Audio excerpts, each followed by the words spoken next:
No, no, hey. No, but still time, no?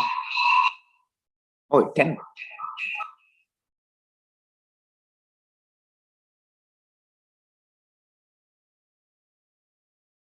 Oh.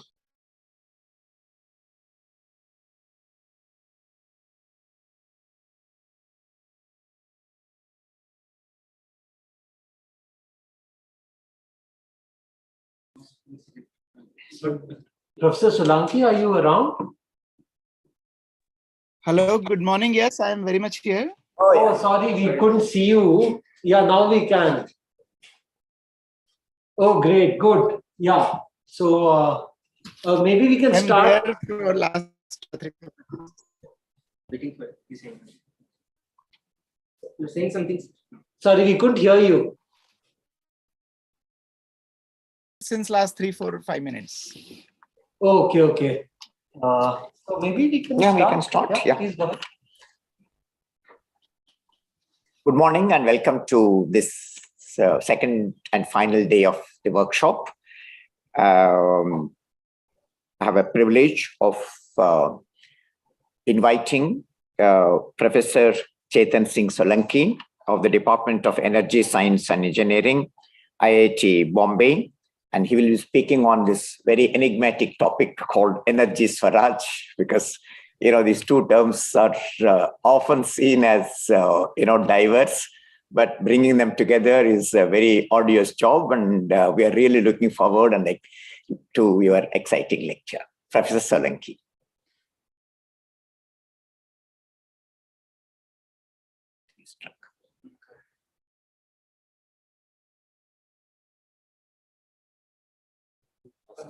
Hello. Hello. Yes, go ahead. Yeah, please. Please go ahead, sir. Make your presentation. Right. Thank you so much. As you rightly said, this energy and the Swaraj are the different things, but we have to put it together. There is no choice. And what I have done is I have modified my topic a little bit. Let me share my screen.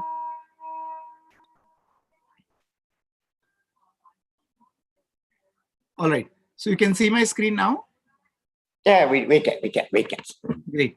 So the energy Swaraj is required in the context of the climate change, and that's why I kind of modified it a little bit. But in both the context, there is a big I that I have written, and what is the role that each of us as an individual can play, needs to play is important.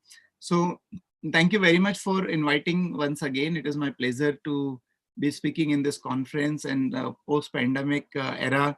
There are very good opportunity for the entire humanity to look at things in a little different way, because whatever way we have been evolving, developing, it looks like it is not going in the right direction. So thank you for organizing such a conference. It is my pleasure. I'm speaking right now from my Yatra, Energy Swaraj Yatra. I'm in a bus. I don't call it bus. This is my home. So I'm sitting in my bus right now, and this bus is parked in Hyderabad. So we are in Hyderabad, and we are also likely to come to Tirupati. So we are going down towards Kanyakumari, but we'll come back, come up, and then maybe I will personally visit IIT Tirupati maybe a couple of months later. All right, with this, let me start saying that we are the modern humans of 21st century. By the way, Professor, how much time do I have?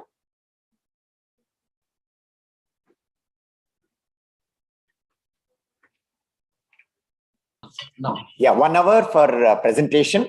Okay. Maybe you can stop at 11 o'clock so that we have 15 minutes discussion. Yeah, sure. So I'll remind you at 10:50. Yeah. I'll most likely finish by 10:45, 10:50, and then we can do questions. That'll be great. Great. So let me begin with saying that we are the modern humans of 21st century. We are really most evolved species ever existed on this planet. Never ever before us there were people so advanced as we are today.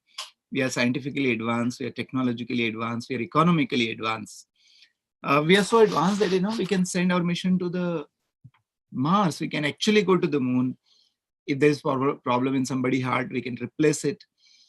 In the times of Ramayana and Mahabharata, there were few people who had a vision to see beyond. And today, every one of us, with our WhatsApp video call, we can see anywhere and everywhere what is happening live. So we are very advanced, but when we are so advanced, we are also very powerful. The modern humans of today have the skills and capability to change the direction of the world and the direction of life on this planet. And when we are so powerful, it is important to be philosophical. And I would like to quote here the Plato, Greek philosopher. He has written in his book, The Republic. He said that every king should be a philosopher, or that philosopher should become the king. So what it says is that when king who is in such a powerful position that it can change the lives of the people that is governing, the philosophy is important. And unfortunately, today, the philosophical side of human life has been missing. And I believe that without philosophy, we are all like headless chickens. Many we are doing things, and many times we are not even aware of what we are doing, how we are doing, why we are doing. And therefore, it is important to bring philosophical angle in our life. And my first philosophical angle question I ask all of people is, how are you? And to my surprise, people keep saying, I'm fine, I'm fine, I'm fine. And that is where the first philosophical problem that I have, that the whole purpose of life is not being fine. As per the Gita, every single act that we commit in our life, whether we want to look good, whether we want to do well, whether we want to eat well, whether we want to achieve good position, there is only one purpose, that is to be happy. But nobody says that he is happy. Everybody is fine. So as a matter of rule, I have decided that I talk to only those people who are happy, during the time that I'm speaking. And the proof that you're happy is the smile on your face. So only those people who are happy can attend my talk. That is the condition that I put. And I hope everybody who's listening to me agrees with the idea. Good idea. The problem is that the whole development, or so-called development that we are doing, the growth in GDP that we are doing, the growth in science and technology that we are doing, the only purpose of such a growth is to increase the prosperity. And that is what everybody says. I keep asking, why do we want to grow GDP? And they said, because we want to increase the prosperity. And my question is, every time, if we increase our GDP by 5%, does it result in increase in smile by 5%? Is that happening? And answer, most of the time, people say, no, that's not happening. So with the increase in GDP, is the smile on the people's face decreasing? And people say, yes, it is. It is. So one side, we are increasing GDP. On the other side, the stress is increasing, tension is increasing, violence is increasing, and everything is going in a reverse direction. And therefore, I feel that there is something wrong in this world. And that's why I said, thanks for organizing such a conference to pause and think, post-pandemic era, are we doing, are we going in the right direction? And if you're not going in the right direction, what is the right direction? So this is a contradiction that we are having today. My second fundamental and philosophical question to everyone is, what is the most important thing in our life? The most important thing. And to my surprise, what people say, the most important thing is job, it is parents, it is children, it is position, it is health, it is happiness, all kind of list people make, the most important thing. But to my surprise, the most important thing people forget. And for that, I have to ask them to, do an exercise, little bit exercise. For example, all of us, if we decide that we close our nose for 60 seconds, just 60 seconds, stop breathing for 60 seconds, and then you'll realize the most important thing in life is actually the air. It is the oxygen. Unfortunately, that is not part of the important list among the in the people's list of important things. And therefore, the question is, if it is so important, if the air is so important that without which we cannot survive more than a minute, what we are doing or what we have done in our life to protect the air? Have we done anything in our life to protect the air? My second question is, if not, have you done something in life to pollute the air? And invariably, the audiences will say yes, So in a way, we are working very hard day in and day out to pollute the air. How come? How come we are doing it? The most important ingredient of our life, we are destroying it. Water is very important for our life. But have we done something to protect the water? No. Have you done something to pollute the water? Yes. So what is happening is GDP is increasing, but at the same time, nature is degrading. GDP is increasing, nature is degrading. So again, the fundamental thing is, I feel that there is something wrong in this world. How it is possible for a modern human to destroy the very same nature that nurtures our life? We cannot live without air. We cannot live without water. We cannot live without soil. We cannot live without forest. But we, the modern human, are destroying each and every natural element. And therefore, the question is it a modernity or the stupidity? Is it our modernity or stupidity? We say in Panchatantra stories, when somebody is sitting on a tree, a branch, and cutting the same branch, what we call such a person? We call such a person stupid person.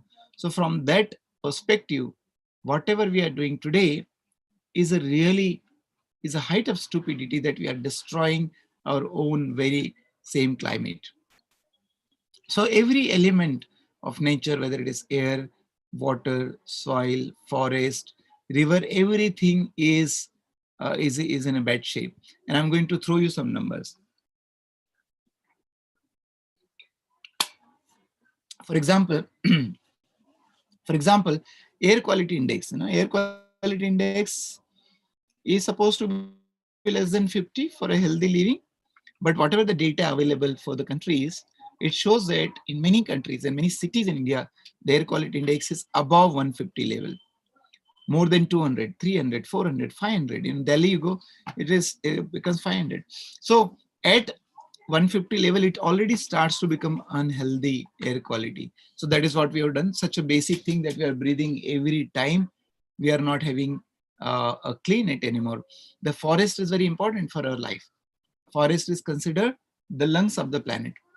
But with all our hard work, we have been cutting down the forest and depleting the forest. 1.5 billion hectares of forest has been lost. 1.5 billion hectares, 33%. And forest is the lungs of the planet. If somebody cuts our lungs by 33%, imagine what will happen. Water is very important for our life, but with all our science and all our technology, even 500 million people in the world throughout the year suffers from the water scarcity. That is the modernity. And that's why there is a very big question on the kind of model that we are developing, kind of things that we are doing. And as I said, always I believe that the pandemic has been a great supporter in a way that it is forcing people to pause and think. It is forcing people to rethink and redesign the systems that we have developed, particularly around us. The soil is very important, but 33% of soil has also been degraded. It has been converted into dust. So when we rethink and redesign, the important thing is, let us realize why it has happened. What has driven us to this state? Why?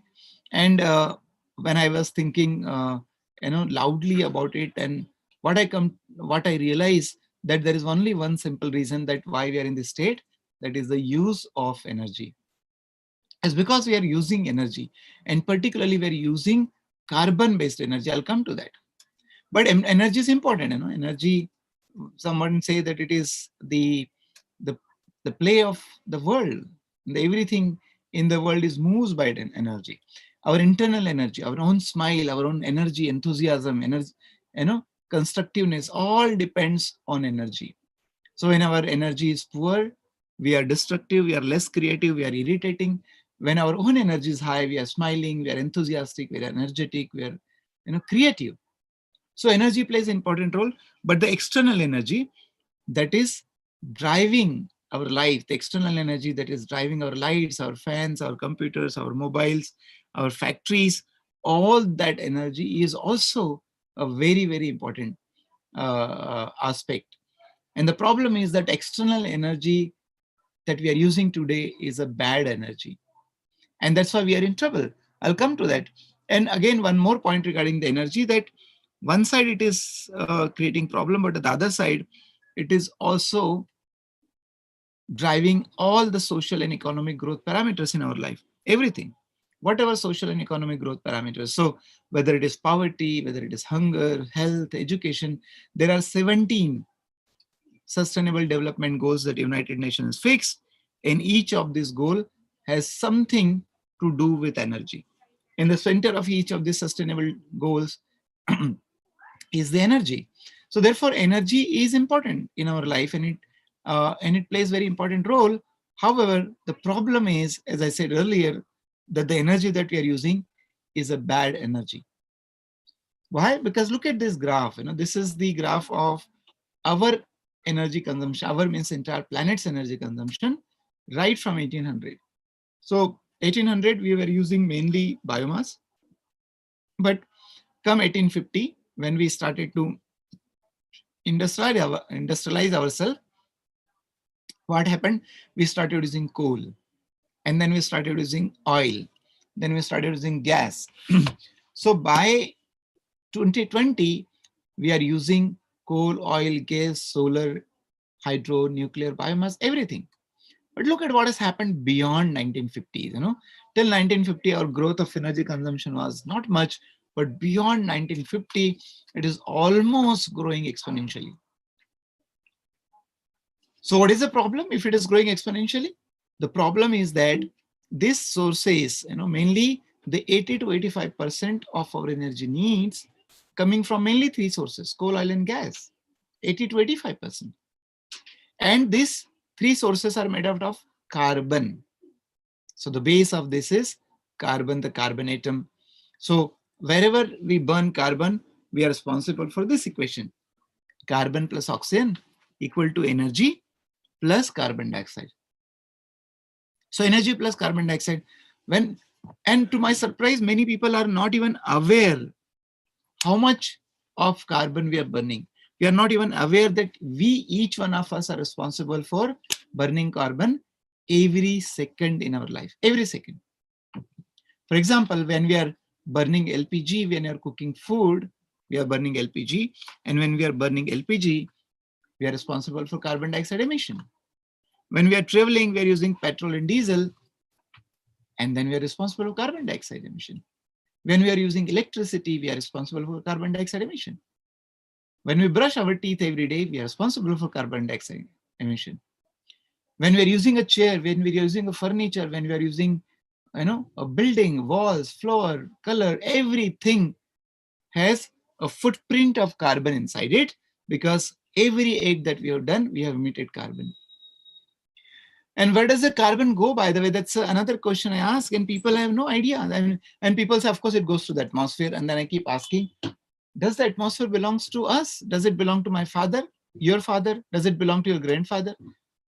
We emit carbon dioxide in the atmosphere as if it all belongs to us, and we can emit as much as possible. As much as possible. As a result of that, this carbon dioxide is accumulating and accumulating and accumulating. It has become the garbage of the atmosphere. There's so much of garbage that is accumulating there. The another problem of the carbon dioxide is that it is a greenhouse gas. It is not a normal gas. It is having a greenhouse effect. And the greenhouse effect is creating a global warming. It is resulting in a global warming. Many people are not even aware that the amount of carbon dioxide that we are throwing is how much. Nobody knows it, no policymaker knows it, no politician knows it, even people in general, educated people also do not know. So the amount of carbon, the amount of garbage that we throw from our kitchen is only 1 or 2 kilogram per day, which is amounting to 50-60 kilogram per month.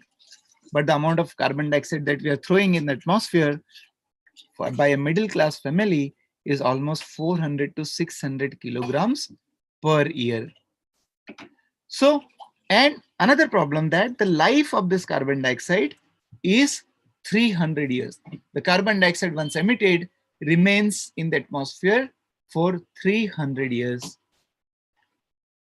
So as a result of that, the carbon dioxide is accumulating and accumulating and accumulating. For thousands of years, the concentration of carbon dioxide in the atmosphere was constant, fixed. It was almost like about 280 ppm, thousands of years. But ever since we started industrializing ourselves, ever since we started using coal, oil, and gas, our concentration has increased and it is at 480 today, 415 today, sorry, which is 48% more than what it used to be. So there is a 48% extra carbon dioxide that is sitting in the atmosphere. As a result of that, the global warming is taking place. The temperature is rising. And you can see from this curve that it is already 1.1 degrees centigrade warmer than what it used to be. If I take a 60 months average, the red curve, then it is already at 1.2 degrees centigrade warmer. And what is happening? It is the planet's temperature is increased. It is not just the temperature of one state, one body, but the entire planet's temperature is increased. How much? By 1.1 degrees centigrade already. And which is equal to 2 degrees Fahrenheit. Excuse me.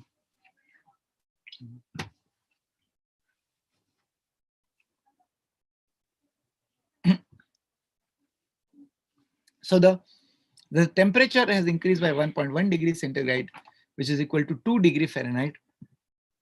It may sound small to many people that only 1.1 degrees centigrade or 2 degrees Fahrenheit, but let us realize that our body temperature normally is 97, 98, and when the temperature of the body increases by 2 degrees, it becomes 100 degrees Fahrenheit. And we go to 100 degrees Fahrenheit, the body, we say body has got a fever. And when body has got a fever, body cannot behave properly, it cannot work properly. We can't eat properly, we can't sleep properly. Similarly, when the planet has got a fever, planet cannot behave properly, it cannot work properly. As a result of that, the entire balance of the planet is lost. Our weather system is not same anymore. And summer is not same anymore, winter is not same anymore. And I'm going to give some example what is happening on this planet just because the global temperature is higher by 1.1 degrees centigrade or 2 degrees Fahrenheit. So there are floods everywhere. There are floods and floods and floods. I heard that there were floods in Tirupati also, and the water went into the Tirupati temple, isn't it? So everywhere on the planet, this is the image of China, but there were floods in Australia, in Japan, in China, in Europe, in America, in Brazil, in Africa, Asia, India, everywhere. And in fact, there were floods in the desert country also. Few weeks back, there was a flood in Saudi Arabia. Unbelievable, isn't it? Oh my God, that's what you can say. Oh my God, what is happening on this planet? Floods in Saudi Arabia. There are forest fires everywhere. We must have heard of Amazon forest fire. But other than that, Amazon forest fire, then there are Australian forest fires, California forest fires, the forest fires in Greece, Italy, Turkey, Russia, the recent fires in Russia. So everywhere there are forest fires, and these forest fires are not small anymore. They are enormous in size.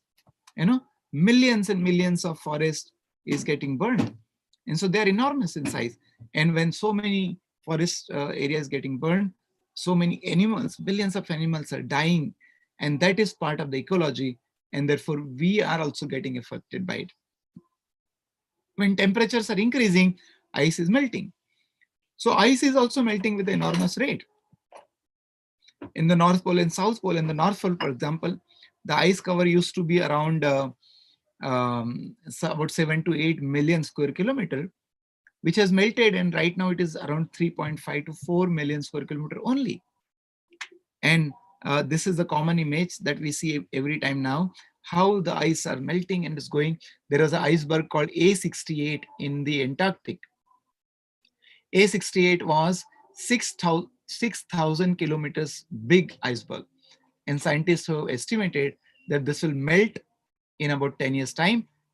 But few weeks back, that iceberg has melted completely in only 3 to 4 years time.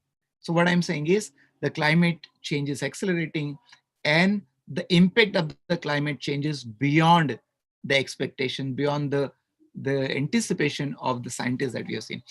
So ice is melting. Where this ice is going? It is going into the sea. As a result of that, sea level is rising. The sea level is rising at the rate of 3.3 millimeter per year, 3.3 millimeter per year. And many coastal areas are sinking. This is the image of Jakarta, Indonesia's capital, which is referred as the fastest sinking city of the world. Fastest sinking city. So that is what is happening in the world. There are heat waves and cold waves. There are heat waves in Canada. The temperature went to 49.6 degrees centigrade, and more than 900 people died. Even the country as powerful as Canada can also not save the life of people dying from the heat wave. So overall, things are disturbed everywhere. There are more cyclones, more typhoons, more disasters everywhere that is taking place. Overall, the balance is lost.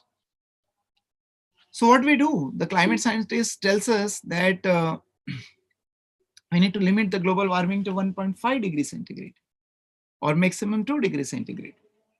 Why? Because beyond 1.5 degrees centigrade, the change in the climate will start to become irreversible. Irreversible. And by the 2 degrees centigrade, the entire climate will become irreversible. Question is, do we really want to save this? Do we really want to do this? And if you really want to do this, and I'm sure everybody wants to limit the global warming, I'm sure everybody wants to limit the climate change. The next question is, how much time is left before we touch global warming of 1.5 degrees centigrade? The most ideal temperature that we have to limit? Well, it depends on how much carbon budget we have.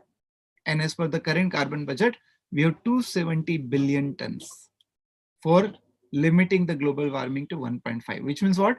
We can afford to emit 2.270 billion tons of CO2 before it touches. That looks like a big number. But you know the rate at which we are emitting? Extremely high.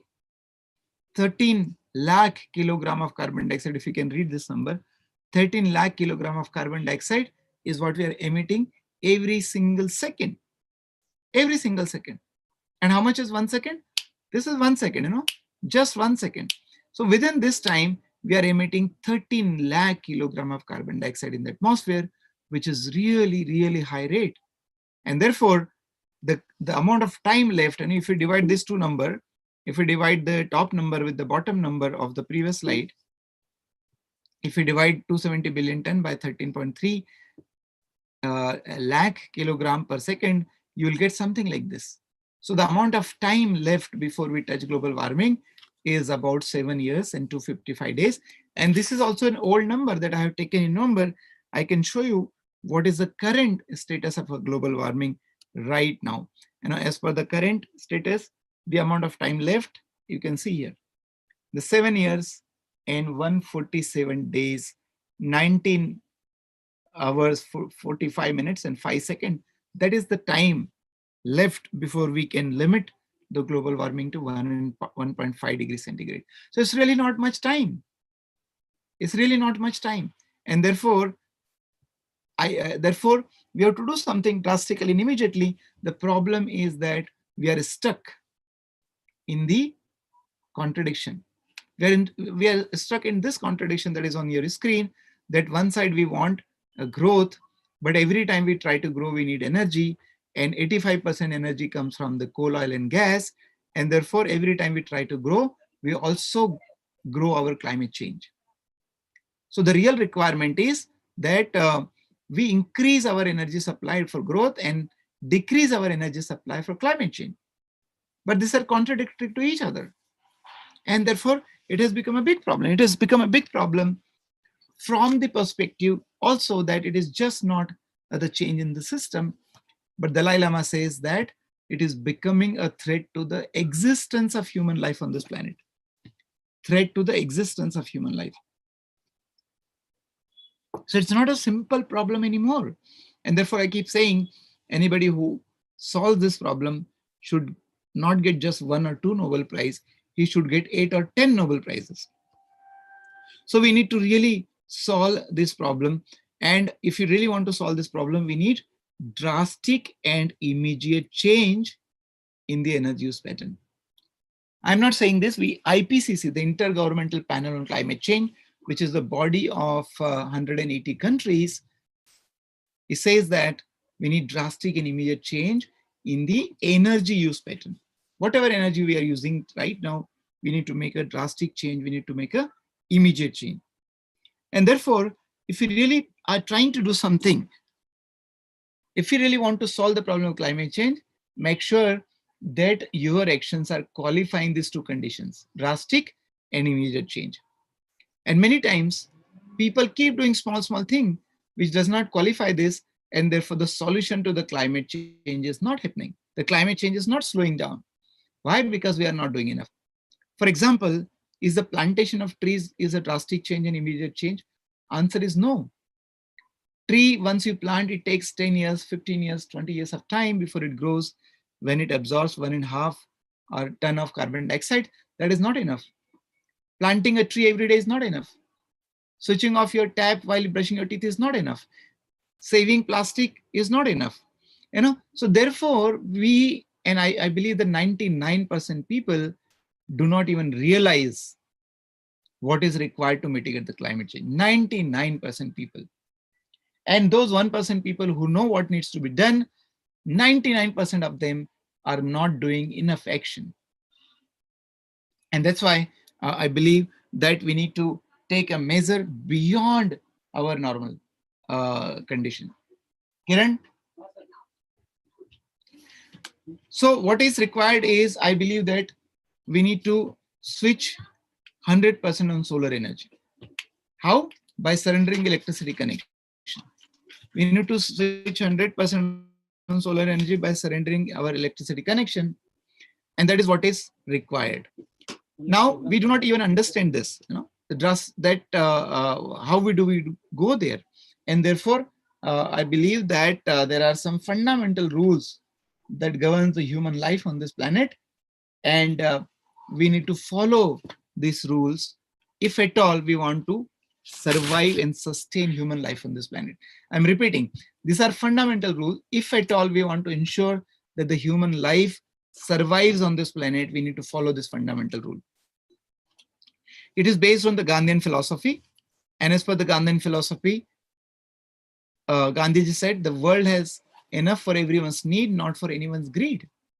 There's only enough for everyone's need, not for anyone's greed. Why?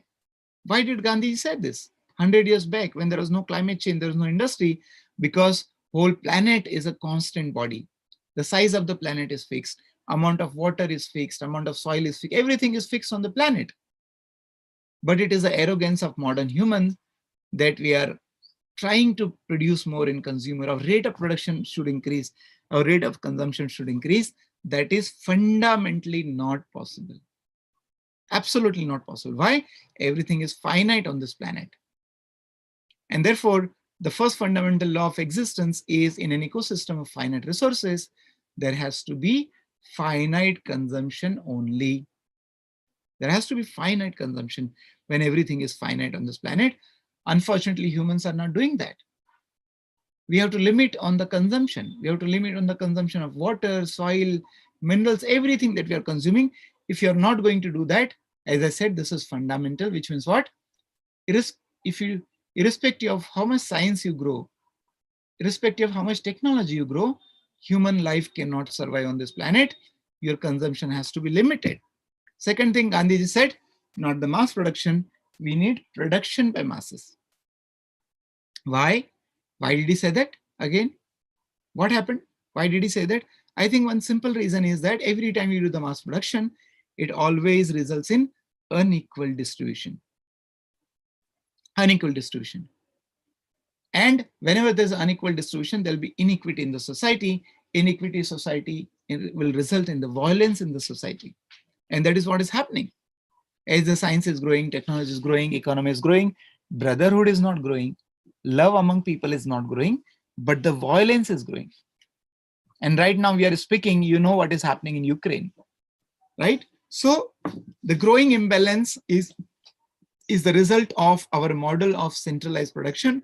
And therefore the fundamental rule is, in an ecosystem of finite resources, there has to be distributed production. There has to be distributed production. You cannot centralize your production. If you are going to do that, there'll be growing imbalance in the society. And therefore the summary of this two rule is, there has to be limited consumption and localized production.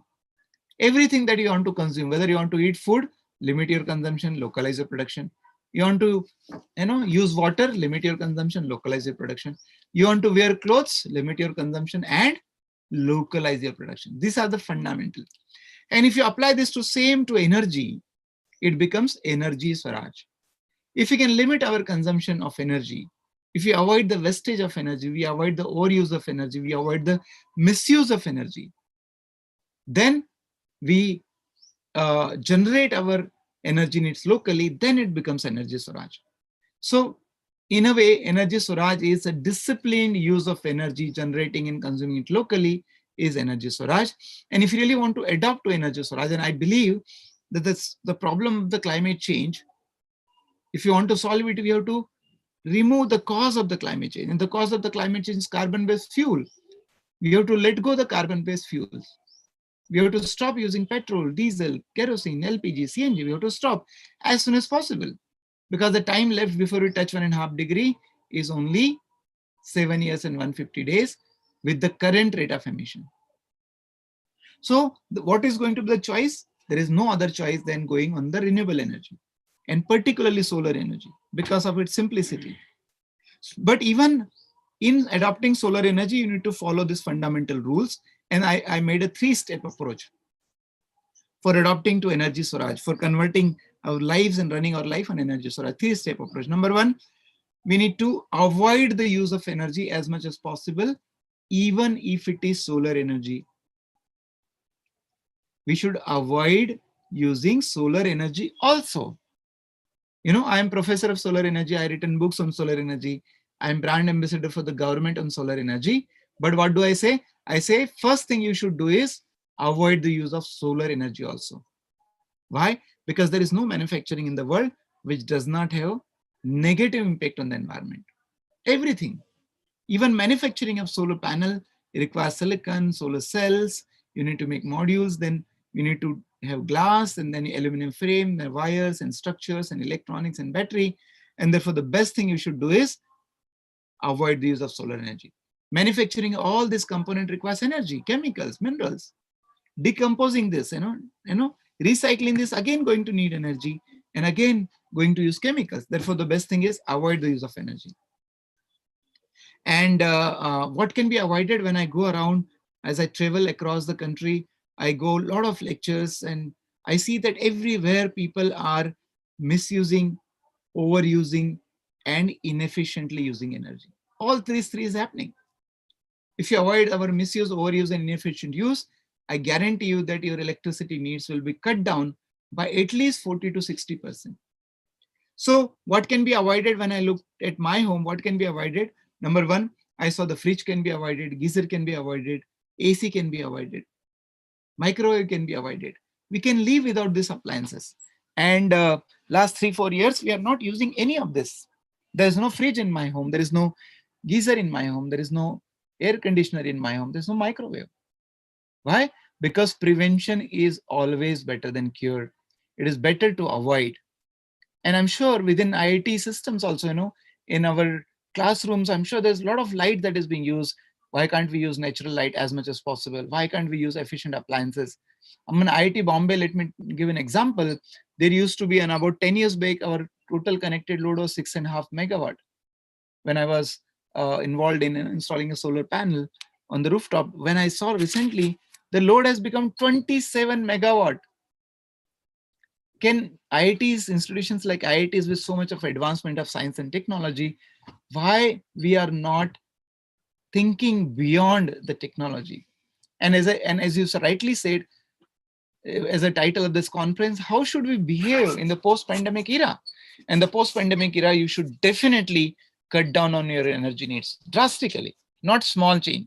And therefore, the first thing is don't use it, do it without it. So at my home, I'm not using all this thing and it is really fine. My electricity bill is only 60 to 80 units per month. That's it. And we are living happily and wonderfully. We are 4-member family. Second thing, if you cannot avoid it, minimize the use of energy by another 1/3. Use efficient appliances. Every appliance available today is very efficient manner. The lights, the fans, TVs, washing machine, air conditioner, fridge, everything is available in very efficient appliances. Minimize the use. Minimize the space itself that you're trying to cool. We use ACs, for example, to cool up our big rooms. What does the AC do? AC cools down the roof and floors and walls and furniture, and it also cools a small body 6 feet by 2.5 feet. That's it. For cooling small body, look at what are things we are cooling and what is the impact. Every time you use one AC for 1 hour, it results in 1 kilogram of carbon dioxide, which has life of 300 years.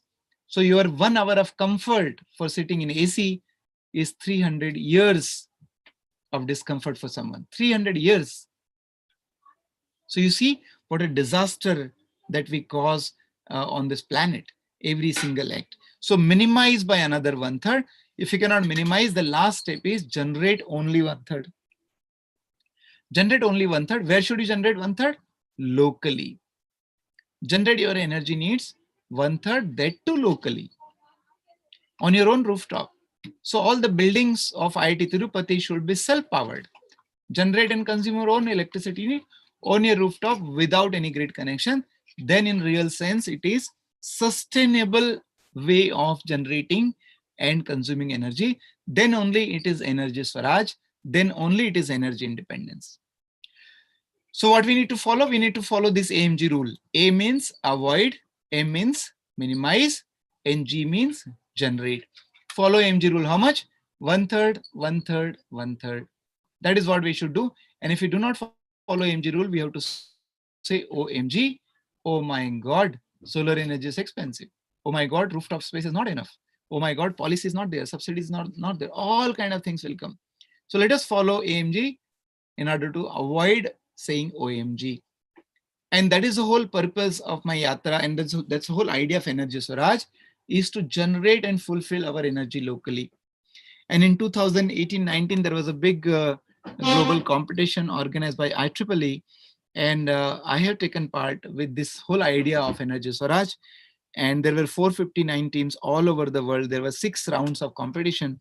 And in final round of a global competition, there were 3 teams from each continent. And we bet all those teams, and we were the global winner of $100,000 prize money. And with that prize money, I have founded what is called Energy Swaraj Foundation. And the whole purpose of Energy Swaraj Foundation is to establish Energy Swaraj, which is not only required for the country, but also required in the world. So Energy Swaraj is a requirement of the entire world. And that is why I'm doing this yatra. I am traveling with this bus. Right now I'm sitting in this bus. I'm talking to you. The white curtain that you see is the place where I'm sitting right now, and I'm talking to you. So this bus is my home. I've decided that for 11 years, I will not go home. I've taken a pledge to not go home for 11 years. I will live in a bus, go around and connect with crores of people, and bring the sense that the climate change is a big emergency that we are already in. We are already in big danger. When I traveled across the world, I also realized that the climate change problem cannot be solved by the government alone, by the government policies alone. And everyone has to take part in it. Everyone. Every individual who is contributing to the climate change should become the solution provider also. And everyone should take part in it. And therefore, the Energy Swaraj should become a public movement. It should become a public movement in which every person takes pride in saying that I am not part of the pollution, I am the part of the solution. When every person takes pride in saying that I do not have electricity connection at home, when institutions takes pride in saying that because of my premises, carbon emission is not taking place. When that starts happening, we would see that the Energy Swaraj has come, And until unless the energy Swaraj comes, I believe we cannot solve the problem of the climate change. It is already a very severe problem with a very short time left. So therefore, I have strong faith that the institutions, individual can play a big role in creating and solving the problem of climate change and creating energy Swaraj. Every individual can do that. And there is one training, Professor, I have launched what is called energy literacy training. When I'm going across the world, what I see that people are not energy literate. Most of us, even educated people, are not energy literate. We do not know where our energy comes from, where it is going, and therefore we cannot figure out what is the way to go. So I have created a training which is a free training called energy literacy training. And as a part of this training, you will learn many things about where energy is coming, how long it travels, how much carbon dioxide is emitted, how can I reduce energy consumption, how can I go to solar, how much solar panel required. Every common man actually can figure out the solution. So this training is free for everyone. And I strongly recommend if every faculty members and every student should go through this training and become energy literate.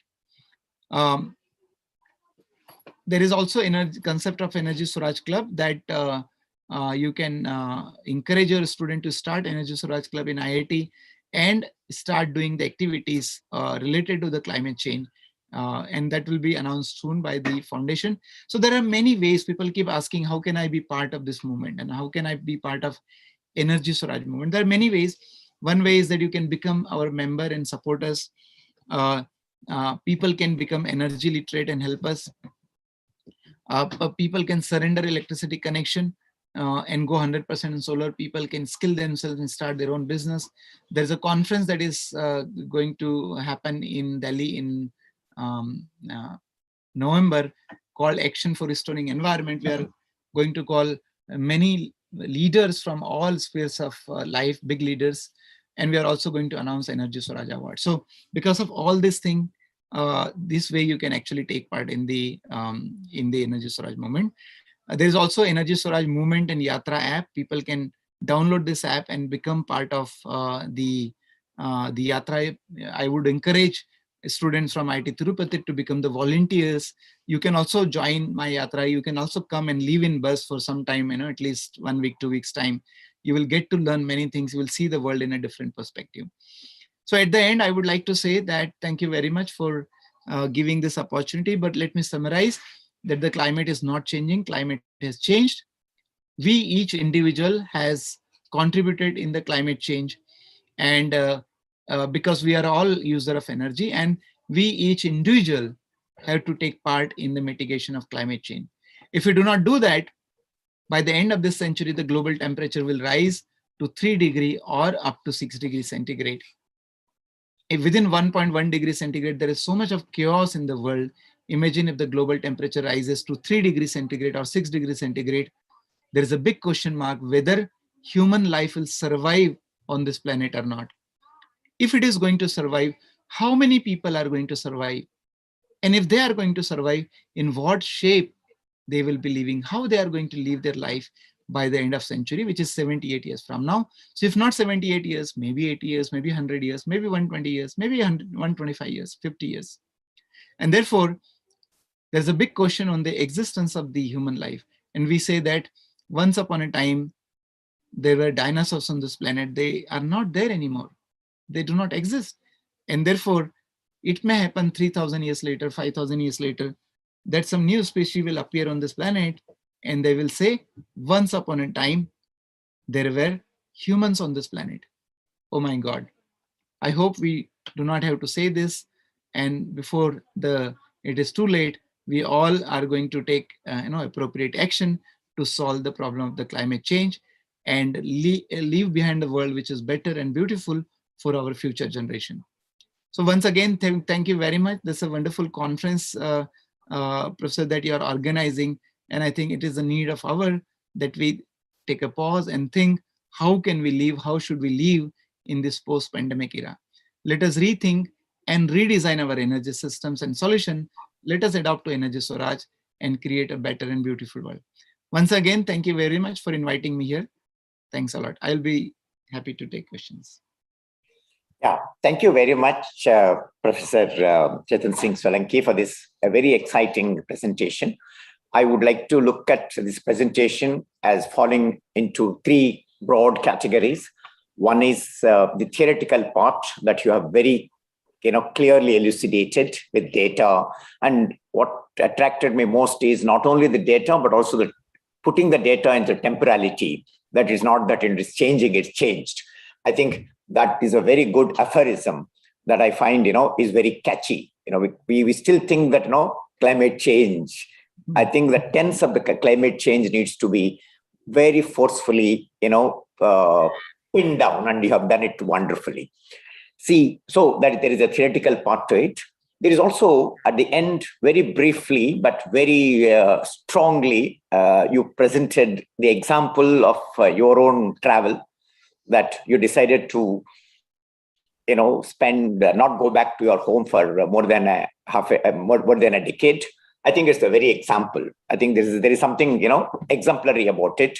So people can ask questions on that too, the second part. And also, I think more exciting the part is, how does one, or how did you, or how can others relate the first theoretical part with the practical, the exemplary part of it? So I find, that there are three categories on which people can ask questions and, have a debate. The first part, theoretical, the second part is the exemplary part, and the third part is calibrating the theoretical with the exemplary part. So thank you very much. I now open this very exciting presentation for discussion. Thank you. Thank you.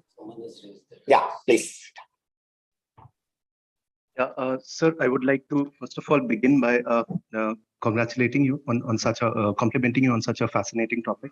I am reminded of 2020 when I was in Gujarat. So the lockdown happens, and after 50 years, the wild dog was sighted. And I followed these shows on BBC, Human Planet and Planet Earth, where the nature of the crisis that you are trying to underline is also being told. And this is something that Sir Ken Robinson also talks about, that if you give 50 years to human beings, they'll remove all the species and they'll also kill themselves. But if you give 50 years to the species and not human beings, and if you remove human beings from the equation, then everything comes back and restores itself somehow. So, sir, my question would be just to play the devil's advocate, because so when you say energy Swaraj, right? So my understanding is, it seems like whatever limited that I've read of Kantian philosophy and idea and thought, it seems like an individual responsibility that irrespective of what the rest of the world is doing, I will take this moral position, and therefore I'll see if I can influence people around me.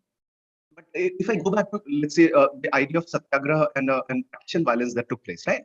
So despite his insistence on satyagraha and truth and non-violence and ahimsa, and then partition violence takes place. And then he says that people did not understand my idea of satyagraha correctly.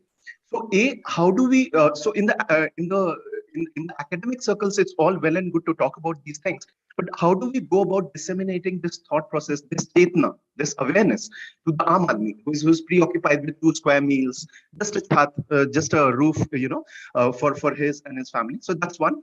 And the other thing is, when we say about energy Swaraj,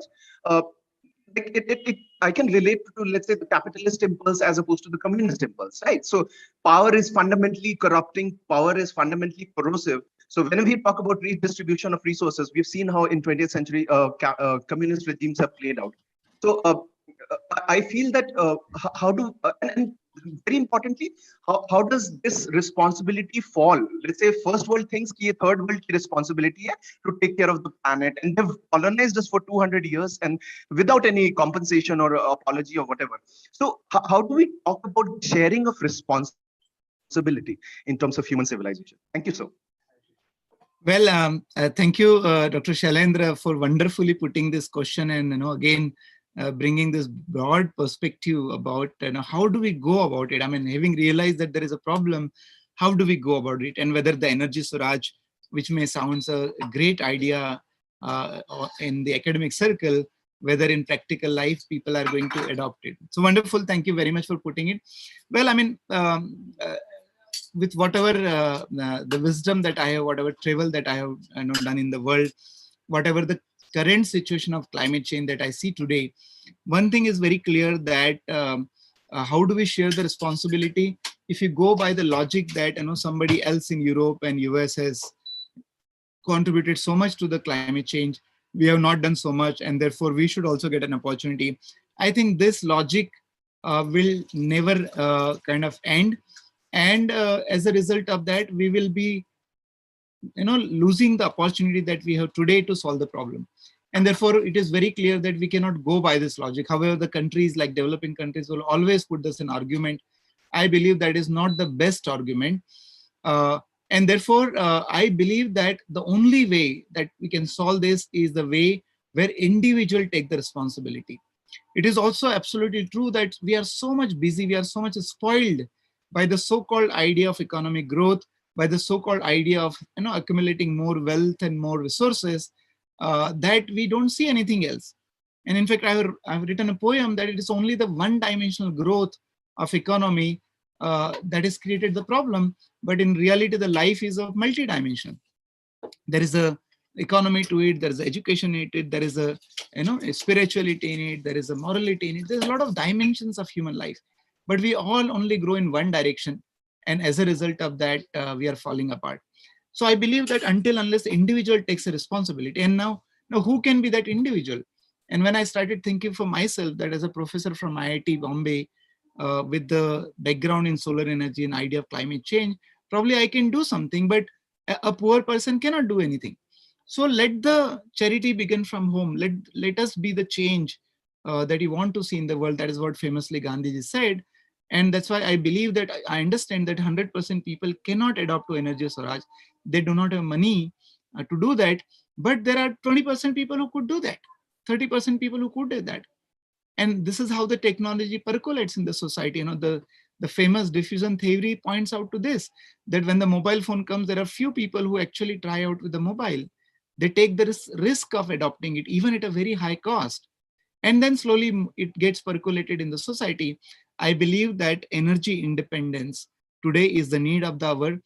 And not only it is the need of the hour, it is, let us turn the table, let us use this problem as an opportunity.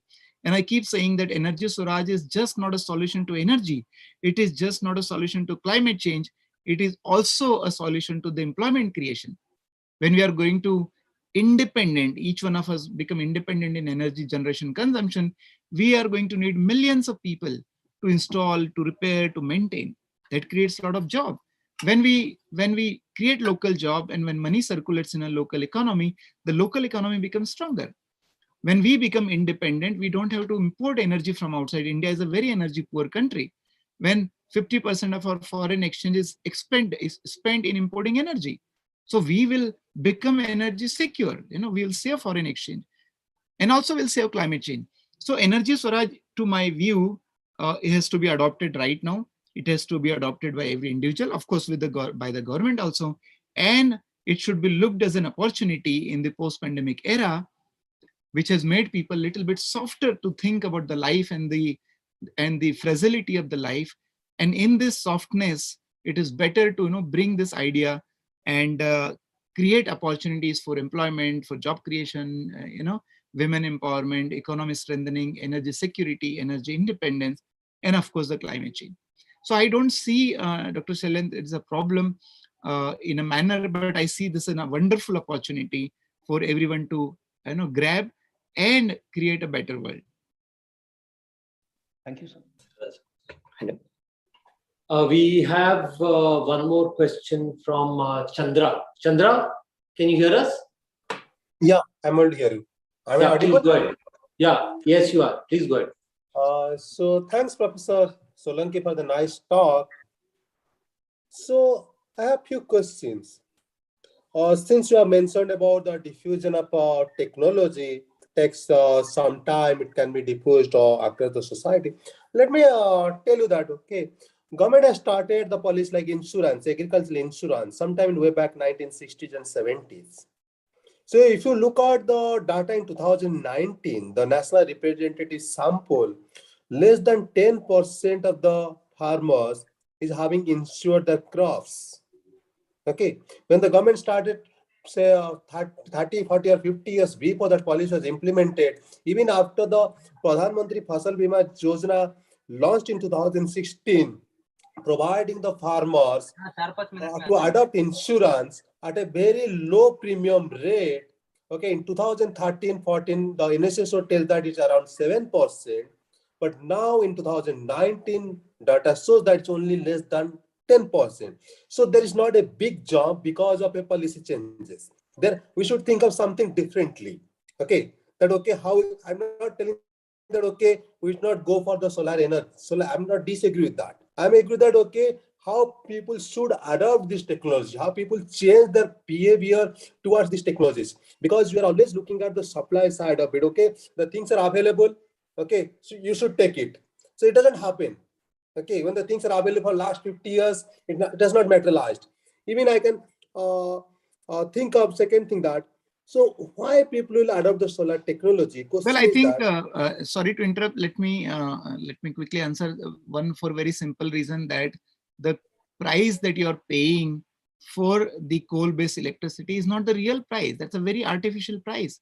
You've not accounted for the 100 years of investment in the technology. You're not accounted for the cost of the coal, which nobody actually can fix it. You're not accounted for the environmental damage that it caused. And therefore, when people start paying the real price of the coal-based electricity, solar is a natural choice. It is the center of the existence, and the solar can be the only way to live on this planet. It is only the last 100-150 years we have digressed from the real life. I know our life has been there for tens and thousands of years. We have to come back to the center of our existence. We have to come back to the center of existence on the planet, and I think then we'll be taken care. So politicians and policies have created the artificial price, by investing into the infrastructure. As soon as the people start paying the real price of this coal electricity, I'm sure within very, very short time, the solar become the choice of the life.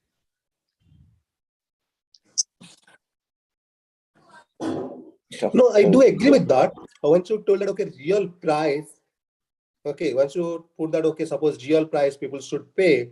See, given the democratic country we are living, I guess and also believe that it's impossible that government can increase the price of the electricity is equivalent to the electricity, when equivalent to the real price. Okay, it's impossible.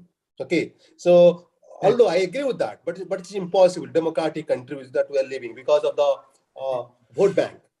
Okay, so on the other hand, suppose we tell them, okay, we'll come tell them the people to adopt the technology that basically solar. Okay, when it comes to the cost, so I'll compare the cost. For me, I'll compare the cost. Okay, how much I'm paying to the Professor, utility. again, let me interrupt again. I will Yeah, answer please. briefly because I have to leave.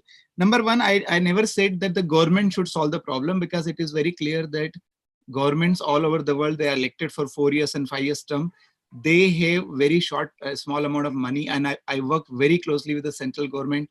Right now, I'm the brand ambassador of government of Madhya Pradesh. I know every thing that what is happening. So therefore, governments alone cannot solve the problem of climate change. That is for sure. Now, climate change is also an emergency. It is not a normal situation anymore. That is also people have to realize, and that's the whole purpose of this yatra. This is not a business as usual scenario. You cannot take a decision based on the cost. And if the people in this world are going to take a decision based on the cost, I guarantee you, and I can write on the stone, that the human life will not survive on this planet. Definitely, we are all heading into that direction.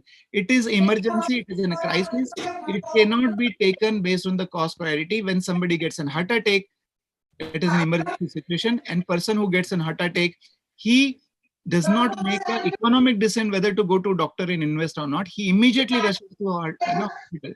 So we are in such a situation. Let us not go by the economic route. And if you are going to go by the economic route, the doomsday is not far away. That is what I understand in my wisdom. And therefore, I suggest all those people, anybody who is listening to me, any person who is capable of adopting to solar energy should be the first person to adopt it and create example, encourage others, because climate change is such a problem that you stop emitting carbon dioxide, but if your neighbor is not stopping it, you are still going to pay for it. So first time in the history of the world, there's a problem, the problem of the entire world. It is not problem of geography. It is not problem of one country. It is a problem of the entire world. And first time we are facing such a problem, and that everybody has to take part and play a role in it. Thank you very much, Professor. I have to go for another talk and people are waiting. So if you excuse me, I may leave. Okay. Yeah. Thank you very much for this excellent. You can visit our campus when you can. Yeah. For this excellent talk, and then as you're traveling, you are very near to us by 1,000 kilometers, 500 kilometers. So please come to IIT Tirupati. Get in touch with us. We will have you here. And thank you once again for this excellent talk. And I also thank all the participants for raising some very important questions. And thank you. Thank you very much. Thank you very much. Professor Vijay has some question, but Professor Vijay, if you can drop me an email, I have to really go. A lot of people are waiting outside. I have to really Sir, go. I have already sent you the material to play. Okay, and I have a sample here, which is what is called as carbon fiber stone. Okay. That will reduce steel, cement, fossils, everything. This is the answer to meet our COP26 targets. I've asked the Tirupati team to play it also. It's just a 3-minute video. If you see this, apart from solar, and you can make all the solar frames with this, wind blades with this. Okay, this is a technology that I'm alone trying to fight. As you said, the individual has to fight. I'm trying to fight. I have already connected with you on LinkedIn. Okay, so please tell them to play a 3-minute video, which will make you understand that this is the solution that will world work together. It is not that only India will do, Australia can do, Africa can do. So together, world will work towards reducing the pollution and also create a value. You can build houses. You can build. It replaces steel. It's stronger than steel. Could Okay, you sir, we'll just play. Please play it. Please play. Thank you very much. Thank you. I have noted the link and I will have a look at it. Thank you, Professor. Thank you so much. Please play it, sir. Please play it. Thank you. Bye, everyone. Bye. Namaskar. Bye. Kindly play it, please.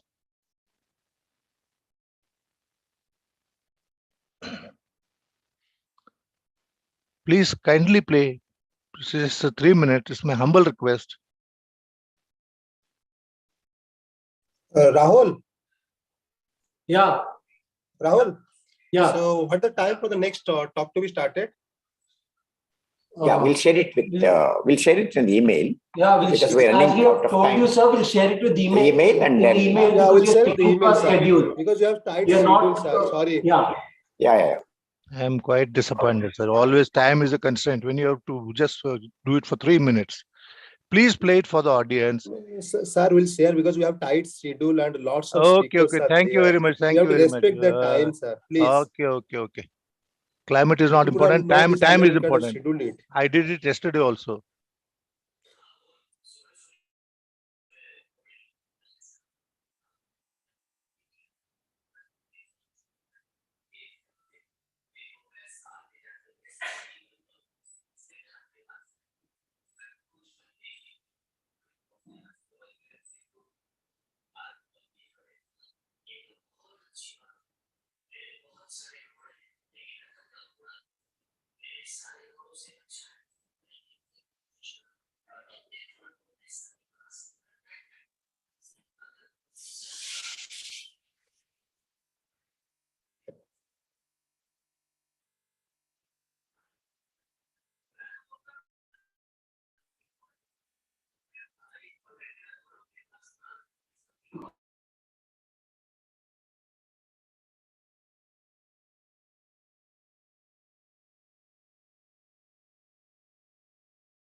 So our next session is going to be at 11:30.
So, good morning, all. Welcome you to the day 2 of the International Workshop on Public Policies for the Post-Pandemic Era. We just have finished our special lecture on Energy Swaraj by Professor Solanki. So, we now commence our second session of presentations. Firstly, I request all the speakers to kindly note that we have 20 minutes for each presentation, and next in 10 minutes will be the question and answer session. Now, may I invite Dr. Subhash from IIT Madras to give his talk on small firm amidst COVID-19, role of financial constraints and government support. So, we are very much looking forward to hearing you, and the floor is all yours.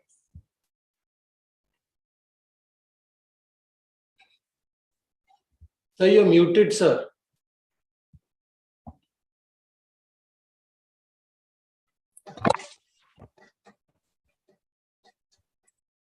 Yeah, okay. So I hope I'm audible and my slides are visible. So let me just take this opportunity to thank Dr. Chandrasekhar Banipati and Rahul for giving me this opportunity to present our research paper on the COVID-19 impact on the small firms. So this is a joint paper with Dr. Radeep from IIT Bhilai and Dr. Rajesh from Sikkim University. So unlike many of these papers which are presented here, like it's not an India-specific paper. We have cross-country data. We are looking at a broader issue of the financial constraints and the impact on SMEs globally, actually. So I mean, I don't need to specifically emphasize the fact that the pandemic has severely affected the global economy. And we have seen numerous policy measures being adopted by the various countries. I'll discuss in a while from now. Targeted at households, firms, especially the small firms. So when it comes to the small firms, thanks to the pandemic, the micro, small, medium enterprises, as they are called in India, or SMEs globally, got to the prominence, because until this time, the SMEs, even though they are the big contributor in terms of output, exports, employment, etc., right? It did not grab the kind of attention until the pandemic dawned. So the SMEs face the brunt of the lockdowns, severe lockdowns in many countries, a lot of jobs losses in that sector, the output losses. And then just to help this SMEs out of this crisis, the policymakers across globally had to resort to both the short-run and the long-run policies. Like if you go to the OECD website, they've given country-wise information about the specific policy targeted at the small and medium enterprises. So based on this, small background, like what is the objective of this particular paper is looking at the effect on the crisis on the financially constrained SMEs. And then we are specifically looking at the various government support mechanisms unveiled during this crisis and its effect on this SMEs globally.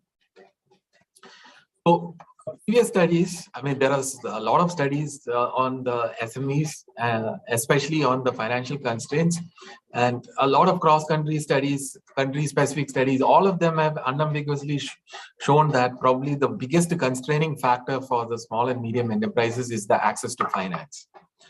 So SMEs, unlike the large firms, are often not, I would say that it's non-transparent. In the sense that they don't maintain the accounts. So it's very difficult for many of them to access the formal finance. So broadly, there is a consensus that SMEs which are financially constrained, and these financial constraints actually affects the growth. And in fact, many of them can't survive because of the absence of access to finance. So what the COVID-19 pandemic has added to this already existing or rather vulnerable SMEs is they have added to the existing woes of these SMEs. And as a result of which, right, we have already seen this can have severe impact on the livelihoods, and probably our development goals also may be affected as a result of the job losses in the SME sector. So therefore, there was a widespread call for the need of providing, support to the SMEs, both the long-run policies and the short-run policies. And so effectively, we are going to look at whether these have been effective or not.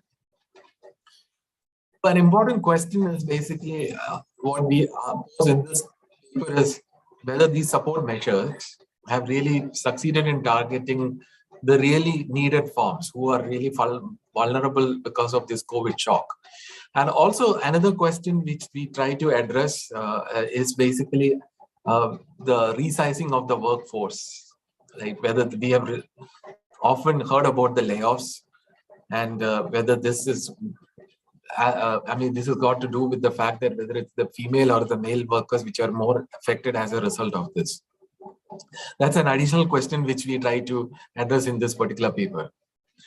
So the main contribution of this paper is we actually try to add to the rather growing literature on the access to finance, especially in the context of the COVID-19 crisis. Of course, we also had some studies pertaining to the OECD countries and the others in the context of financial crisis.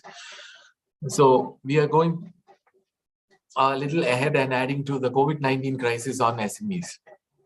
And also looking at the government support measures and how is it channelized to the financially constrained firms.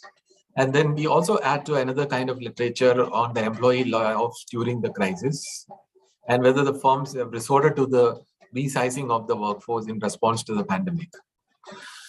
So given the time constraint, I'm not getting into the literature part. I'm just getting straight into the background. So I'm sure this audience does not need any much detailing about the COVID-19 shock and its impact, because we have seen the COVID-19 has affected both the demand and the supply side. So because of these huge supply chain disruptions caused by the large-scale lockdowns, nationwide lockdowns across nations, this has led to major layoffs, especially in the MSME sector. And we have seen how the national GDP and the global GDP has shrunk as a result of these shutdowns and the firm closures, etc., etc. And MSMEs, especially in the emerging economies and the developing countries, face the major brunt of this crisis.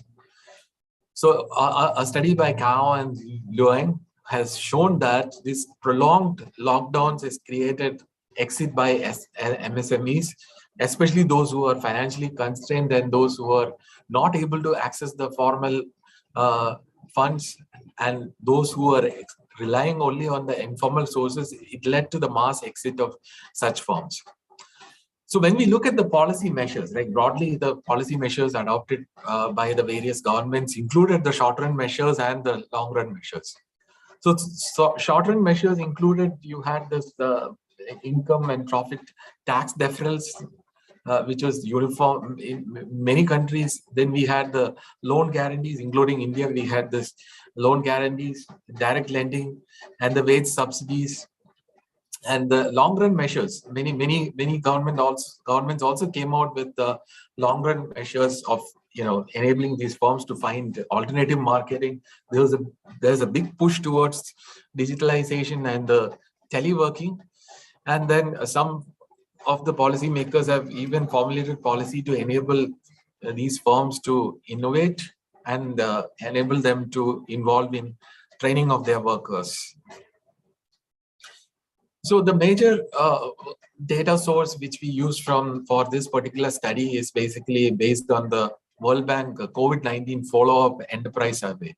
So those who are not very familiar with the World Bank Enterprise Survey, so World Bank Enterprise Survey is basically a cross-country enterprise level data, which is there from 2006 onwards. This is one of the major enterprise level surveys at the cross-country, which is available for a long period of time. India was also included in that survey. But the recent round of survey, which is basically exclusively focusing on the COVID impact on these enterprises, it is a kind of a follow-up survey which was conducted during the May-December 2020. So this survey included information from 25,000 firms belonging to near about 34 countries. And this is exclusively, this round is exclusively for the pandemic impact, to study the pandemic impact. So for our study, what we have done is basically we used the information from CFES, that's the COVID Follow-up Enterprise Survey. And then we took the information related to the finance, government support, employment, adjustments in the production, services, etc. And what we did was like we combined this with the World Bank Enterprise Survey. So WBS is quite exhaustive data. It has a lot of information. So we took the information pertaining to age, location, exports, etc. So what we did was basically in this study was we combined the WBS survey and the CFES, and then the combination of or the matching of these two databases led to 23,486 forms. Then once we resorted to the data cleaning, especially for missing variables, right, our final sample consists of near about 12,000 or near about 13,000 firms belonging to 34 countries, right? And then coming to our main variable of concern, right, the financial constraints, right? The classic way of measuring financial constraint, there is a lot of debate about how do we measure the financial constraints. So there is a lot of criticism regarding the use of cash flows. So therefore, we use the direct survey question itself. So the WBS contains a survey question, how much of an obstacle is access to finance? Okay, this is basically the question number K30. So we have taken this as a dummy variable. Alternatively, later on, I'll show you that we relaxed this assumption and did an alternative measure of financial constraints. So our measure of financial constraint is basically a dummy variable because most of the questions which is there in the WBS survey is basically an yes/no question. And another variable which is of interest for this particular study is the government support. So this is from the follow-up survey. So there is a survey question which is basically the firm has received any national or the local support in response to the COVID-19 crisis. Therefore, based on the survey question, we have created another dummy variable which responds to the government support. And then, interestingly, this survey also contains, specific information about the different kinds of support mechanisms they received. For example, if you look at the various kinds of government measures, it includes the credit, new credit, especially the cash transfers, deferrals, fiscal measures, wage subsidies, and the other support. So these are basically specific. These are specific questions which are basically posed to the sample firms. And interestingly, this survey also has information related to the, some of the copying mechanisms introduced by the firms. So there is one particular question whether they have established or adjusted or converted fully to their production or services in response to COVID-19. So we created another variable which is coping with the pandemic based on the availability of this data. And also because our other objective is to look at the layoffs or the resizing of the workforce, right? So we also created another variable, basically the layoff. So that's also an ordinal variable if the firm is reporting that the number of permanent workers, it has increased or remained the same or it has decreased. So it is marked as 1, 2, 3. Then also we try to look at the female to male layoff ratio because they also contains information about the number of female workers laid off. So we created as a ratio. This is basically a ratio female to male workers. It's a ratio which we are trying to capture the gender effects of these layoffs. And I mean, before I proceed to the econometric model, these are some descriptive information. So if you look at this, these are the set of countries. Unfortunately, India was not included in this round. Probably we can expect maybe in the subsequent rounds, the India story might come up. So these are the set of sample countries. So you can see that many of these firms have received government support And then they also have specific information about the various kinds of government support they received. It varies from country to country. In some countries like Belarus, those people who received the government support was extremely low. Some countries like Poland, example, is 77% is the firms which said that or reported that they have received some kind of government support. So sir, sorry to interrupt. Yeah. 5 minutes more. 5 minutes, right? Yeah. So I can wind up. Yeah. So if you look at the firm closure, right? These are basically the firms which reported that they are closed. But there is some ambiguity whether they are permanently closed or temporarily closed. Right. So there's some heterogeneity in our data with respect to the firm closure also. So if you look at the descriptives, you can see that almost like 40% of our samples have reported they have received some kind of government support, and 58% of our sample firms are nearly financially constrained, and 1/3 of our firms reported that they are able to cope up with the pandemic. So coming to our main question, like whether the government support mechanism was it able to help the financially constrained firms. So what we did was basically we created a profit model where our dependent variable is the government support. It's a dummy variable, and then you have on the right hand side our main variable of interest, the financial constraints, and then we also had all these other firm level controls, the industry, region, and because this survey was carried out in different months, so we also introduced the survey month numbering as well, because of the impact may be different based on the the month of the survey. One of the issues when carrying out such an analysis is the issue of reverse causality or the endogeneity. So I am not getting into the detailing. So what we did was we estimated an instrumental profit variable, and our instrument, which is the overdraft facility, satisfies the relevance condition because overdraft, we know that it's highly correlated with the financial constraint measure, and we also satisfies the exogeneity condition. So, and this is a kind of a measure which is used in the previous studies also. So therefore, we believe that this is a valid instrument for overcoming our endogeneity concerns in the model. So what we get is basically we have the government support. We ran a regression with the financial constraints and the other set of firm controls here. So you can see that this government support mechanism, whether it's specific or if you just put it aggregate, whatever it is, like have helped the firms, especially the financially constrained firms, to sort of tide over the crisis. So we are not claiming any causality here given the cross-sectional nature of the data. So it's basically we find all our results are basically correlations or associations. Then we try to just push this argument a little bit more by looking at whether the government support has helped the firms to cope with the pandemic. So we have the dependent variable here, the coping with pandemic, as I explained earlier, and the same right-hand side variables with where or beta is the main coefficient. So here is the result. So we can see that the government support has indeed helped the firms to cope with the pandemic. So probably if there are some specific questions, I will take it later on. And then, an additional question which we posed is about the employee layoffs.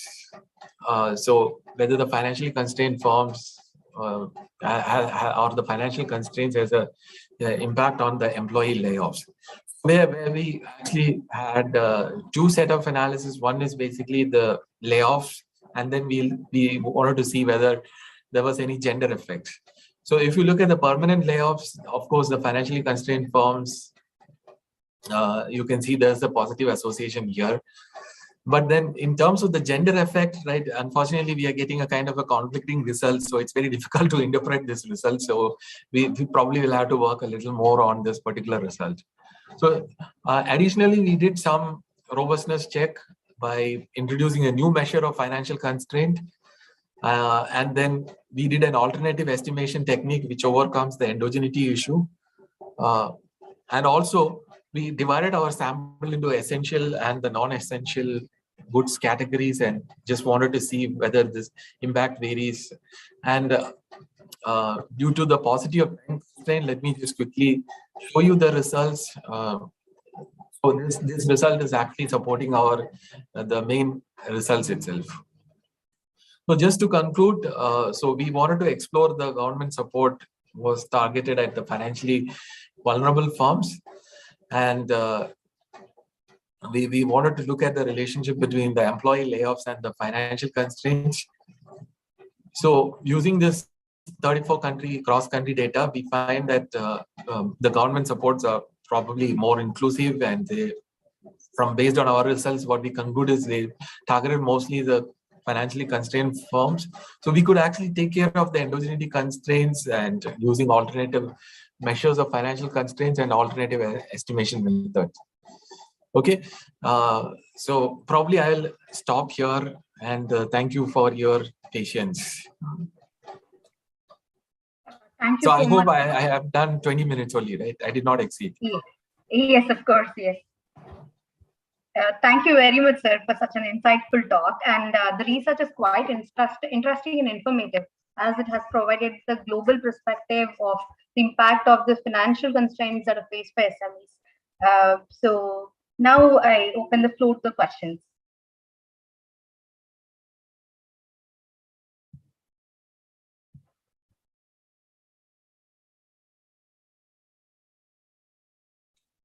I had a question. May I ask? Yes. Yeah.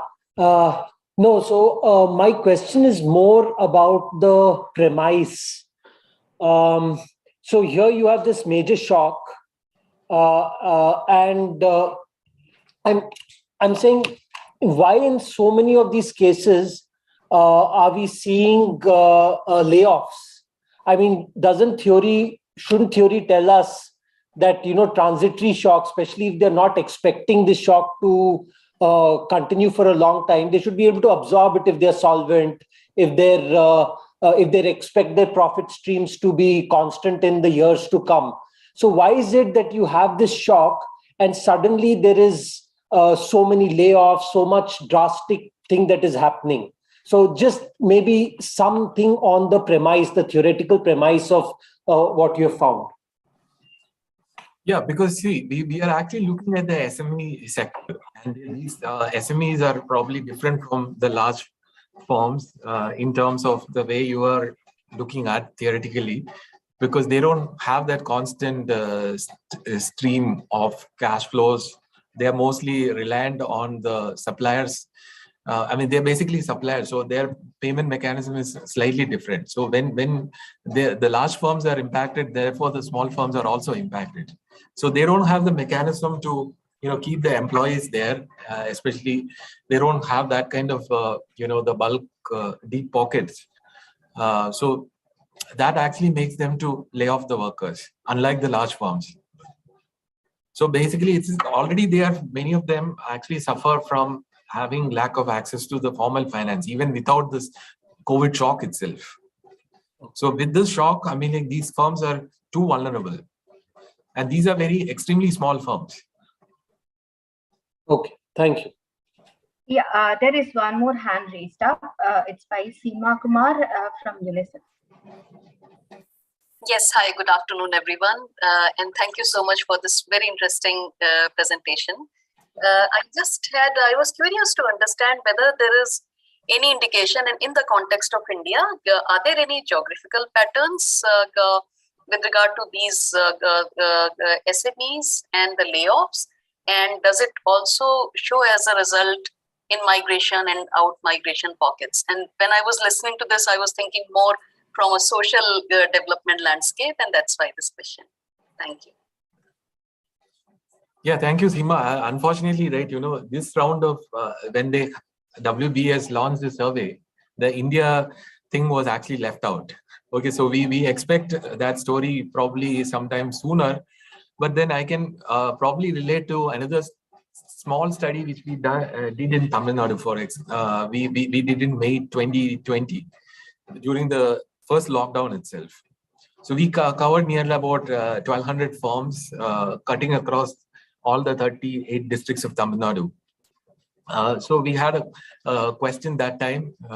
So many firms did not mention about the layoffs. They probably it was too short a time period where we analyzed. So the impact was not much in terms of the worker layoffs. They were not reporting employee layoffs in the first round of lockdown. So we don't have much information about the Indian scenario. I am not very familiar with any recent study which has looked at this. But the Indian story is in the SME sector remains to be explored, especially with regard to the layoffs, etc. But what we have from the indication of the first round of lockdown in Tamil Nadu, the firms did not mention, I mean, the percentage of firms reporting the layoffs was very, very low.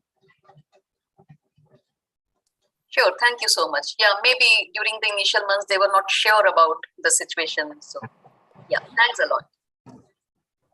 So there is one more hand raised up, which is by Chandra. Yes, Chandra. Am I audible? Yes. Okay. Thanks, Dr. Subhas, for a nice talk. So I'd like to ask you one thing. Similar to India, that during the post-COVID-19 situation after the first wave, most of the countries could have announced for the incentive packages for the SME sectors. So how those incentive packages affected the both layoff, because you're mentioning the constraint or relation to the layoff, but if there are any other countries are taken, whether they have an incentive packages they have announced, how that has impacted on the layoff? Yeah, so I should admit that we did not specifically look at the layoff and how it is related to the government policies. Right, probably that's one extension we can actually do it. Whether the firms which received wage subsidies, right, for example, they could save their workers. So we probably wanted to look at it in a different direction, because there is some little bit of thinking about whether the women workers probably are the ones who will be quickly asked to leave compared to the male workers. But then, I said that kind of the results which is actually emanating from this preliminary round of analysis is we're not getting a clear picture of the gender impact, etc. Probably that's one research direction actually we can head this paper towards. Thanks for that comment, a suggestion actually, Chandra. So I'd like to point out, yesterday, I think we have a speaker who was talking about the garment industry, basically layoff in the garment industry, both in Bangalore and another city, Srirangapatna. So she was also, I think she was also mentioning the same story. The women workers are first resigned, and then the male workers. And women workers are first forced to resign. So I think her paper was published, I think 1 month before in EPW. Okay, so when we tried, we wanted to test that empirically actually. So when we tried doing that, so the thing is like the result is actually coming out opposite, right? So the theory says otherwise, right? The premise is otherwise. The women workers are more vulnerable to layoffs. Yeah. Right. So this is a kind of a conflicting result. Probably we need to look into it. So I'll look at that particular paper which you are referring to.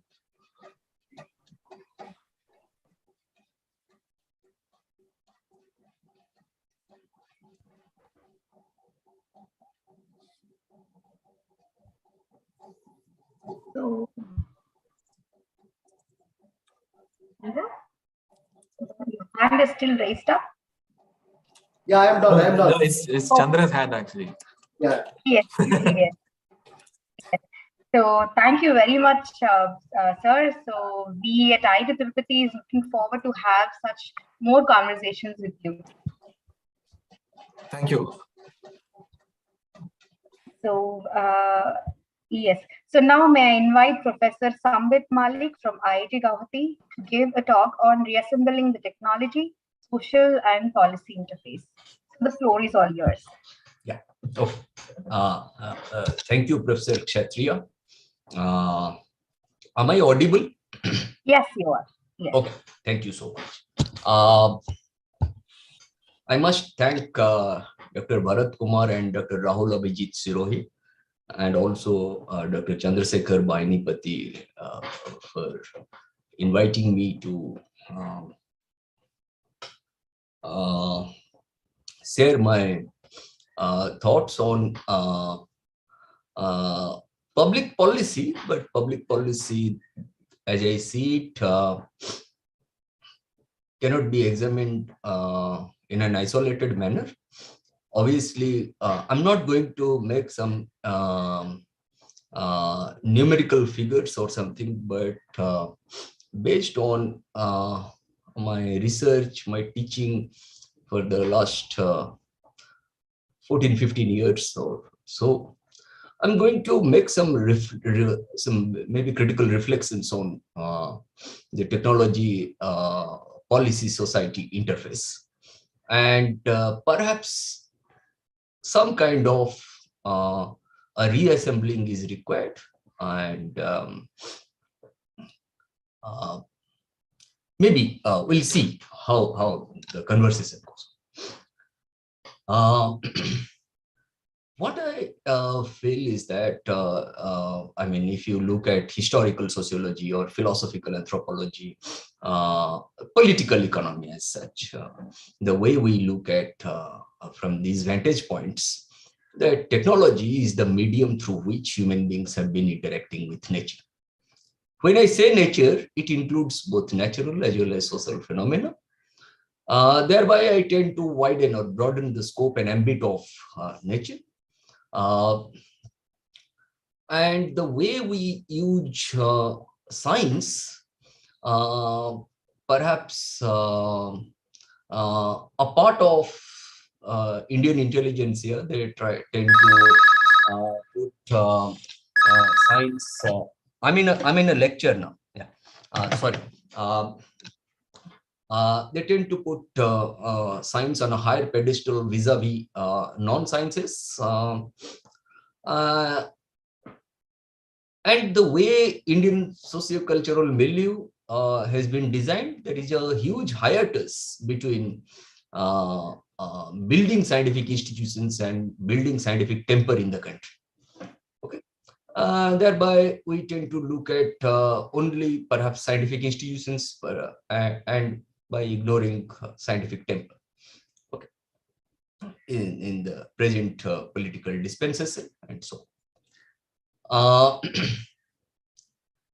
Having made these remarks, perhaps technology as an act of doing and science as an act of knowing, perhaps they are not critically embedded in our economic culture and polity, precisely because of the ways through which the political elites, the scientific elites, as well as the industrial elites have tried to isolate ethical concerns from the epistemological questions. Okay. I mean, if you look at, I mean, of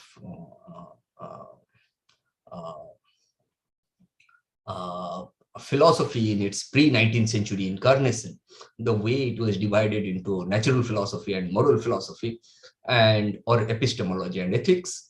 And when we tend to integrate natural philosophy with moral philosophy, we tend to arrive at modern philosophy of science. That's what, I mean, this is a basic.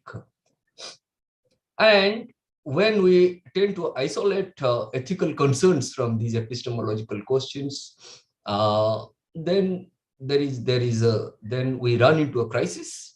And what kind of anomalies, or what are the adequate number of anomalies which are required to recognize that this is a form of crisis or not? That's another thing. But at least Indian society, Indian culture, Indian polity, Indian economy, I think there is a gap, there is a hiatus between the ways in which technology has been used and the ways through which Indian public, Indian citizens, intelligentsia, they have been able to receive modern science. And when a particular technology is evaluated, a particular technology is evaluated only in terms of consequences, not in terms of the interactions within the structural mechanisms that we have at hand. And technological development that we tend to see, it has been guided by, mostly it has been guided by the Chicago tradition, American tradition, colonial tradition of modernization theory, which suggests that I mean, what is modernization theory? Modernization theory postulates that the less developed economies would make progress, provided they follow the pattern of development of Western capitalism. Okay, and that's how, I mean, when you tend to, I mean, that's how it becomes more and more ethnocentric in nature. And ethnocentrism is based on resizing of the biological school of the evolutionary theory. Okay, and that's how society, the way we are trying to create, it has been more dichotomous in nature. And perhaps there is a need to critically interrogate such dichotomy, such binaries. And binaries are man-made. I mean, there have been, but the binaries, dichotomies, they have been there for, I mean, because of human interventions. They are not natural, right? And the way technology has been deployed in Indian economy, Indian society, they must be evaluated within the matrix of a class-divided society, within the matrix of a conflict-ridden society. And these conflicting interests, ideologies, meaning systems, and so on, you will find that they are not critically embedded in the framing of public policy. The side which becomes politically, economically more dominant, it gets reflected in our public policy making. And as a consequence of which we have failed, I mean, not we, I mean, the development trajectory has failed to examine the nature of the state itself and the location of the state within the matrix of a conflict-ridden society, within the matrix of a class-divided society, and also the relationship of the state with various other contending social forces. Okay, it may be related to class or caste or tribe or ethnicity or citizenship or nationality and so on. Then the state is being thought of as an entity that stands outside and above society. Maybe it is thought of as an autonomous agency that is invested potentially with an independent source of rationality. I mean, enriched by technical assistance from metropolis. And also you will find that the state is thought of having the capability to initiate and pursue programs of development for the whole of society. I mean, these are all people very often say that no, trickle down effect, top down approach, and so on. Okay, but in reality, what we tend to see that the way we tend to control technology, the way we tend to harness technology, actually we are controlling human actions. That's why what we tend to find that there is an implicit disjunction between the state and society today, slurring over questions about the social foundations of political power and the making of public policy. The problematic of the state is then narrowed down to that of the efficacy of its public institutions and organs to achieve objectives and programs of capitalist model of development, modernization theory, and so on. And the state, which in conventional political science textbooks, we used to see that, no, what are the elements of a state? No, population, territory, government, and sovereignty. But actually, now the state has been reduced to the ruling elites, the dominant political parties, bureaucracy, and military. Bureaucracy, of course, I'm not using in a more Weberian sense, but in a more distorted Weberian sense. Okay. That's how these development agendas, these technology-induced development agendas, they're explicitly or implicitly, they're theories of capitalist development. And technology, which has been portrayed as more or less neutral, actually the neutrality of a specific technology depends on the ways through which that particular technology has been designed and controlled. That's why design and control become the basis through which we can examine the neutrality of a technology. That's why you can look at the works of Langdon Winner and so on, Donald Mackenzie, U.D. Walkman, Biker, and Pinch, and others. And when we tend to deploy technology in any kind of public policy framing, we tend to ignore the plurality of interests. We tend to look at the interests of the dominant ones. That's why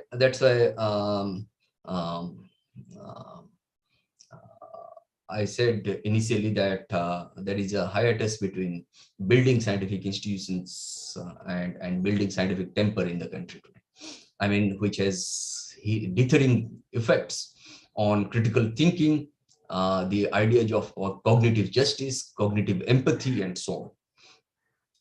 And if you look at the ways through which the impact of technology on Indian society today, the impact of technology on Indian society is much larger, much more as compared to the impact of science on Indian society today. Okay, that's why I'm not trying to make a demarcation between technology and science here. That's not my job here right now. My job here is to look at the ways through which technology has been uncritically deployed in public policy framing by ignoring the plurality of interests, plurality of networks, and so on. And that's how you will find that that people very often earlier said that nature must be controlled, all positivistic control of science, that we must try to control nature, we must try to master over nature. I'm not going back to the metaphysical school of thought, but very often it has been argued in the positivistic school, in the school of European Enlightenment, and so on, that no, we must try to master over nature, master over control nature, and so on. But if you look at such arguments today in 2022, then you will find that many perceptive thinkers have linked this, including Marx, okay, linked this idea of control over nature to the central political phenomena of contemporary period, namely institutionalized controls of a few over others. And these some are not men of property in the traditional sense, but men of expert knowledge. And such political, cultural construction of expertise also must be critically examined. And scientific knowledge and associated proprietary technologies have become the source of power over nature. However, in reality, such power over nature has been translated into power over people today. You look at the construction of large dams, you can look at the ways through which national parks are built and so on. And it is this domination of expert knowledge and its nexus with political power that makes mockery of liberty in any substantial sense. Two destabilizing changes we often encounter, and one is cognitive change, and the other, one is at the level of, you can say at the cognitive level, and the other at a political level. And these two destabilizing changes are witnessed in the changed and changing contexts of knowledge production today.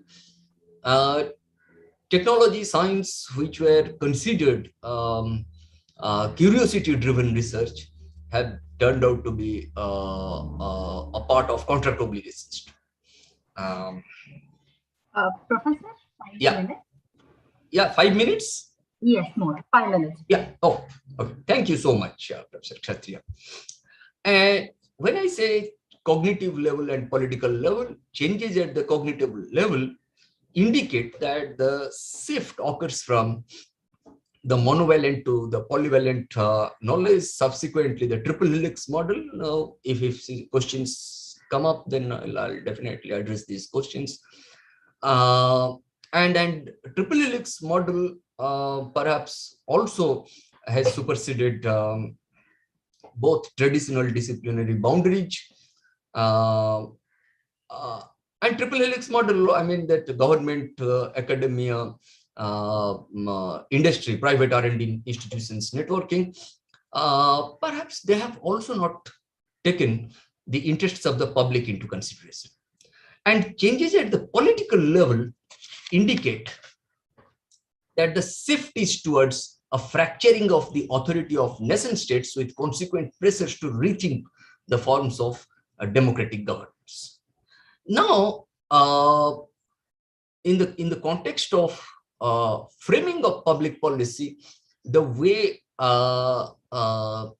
technology has been taken as an independent variable, I think technology must be taken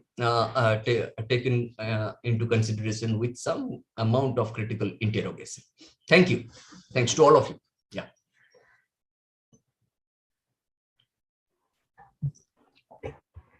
Thank you very much, Professor, for this interesting presentation. So I must say that the talk is quite engaging. Now the floor is open to the questions. So, yes, is it Rahul? Yeah. The hand. Bharat. Yeah, thank you, Professor Sambit, for this sort of bringing together this. I mean, how do we really look at technology vis-a-vis science and, of course, public policy?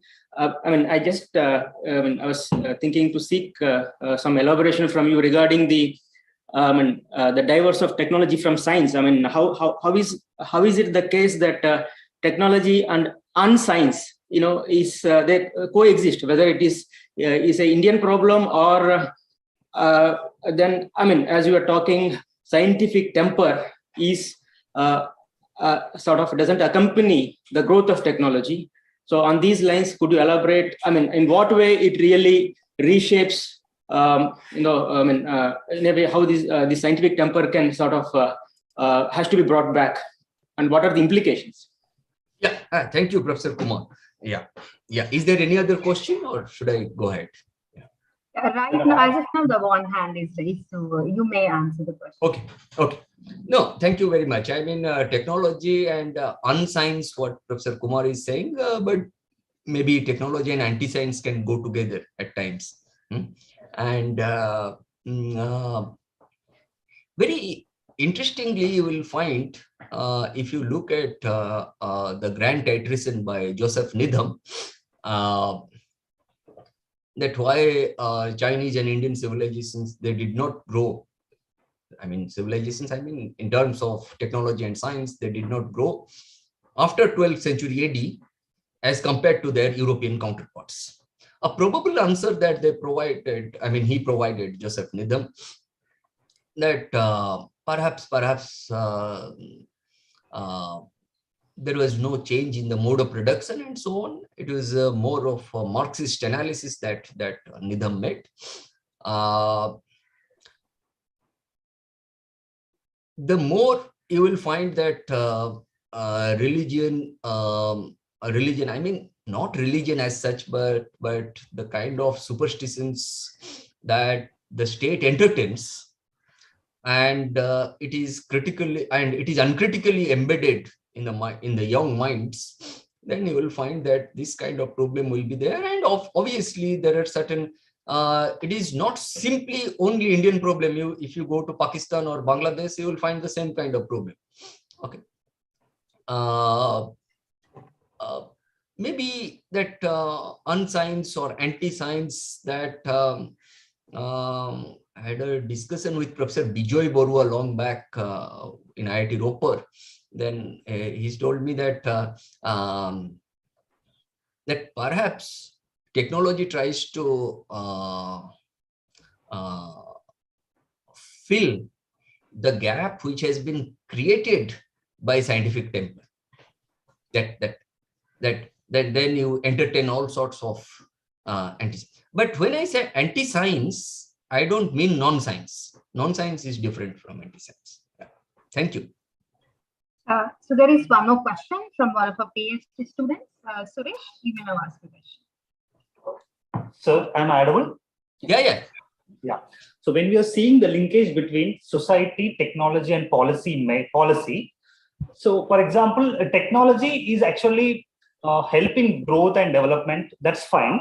But if you see from a society angle, for example, if you employ a technology like robots or something else, then there is a layoff of people. So the problem of unemployment problem arises. That is one thing. But actually, technology is helping in a society certain sections. Yeah. Mostly developed sections, they are like developing, like they are like, we will see that developing is developing, underdeveloped is underdeveloped, like that. So poor is becoming poor and rich is becoming richer. Like in this context, I want to specify. So you are using robot and so on to clean all those sort of everywhere. But when it comes to manual scavenging, all these things, that you are still employing the people. So I want to see that where is the policy makers or the policy context? Like we are seeing society and technology in a systematic way, but the policy makers or the policy is lacking. So what is your thoughts, sir? No, see, manual scavenging, these things, I'm not telling you about this right now. Okay. But there are broader questions here. I mean, when you say a specific technology, whether it is a byproduct of or whenever a technology is incorporated in public policy framing, whether it is a byproduct of inclusion of differing interests or not. When I say differing interests, I mean I touch upon class, I touch upon caste, I touch upon tribe, I touch upon many other, I mean gender, I touch many things, right? The way in which I think public roads in India are constructed, I think they're anti-pedestrian. If I say, then perhaps if you visit some even European very purely capitalist countries also, you will find that pedestrians have the first right on the street, not the heavy vehicles. But in India, most often you will find that pedestrians have to wait for the heavy vehicles to pass first. Now, it is not simply about constructing roads, but constructing roads by taking care of certain ethical concerns. That's why I said, if you isolate ethical concerns from epistemological questions, then perhaps the society will be more empty.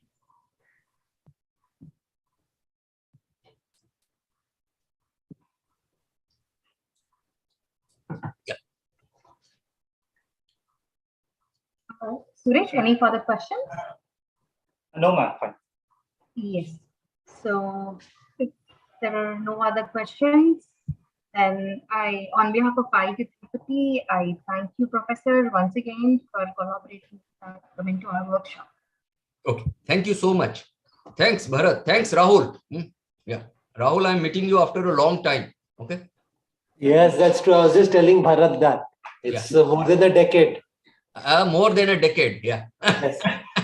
Thank you. Thank you. How are you, Rahul? Yeah. Good. You look just like the way I remember you. You haven't changed at all. Okay. Thank you. Yeah. Let's meet sometime. Huh? Yeah. Okay. Thank you. So we are ahead of 5 minutes. If it is okay with Dr. Rosa to start the presentation. Yes, with your permission, if it is okay, may I invite you for the presentation? For audience, Dr. Rosa Abraham is from Asham Premji University, Bengaluru, and she's here to give a talk on conventional employment metrics to public policy, a critical examination. Dr. Rosa, the floor is all yours. Thank you. Thank you for the opportunity to present this work here. Special thanks to Professor Rahul as well as the organizers. I'll just share my screen. So this work is largely based on our research at the Center for Sustainable Employment, and some of it is based on secondary data from CMI, and some of it is also based on sort of primary studies within the center. So basically the provocation for this work arose during the time of the pandemic when we were examining standard employment metrics. And it brought to us light some of the inadequacies in these employment metrics and how on its own maybe some of these metrics may not get us truly the true picture of the labor market. And that sort of set us on this path of trying to see what is it that these metrics are missing out on and how can we augment existing measures of the labor market. So in fact, this idea, so in 1970 report of the Committee of Experts on Unemployment Estimates, they rightly say that in our complex economy, the character of the labor force, employment and unemployment is too heterogeneous to justify aggregation into single dimensional magnitudes. So there is this recognition that simple estimates are often inadequate. But despite this, these kind of single dimensional magnitudes of workforce participation rate, labor force participation rate, and unemployment rate typically dominate the discourse on employment situations. So often the parameters by which the labor market is judged are broadly just around these three estimates of work and employment. But as we find that these are necessary, but they're often inadequate measures of the state of the labor market. And in particular, often there is need for caution, both in interpreting the levels of these estimates as well as changes. And we need to sort of see one against the other and not one on its own. And like I said, the pandemic and working with these estimates during the pandemic was really a lens for us to see how some of these may be inadequate. So during this presentation, what I'll be doing is actually talking about how these measures provoked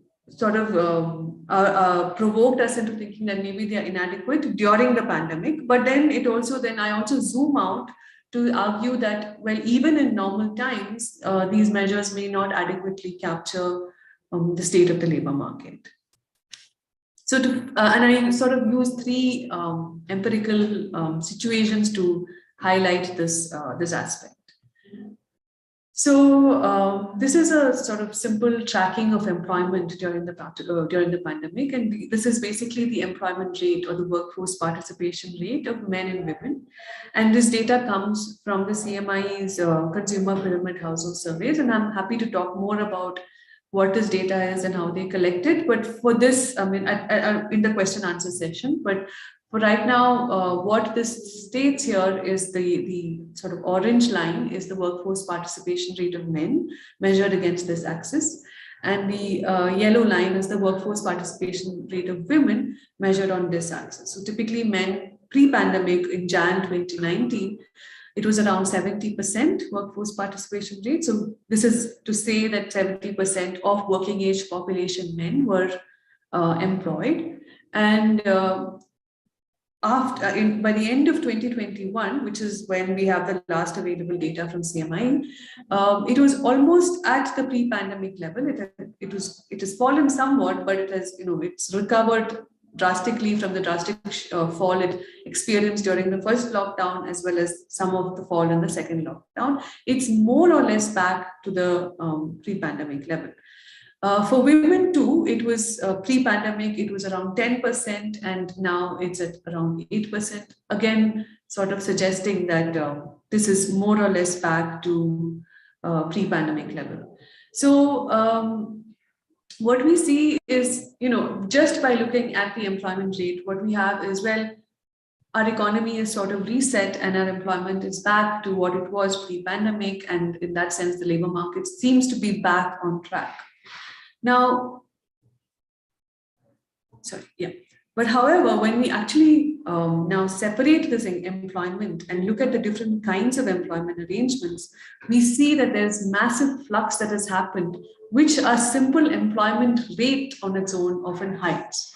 So what I have here is a different kinds of employment arrangement. And this is work which we have which is featured in the State of Work in India, which is published by the center. Now, there are 4 kinds of employment arrangements that the CMI categorizes a worker into. So a worker could be self-employed, they could be temporary salaried or permanent salaried, or they could be a daily wage worker. So this is the share in daily wage work in 2019. And on the right-hand side is basically what was their employment arrangement in 2020. And here, alongside the employment arrangements, you also have this 5th category, which is the out of workforce. And this data is for the men. And so what this is saying is that from every employment arrangement, there is some movement out of workforce. This is by the end of 2020. So there was some movement out of workforce, there was some exiting that happened. But this, beyond that, what you see is that this huge movement of workers from daily wage work as well as salaried work into self-employment. So if you look at the daily wage work, about 30% of 2019 daily wage workers were now self-employed. Similarly, a similar share, around 30% of salaried workers were now self-employed. So what this tells us is that although employment rate or workforce participation was restored, there is also a lot of behind the scenes flux that has happened, and there's huge migration of workers into self-employment, and which is really a sort of a fallback employment arrangement. And this sort of flux and movement into these fallback arrangements is made even more apparent when we just look at the permanent salaried workers. So what we did is we took the sample of workers who were permanent salaried pre-pandemic. Okay. And we tracked how many were still permanent salaried in the subsequent months. So for example, the number 83 here is saying that amongst the permanent salaried workers who were permanent salaried in 2019, 83% were still permanent salaried. So there is some normal time flux as well. There is some of them moving into self-employment, maybe starting their own businesses. There are some who maybe exit from work. But generally about 80% permanent salaried workers remain 80%. Now, as you track them, obviously during the lockdown, you have this massive fall. Only 38% of permanent salaried workers were still permanent salaried. And this is not surprising given the huge economic contraction that we witnessed during the lockdown. But what is interesting is even now in December, by the end of 2021, only 50% or 48% of permanent salaried workers managed to stay on as permanent salaried. What happened to the remaining 52%? Essentially, what's happened is that a large chunk of them have moved into self-employment, so that what we saw in the earlier flux, but they also have moved out of the workforce or even into daily wage work. Right? So there's this huge increasing informality in the labor market, which a standard employment rate restoration doesn't really reflect. So on its own, the employment rate hides this kind of massive flux that we have seen.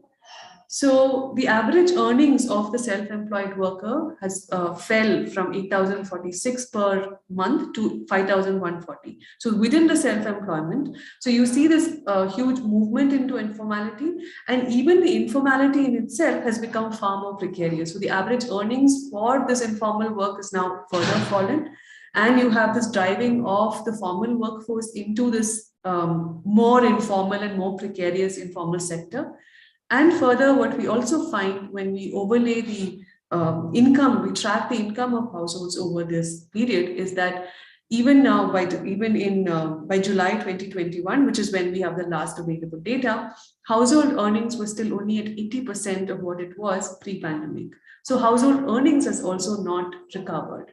So what we see as a recovery in employment is really only a suture over the deeper fractures in the labor market. And these fractures are a loss of household earnings, a reduction in earnings, as well as a complete loss of salaried formal work. So in that sense, in the context of the pandemic, the simple employment rate on its own may not often convey this huge flux and huge increase in precarity that has happened in the labor market. Another thing that we sort of identified first with the pandemic context was, again, the kind of how the way our employment is measured and how employment status is captured can often throw some sort of misleading results. So this is from the PLFS. So the PLFS data is collected for every quarter. And what we are seeing here is what the PLFS does is that it asks about the current weekly status. Now, in the PLFS estimates, a person can identify as in any of these kinds of employment. So it could be daily wage or salaried or unpaid or self-employed, but they also have a possibility for a person to record themselves as being self-employed. So in that sense, they are employed, but they are not working. So this could be that they were sick at the time of talking to them, they were on leave. And so there is this additional category, a fifth category that comes in, where technically they are employed, but really for practical purposes, maybe in the week that they went, they were actually not engaged in that economic activity. And what we find is that in the last quarter of 2019, 20, which is basically coinciding with the lockdown months, this category, which is the self-employed not working, sees a huge jump. So previously it was around 1%, 2%, maybe 5%, but this becomes almost 15% of the workforce. Now, again, the employment rate, these folks who are self-employed and not working would still be sort of captured as employed. But really, for all practical purposes, they are not actually engaged in an actual economic activity. And so this sort of inactivity behind the self-employment is not captured within the employment rate. So this is something that we also find, which has also been found by other studies. So during the lockdown, the Center for Economic Policy and Research conducted a study of 8,500 workers in urban areas. And they collected information on first the reported activity status, but they also asked about how many hours of work did you do, how much income did you receive. Now, when you just look at the reported activity status, about 15.5% of these pre-pandemic workers said that, well, now we are unemployed. So they actively reported themselves and self-reported as being unemployed. So this would be what a standard labor market survey unemployment rate would give you, that 15.5% unemployment rate. But what the study does is that now they have people who say they are employed, but they actually did no time in no hours of work. So they had this information on hours of work that people were engaged in. And when you include those folks who did 0 hours of work, then what you find is that the unemployment rate goes up to 21.7%, so 22%.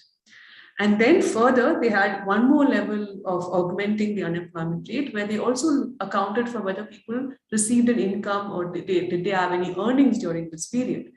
Now, there could be people who say they are employed, they did positive hours of work, but they were not paid at all, or they received no. So if it's a self-employed person, they kept their shop open, but there were no customers, there were no sales made. Now, in those cases, when you include those people who reported receiving no pay or earnings, then your unemployment rate increases even further to 52%.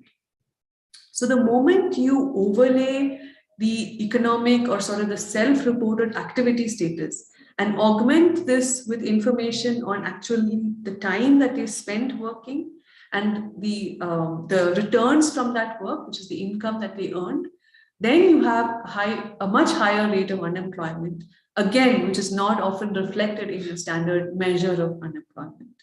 And this is then zooming out. So this is obviously a pandemic phenomenon, especially the not receiving pay is sort of unique in a sense to the lockdown situation. But then this has a larger implication even during normal times. And this is because of how labor market surveys typically collect information on employment status. So what the labor market survey does is asks people, what were you primarily engaged in?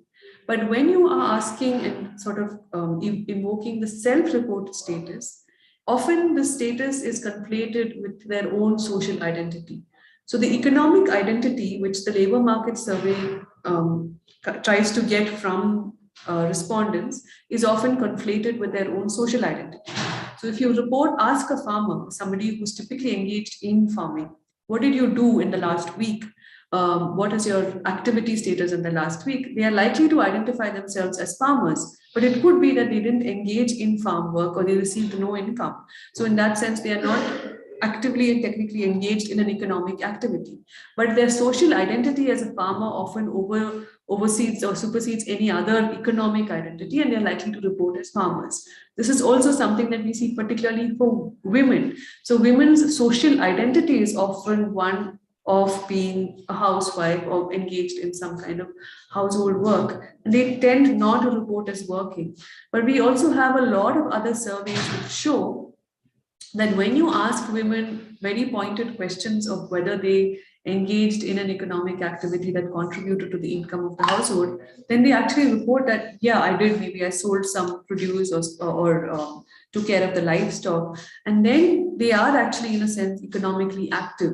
But because of the way our labor market surveys get the information on employment, often these women are then characterized as out of the labor force or not working or not engaged in a productive employment. And one of the studies that really brings this out is the study by Deshmukh et al. Along with Sonali Desai and Shantanu at NCAR, where what they did, and this is a technique that is also used by the IHDS, which is another large-scale sample survey, where instead of asking what is your economic activity, they ask the household, what are your major sources of income? So there's income from farming, they could be getting income from some salaried work. And then they ask, well, who contributes to this income? So the moment you identify income and then asks the contribution to this income, they find that there's a better reporting of women's work especially. So when there is, they say that there is income from sale of milk, and then they ask, well, who contributes to taking care of that livestock? Then women's work then gets identified. So the moment the economic status is then elucidated through this method, they find that women's workforce participation actually increases by 9%. So in the point being that this this reliance on an identity-based self-reported employment status can often underestimate work, or it could overestimate depending on who the question is being asked to. And this also then goes not just in the reporting of employment, but also in the reporting of unemployment. One thing that we observed during the pandemic was that when women lose work, so women, they are working and they lose work, they are likely to report as being out of the labor force. When men who are working lose work, they are likely to report as unemployed, which is to say that I don't have work now, but I'm looking for work and I'm willing to work.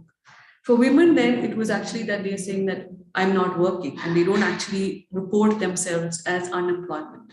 So again, the reliance on self-reported measures, especially of unemployment, can mislead, and the measure of unemployment, say for women, may not really measure their true demand for work in a sense. Dr. Rosa, 5 minutes. 5 minutes. Sorry? 5 minutes. Yeah. So to carry on with the women's workforce question, Another aspect that we found, so for example, with during the pandemic, you find that women's workforce participation actually increased. So this was, sort of can be seen as a positive development, given that we have historically very low WPRs. But then what you find is that when you look at the kind of work that women has increased in, it's been an increase in unpaid family work. Now, what is unpaid family work? It's basically when somebody engages in working in the family farm or in the family business, they don't get wages in return for it, but they contribute to the larger income from that farm or business. So what has happened is that unpaid family work has increased, and it's not really wage-based work that has increased. So when you look at the nature of work that is behind the WPR increase, then you question whether the increase in WPR is really a good thing, right? So there is larger welfare implications. So a simple increase in women's employment is not in itself a good thing. We need to then look at what is the kind of employment that goes behind it. And of course, like I already discussed, there are larger measurement issues which underplay women's estimation of women's work in the labor force. So to conclude, standard measures of employment or unemployment provide only half the picture. And these are often, the measurements of employment, like I said, are often conflated with a person's own personal or social identity. And so there is a need to augment the information on employment with information on earnings, on their employment arrangements, as well as their time use. And on particularly with the context of social identity, it is also important to then ask additional probing questions. So, for example, in capturing women's work, on an immediate question of women's work may not elucidate women's work employment participation. You need to probe more to get at that information. And on a more macro level, there is a need for a robust data infrastructure. So, of course, we've gone one step ahead where we now have yearly and very high frequency data on employment, but there is a need to have more nuanced measures of this even within these labor surveys as it exists now. So that concludes my talk. I'm happy to take questions. Thank you. Thank you very much, Dr. Rosa, for your presentation. It's quite dynamic, and I must say that every slide is quite informative. And yes, as you said, this indeed is a critical examination of employment metrics. Now the floor is open to the questions. So Seema Kumar from UNICEF, Mrs. Seema Kumar, yes. Yes, thank you so much. Thank you so much, Rosa, for this very, very insightful presentation. Really, very intriguing.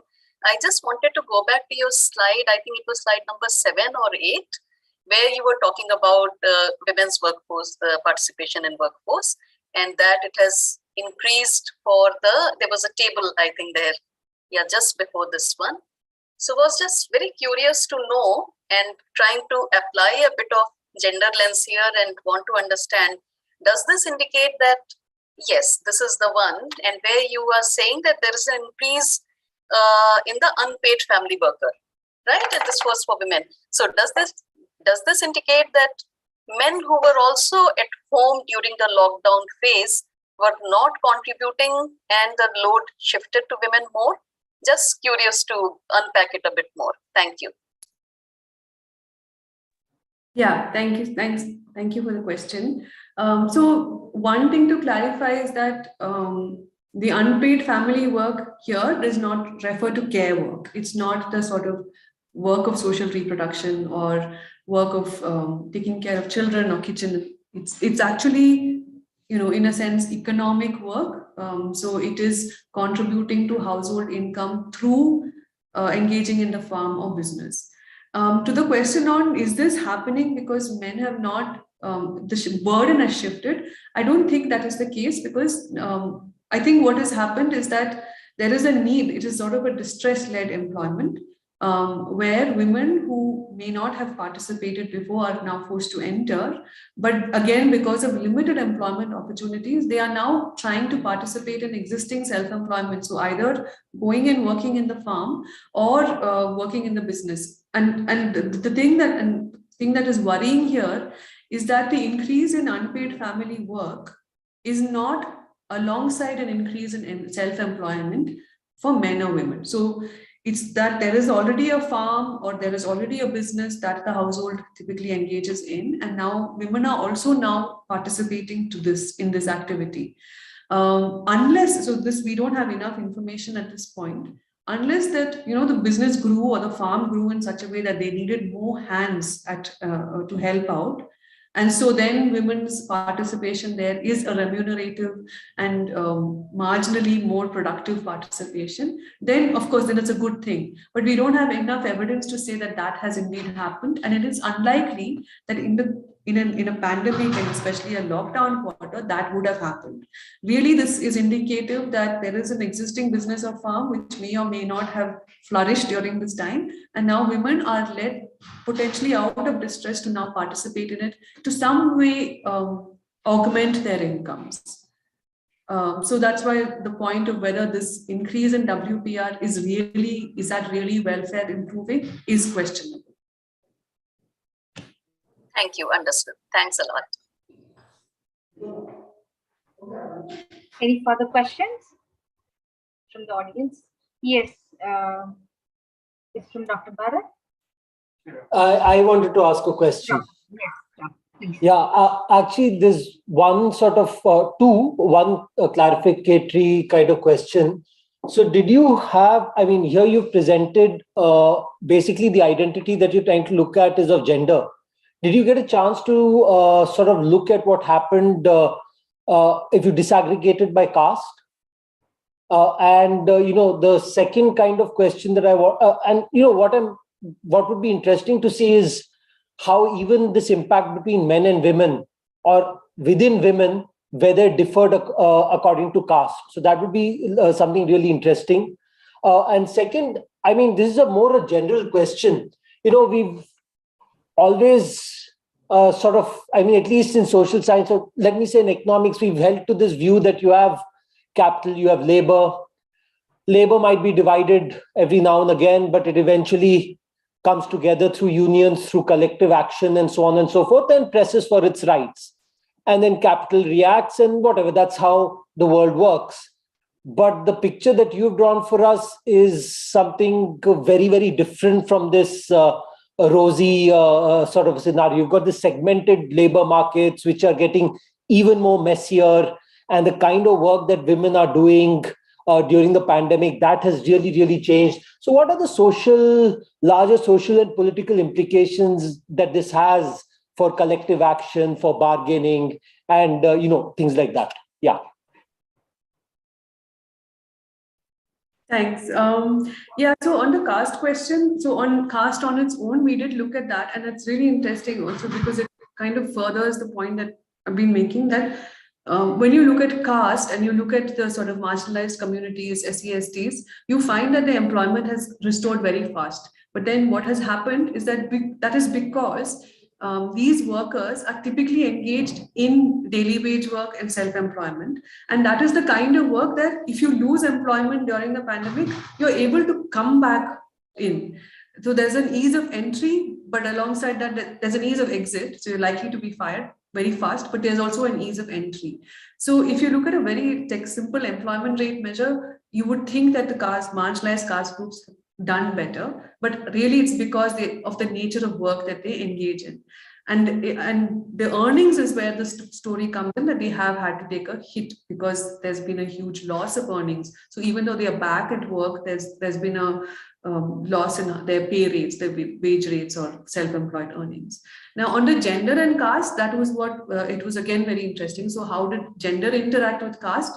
So what we are finding, at least in terms of the pandemic impact, is that gender completely it sort of supersedes any other identity. So it is not that women from a particular caste were more disadvantaged compared to women from another caste.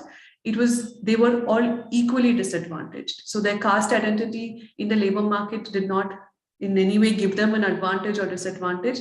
Again, the other thing we find is that with the gender and education, so you would think that more educated women or women who have more experience are able to come back to work after the lockdown, and but then we don't find that. So for men, for instance, if you are more educated and if you had more experience in the labor market, these play a role in your recovery. You're more likely to come back into work. but none of these advantages hold for women. And it just complete. And so we did this through a sort of a logistic estimation where we controlled all of these, and we find that all of these are sort of insignificant in that sense, and it's gender that kind of explains the disproportionate recovery of women. I hope that answers the first question. The second, so it is sort of exacerbating the existing segmentation in the labor market. But in terms of the social and political implications, I think one thing that was very interesting for us that we find is this recovery being highly fractured, both across the gender dimension, but it is also very interestingly fractured in terms of the age dimension as well. So what we find is that the workforce now is actually a much older workforce. So the average age of the workers now they are much older compared to the pre-pandemic workforce. And why this has happened is because the young workers have not been able to come back into the workforce. They have continued to remain unemployed. And again, something that we see in CMI is that in this last year, there's a huge increase in these young people reporting as students. Unfortunately, CMI doesn't tell us whether these are actually students in the sense that they are formally enrolled in something, or is it that they are not working and they're kind of maybe preparing for exams or things like that. We don't have that information. But compared to what is happening in previous years, it's almost doubling of the rate of people, youngsters reporting as students. And these were youngsters who were previously workers. They were previously workers, they've been pushed out, and now they're saying they're students. So this is this huge mass of workers, young workers who had productive and who had earnings, who've been deprived of that earnings, forced to sit out. And I think that in itself has huge social implications. I think we already see that in the kind of riots that we saw around the railway recruitments and so on. So I think that is one level of social and therefore political implications that potentially arise from the kind of displacement that the labor market is seeing.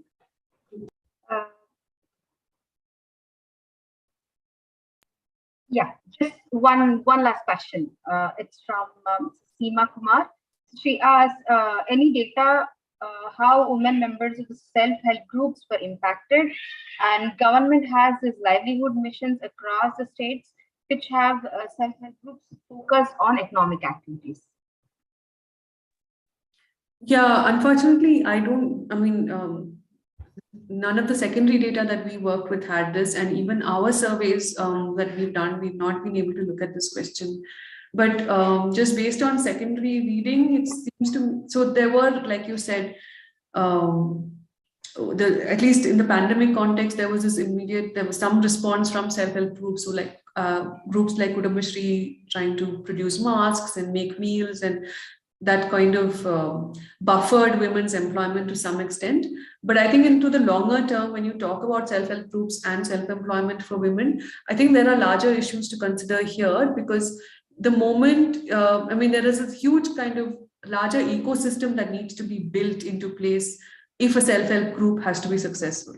So, and I think this is more demanding than say a woman in salaried work, right? So there's more things to be taken, including credit market, input market, digital access. All of these have to be kind of brought into play. And I think that is where also policy needs to address that. Are these larger ecosystems around self-help groups being built? So in a very short term, they did have some kind of buffering impact, but I don't think this is sort of sustainable into the longer term. But unfortunately, I don't have evidence to actually look at this in detail. Thank you, Rosa. That was helpful. So thank you very much, Dr. Rosa, for your time. And we are looking forward for more such interesting conversations with you. Thank you so much for the opportunity, and thank you for the questions too. Thank you. So may I now invite Ms. Seema Kumar from UNICEF, Hyderabad, to give a talk on the education community's response towards COVID-19 experience from the field. Mrs. Seema Kumar, the floor is yours. Thank you so much, first of all, to Dr. Rahul and Dr. Chandrasekhar for reaching out to us and inviting us for this session. And also to all the previous speakers. I could not join yesterday. I'm sure the yesterday's sessions were also as as insightful and interesting as today's sessions. I missed those, so I hope I will be able to access the recording and look at those, because today's sessions, and especially the previous speakers for this section, have given me so many ideas to strengthen the programming that we implement in collaboration with state governments and union government and also other partners, and has also given me, like, as people were speaking, I was thinking about how we can collaborate to do certain things to strengthen the work which is already happening. So thank you so much for this opportunity. I also want to acknowledge the presence of my colleague Kishore Kumar, who has actually in AP been leading the work that I'm going to discuss very briefly here. The session or the topic which I'm going to cover is very different from the previous speakers have spoken about.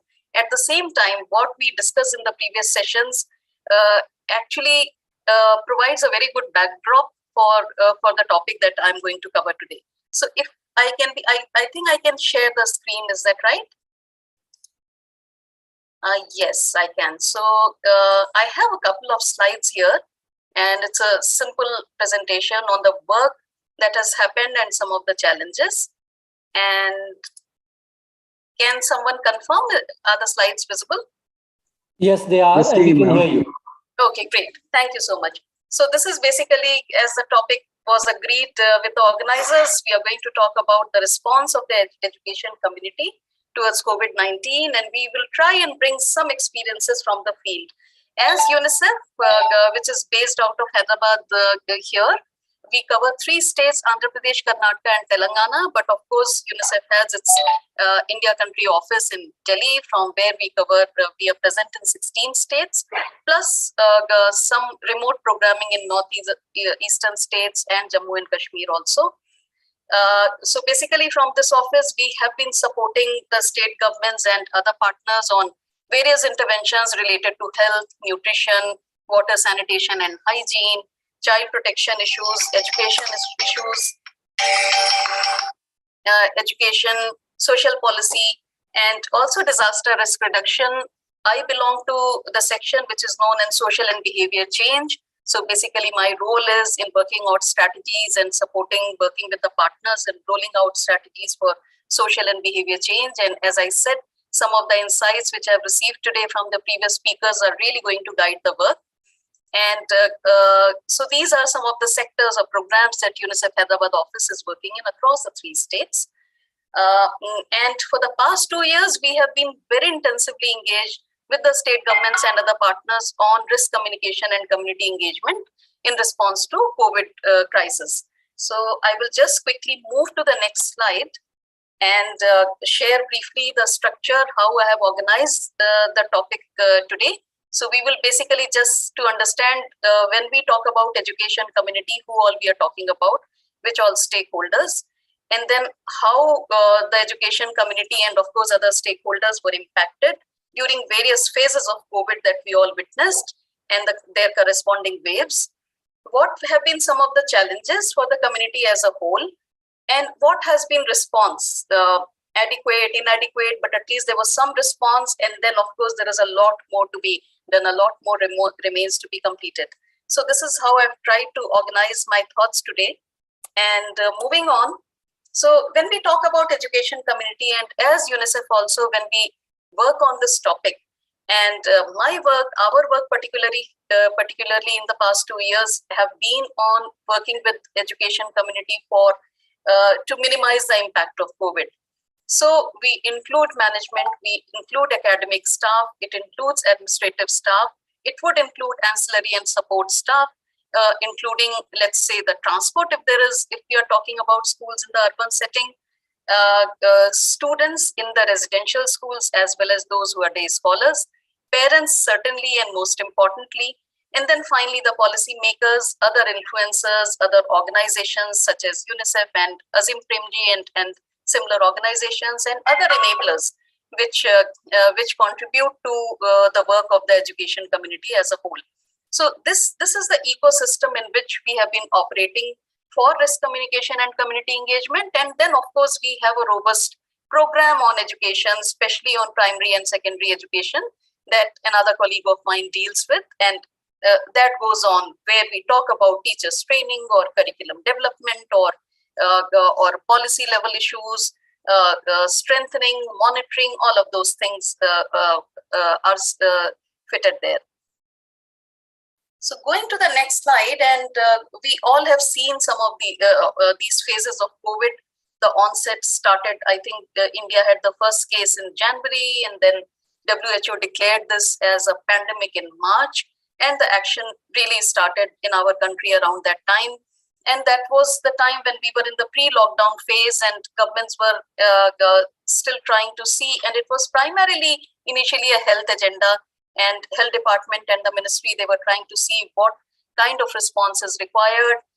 Agencies like UNICEF and other partners were working on the risk communication and community engagement strategies to minimize the impact, to minimize the spread.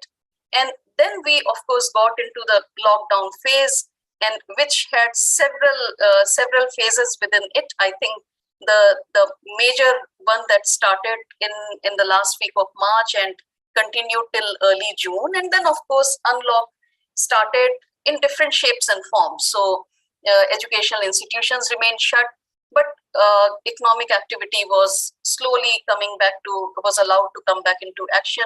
So there were different forms of unlock phase also, but education institutions remained impacted right from the pre-lockdown phase until now. And that's where I think all the stakeholders need to think a little more from a futuristic point of view also, in terms of how do we prepare ourselves and support the educational institutions, whether government or private, whether primary or the professional courses, universities, but how do we organize ourselves to be able to respond to better and ensure that learning for students continue in a very, very enabling environment.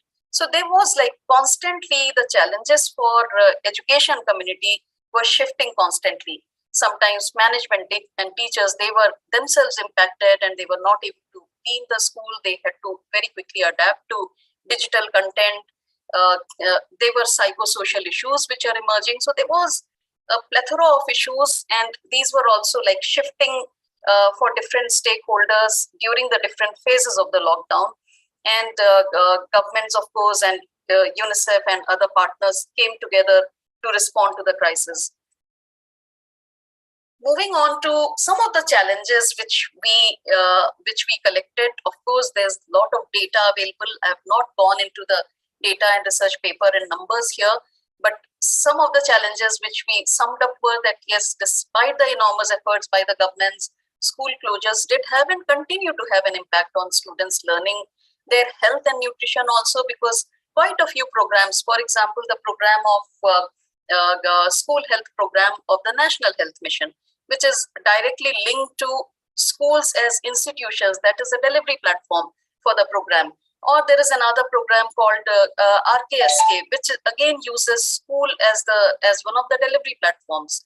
Nutrition, whether we talk of midday meal or other programs, was impacted, and a lot of achievements actually were reversed also.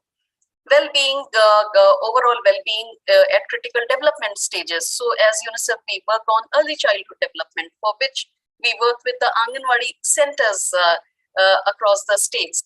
Now those issues, because of the lockdown and Anganwadi centers being shut down, parents were not able to come with their children to those centers, and a lot of those activities could not be implemented despite the adaptation to digital mode. It was not the same.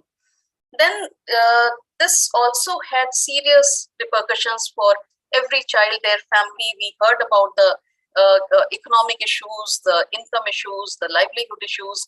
And this has led to a situation that children probably would never be able to catch up with the lost time which they experienced, and impacts are going to be long-term and multi-pronged. Increased in instances of violence against children, leading to child marriage, and I think that is why I was asking this question to the first presenter on the issue of child labor and how the impact of SMEs has impacted other issues, other softer issues. So child labor, child marriage, and there is data available which has indicated that during the lockdowns, and especially girls were the worst affected. Limited access to digital learning, resources due to poverty. So we all know, and we heard previous speakers also about the technology.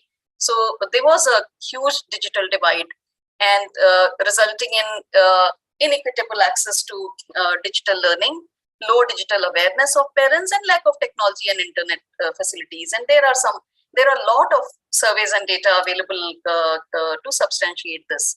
Increase in out-of-school children was another very, very concerning phenomena which was noticed and expected and noticed. Moving on to a few more challenges, mental health, we all are fully aware, emerged as a major concern for over 1/3 of primary students, as perceived by the parents, and also nearly half of the students who were in secondary schools. Migrant students and students from scheduled tribes, they face challenges in learning, and especially the data indicated that they were learning less than what they were doing in school, and this was also expected.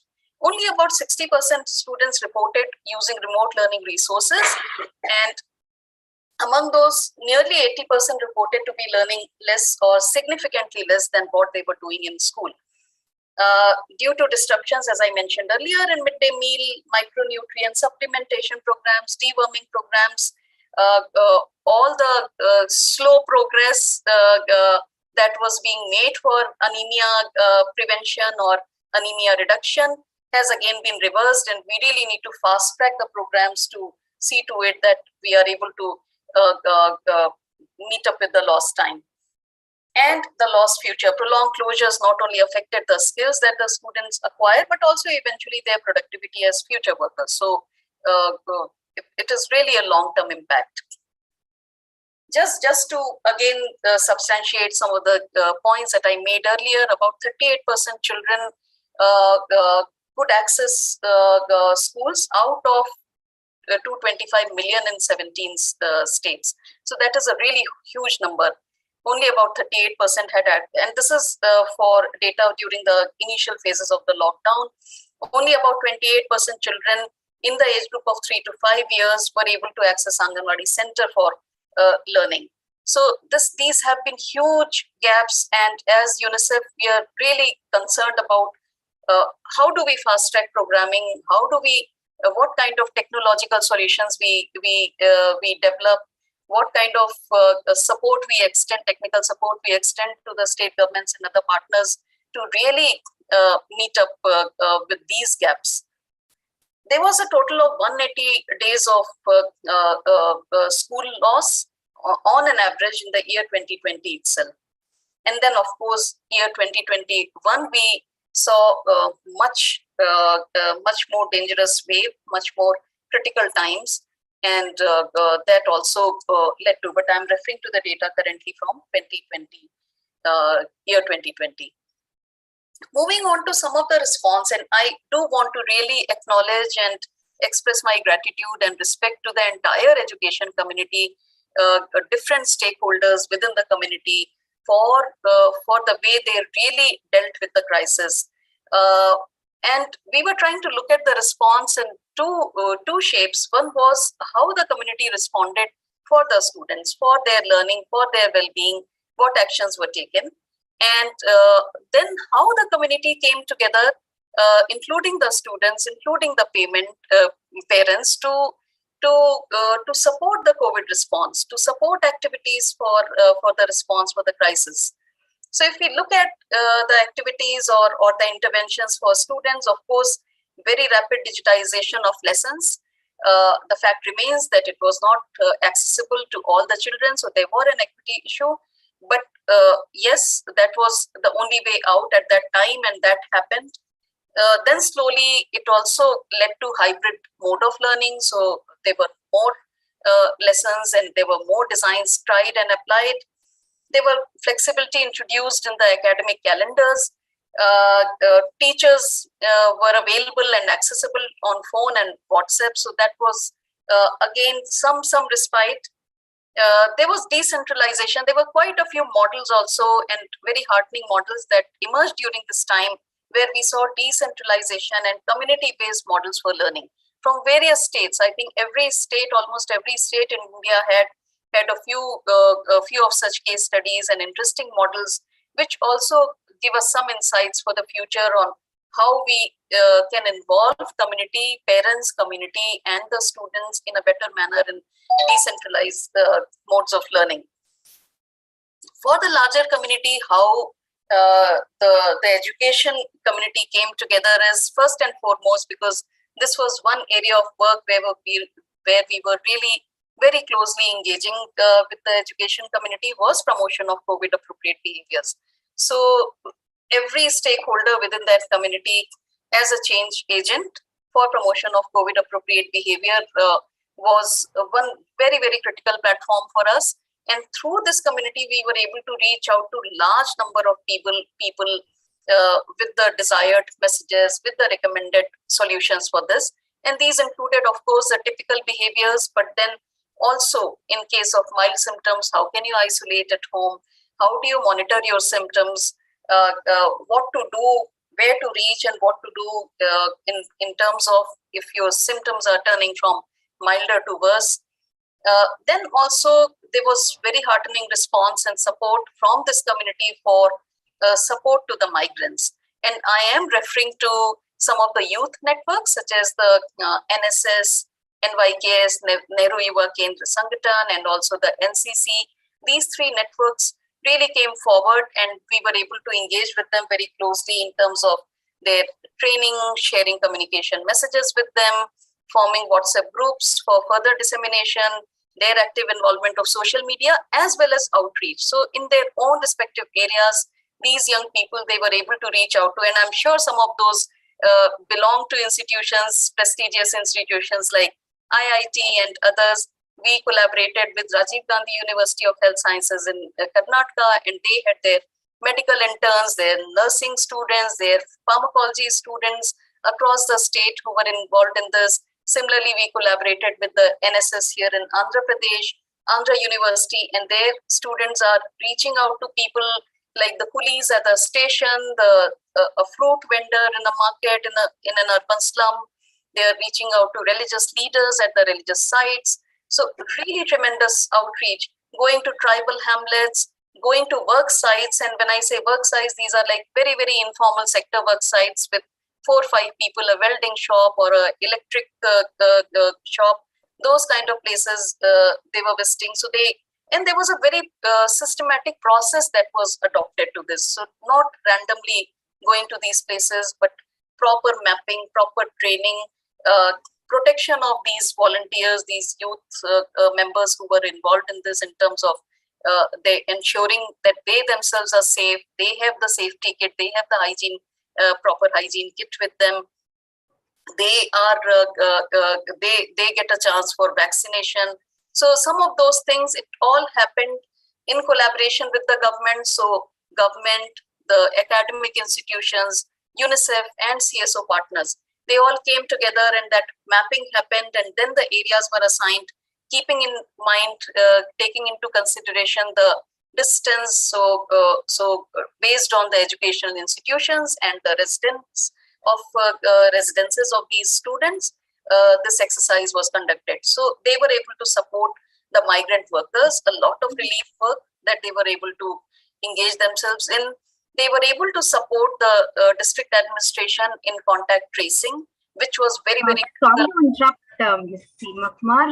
So you have 2 minutes. Okay, sure. I think I'm just going towards the last slide. So they were able to support in tracing, testing, isolation, vaccination drives, as I mentioned, urban outreach, tribal pockets, and intensive support during the peak of the waves, remotely or physically. But this was like very, very, and that's why I wanted to highlight how the educational institutions, how they have responded and how they can be involved in the future. Coming to the next piece, the education community's response. This one I would like to talk about, the Association of CBSE Schools. This was again an urban response through which we were able to involve school management, principals, teachers, and parents, as well as students, all of them together for the response. And they were also able to participate, design themselves, and participate in a COVID Braveheart campaign. I will go to the next one. So this is some glimpses of the work which NSS volunteers have been doing in the field. These are a few more glimpses of the kind of work they have done. So this was really intensive outreach, and without their support, it would not be possible. In terms of policy makers, we had the state level RCCE core group headed by the Special Chief Secretary rank officer, and we had CSOs and media and line departments and development partners part of it. And through that group, coordination meetings were happening, and guidelines and SOPs for schools and educational institutions were also being issued. So these are some more glimpses of actions that has happened in the schools. And I think what more needs to be done, just finally, this is the last slide. So we realize that we do need to focus on the most disadvantaged. In this process, there are children who have been left out, whether it is the girls or children with special needs or children belonging to minority and underprivileged groups, children of the migrants, and urban slums really in such pandemics require special attention. Rural, it was still easier to manage as compared to expecting them to follow COVID appropriate behaviors in the urban slums. So I'm sorry if I have exceeded the time. I will stop here and happy to take any questions. Thank you so much. Thank you very much, Mr. Siva Kumar, for your presentation and for illustrating us how the COVID-19 has posed challenges to the educational community and the responses or the measures taken by them to address this. Right now, the floor is open for the questions.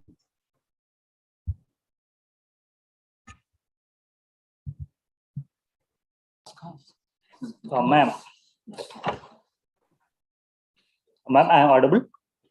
You are audible, Suresh. Yeah, ma'am, it's not a question, but I want to share two observations because like during the March, maybe 20 like that, so all the institutions like closed, and the students and even the management doesn't know what will happen or when they open. So the students like us thought that they may be open in a month or so on like that. So we went back to our homes. So for example, my is a remote place. So there you have issues with electricity, you have issues with network. So, and once we went home, and then there is a full lockdown, and there is no movement, like the shops were closed. So if you want to buy something like mobile or something like the digital access you're talking, so that is stopped.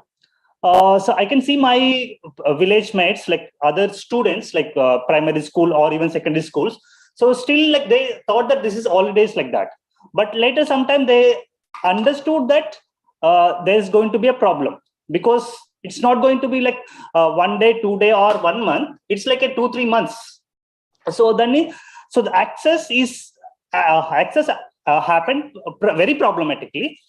And one more thing, like even though they have a data, for example, 1 GB or 2 GB, so they may listen one hour class or 2 hour class, the data may finish. And that is another thing. But one more thing is like, when it comes to the primary schools, like schools, they started with digital classes. So what happened? They're insisting the parents, like if you pay the arrears, then only we will take your students to the online classes. So otherwise, they're not going to take the online classes. So like everyone badly affected, but students particularly affected very, very badly, ma'am. So I just want to add this one. Completely agree with your observation. Absolutely. And that is why I was suggesting that there is a lot more to be done. This is like, I think, very, very limited work that has happened. And we really need to collectively think about some solutions for the future. And pandemics may come and go unannounced, and we need to, I think this is a learning and we need to prepare better. Thank you for that observation. So can I ask, am I audible? Yes, you are, Chandra. Okay. So regarding the first wave of COVID-19, following the first wave of COVID-19, if you see across the India, mostly in most of the states, the schools are closed. Basically, I'm talking about the primary school. Okay, there is two kinds of school, like the private school and the government school. So private schools simultaneously started online teaching, and assuming that those people are going to private schools, the students are going, they have money, they can afford a digital phone. So they could have purchased digital phone and continue the learning. But in case of government schools, okay, so here you have a different kind of samples. A good group of students, they may not be able to purchase a digital phone.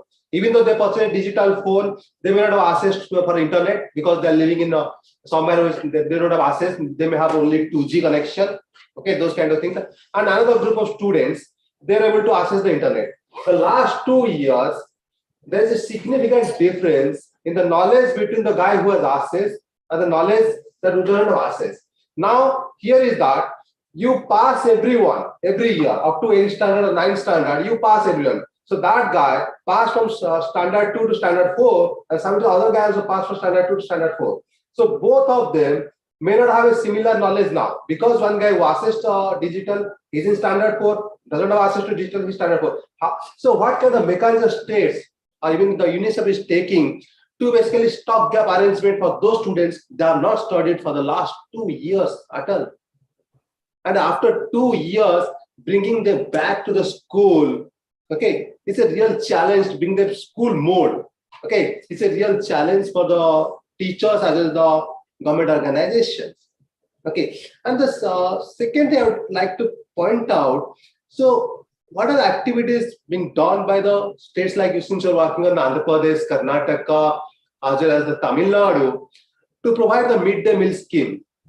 Okay, because midday meal was the kind of motivator for the children to go to school.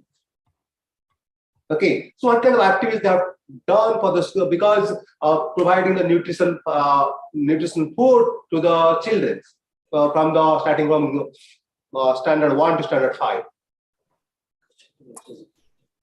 Thank you. Yeah, so 1 minute. Cassidy has a question. Let her ask. You answered all simultaneously. Okay, please collect another one question. Yeah, am I audible? Yes. Sima, are you there? Yes, I can hear you. Please go on. Yeah, it's actually kind of a rejoinder to Chandra sir's question about the digital divide.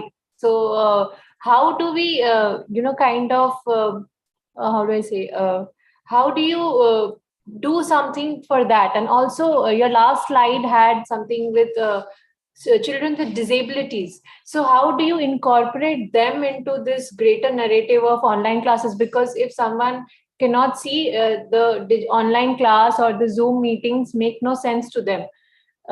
So how do you kind of work towards that, towards making it digital education more inclusive?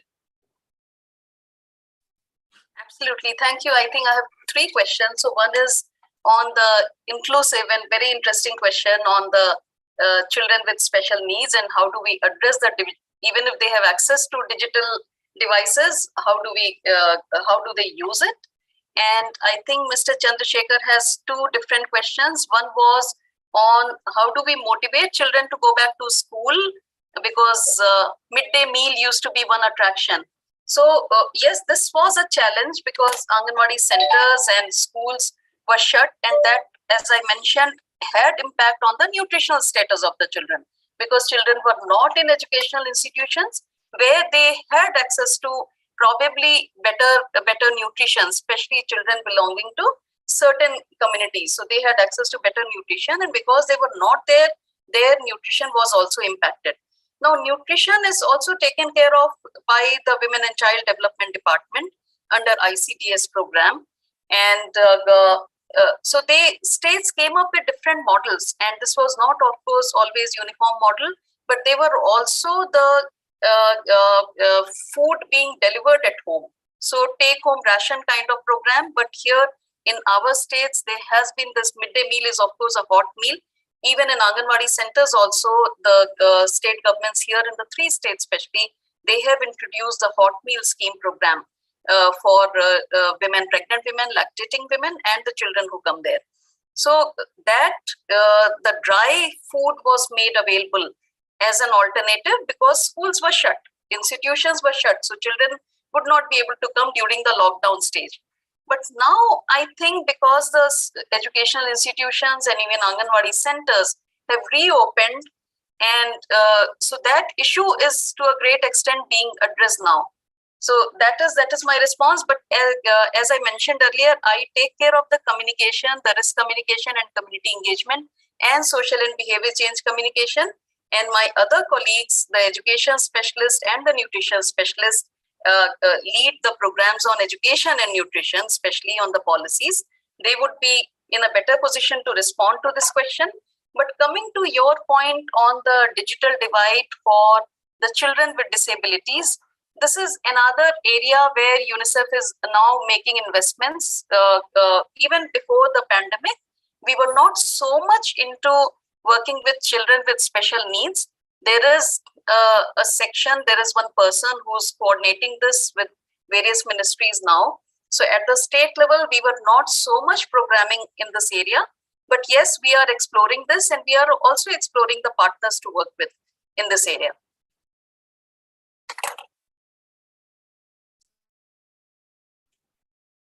Did I cover the questions? Or did I miss any point? Yes. Thank you so much. Oh, thank you, Mrs. Seema, and I, Tirupati, is forward to have more such conversations with you. So now we have a 15-minute discussion with all our speakers. So just to confirm, Dr. Subhash, are you around? Yeah, I just have a couple of minutes because I have another class, which is okay. So we can take any further questions from the audience if you have for Dr. Subhash here.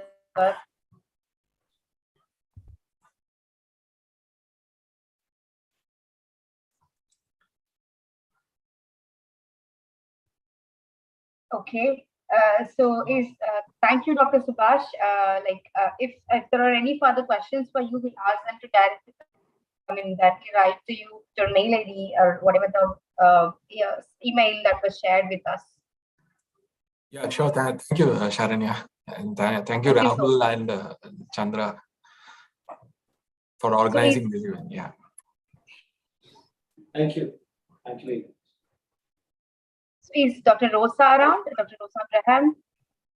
Yeah, I'm here. Yes, and Dr. Seema Kumar, she's around, right? And Professor Sambit Malik? Yes. So Professor Sambit Malik, are you around? Is Professor Sambit Malik is around? I think no. So so we can direct our questions to Dr. Rose Abraham and Ms. Seema Kumar if you have any further questions. Yeah. I think there's no other question, so let us close the section. All right. So I thank you all for attending this session, and we're going to have a lunch break now. So I request all of you to rejoin the meeting link at 3 p.m. We're going to have one more interesting session starting at 3 p.m. I see you all guys there. Thank you. Thank you so much. Thank you. Thank you.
Good afternoon, everyone. Rahul, if you can just tell me if I'm audible enough.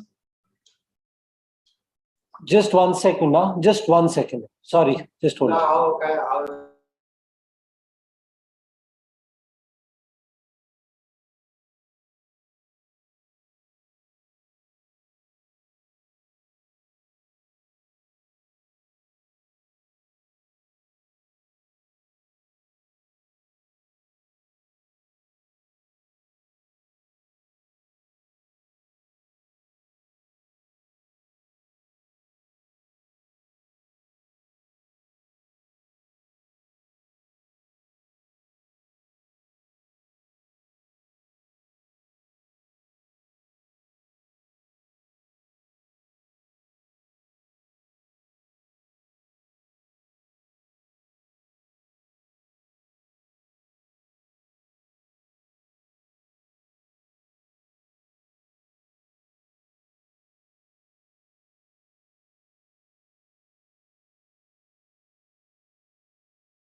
Yeah, there's a little bit of no, it's, there's some of our speakers are having internet issues, so there'll be a delay of maybe 5 to 10 minutes, and then we'll resume. So I really apologize for this, but who's joined? Okay, he's joined. Professor Ramkumar, can you hear us? Rahul, I've just joined, but can you give me 5 minutes? I'll just set this right, my network. I'm very sorry. I've just managed Sure, dongle which works, but I'll just set it right in 5 minutes, please. Thank you. Okay.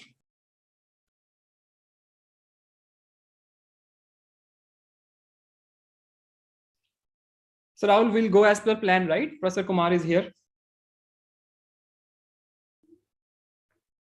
I can't hear you, Rahul. Yeah, sorry. Yeah, he's just joined. He's having some internet problems. So let's go according to schedule. Okay, fine. Okay. So I'll start in next 2 minutes, right? No, we'll just wait for him to give us a... all right. Yeah. All right. Good.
Yeah, just I'm seeing some of our distinguished speakers.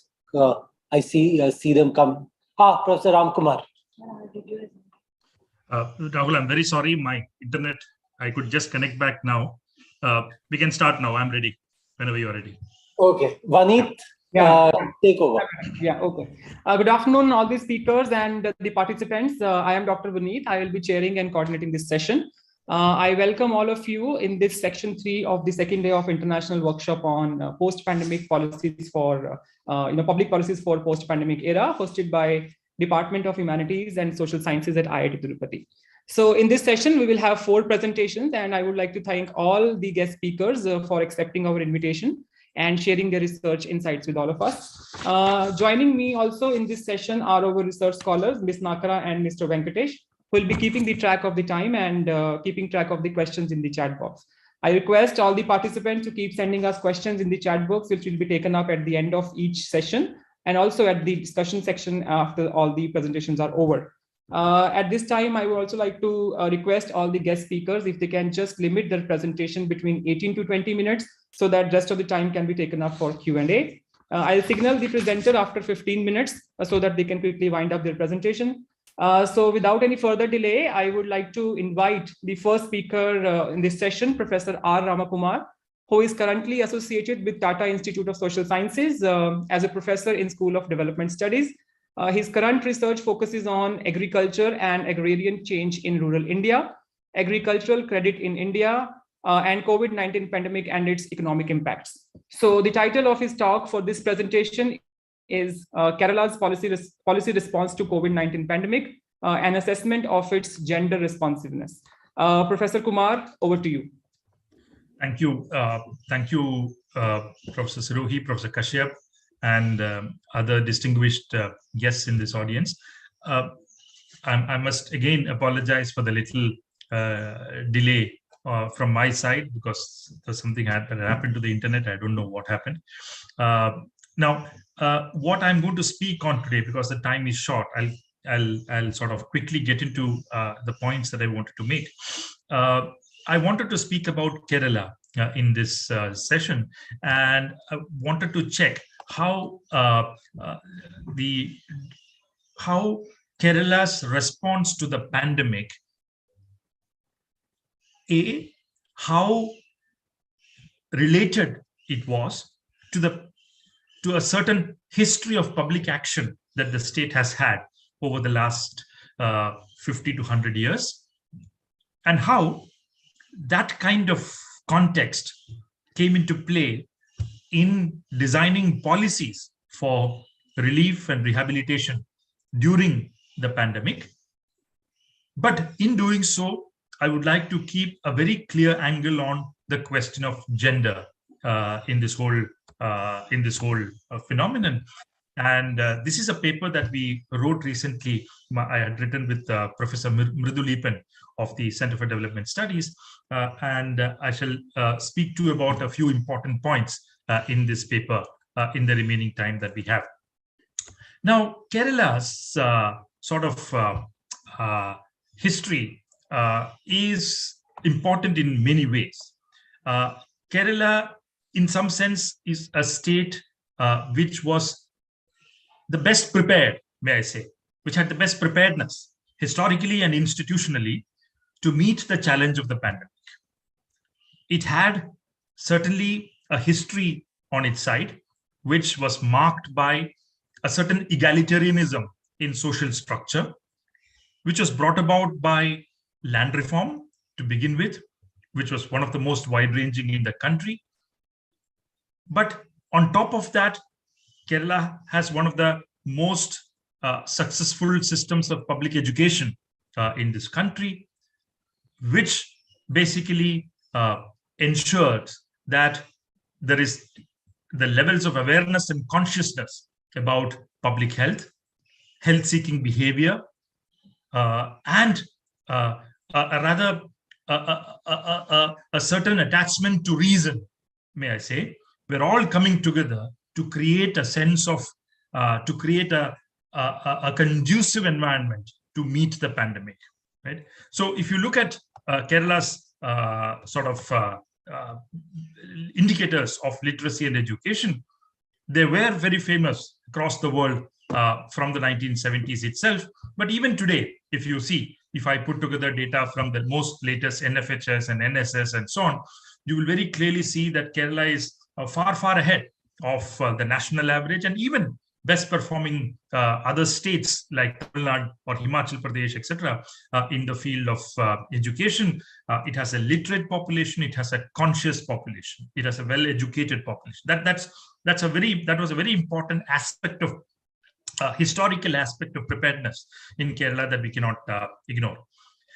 Similar is the case with health. These are again indicators that are well known. I just thought of putting it out with the most recent numbers, so that the point will come across that even in the most recent periods, despite distinct improvements that have been achieved in other states, Kerala's achievements are still far, far improved and superior compared to other states. So basically, if you see, these are well-known aspects of the development literature. Land reform, education, and health. These are well known in the development literature, but there is a little more to this, which is important in the context in which I'm presenting today, which is the whole question of gender. If you look at the public policy in the state over the last 20 to 30 years, you will see that empowerment of women was a very important part of policy, a very explicit part of policy in the last 20 to 30 years.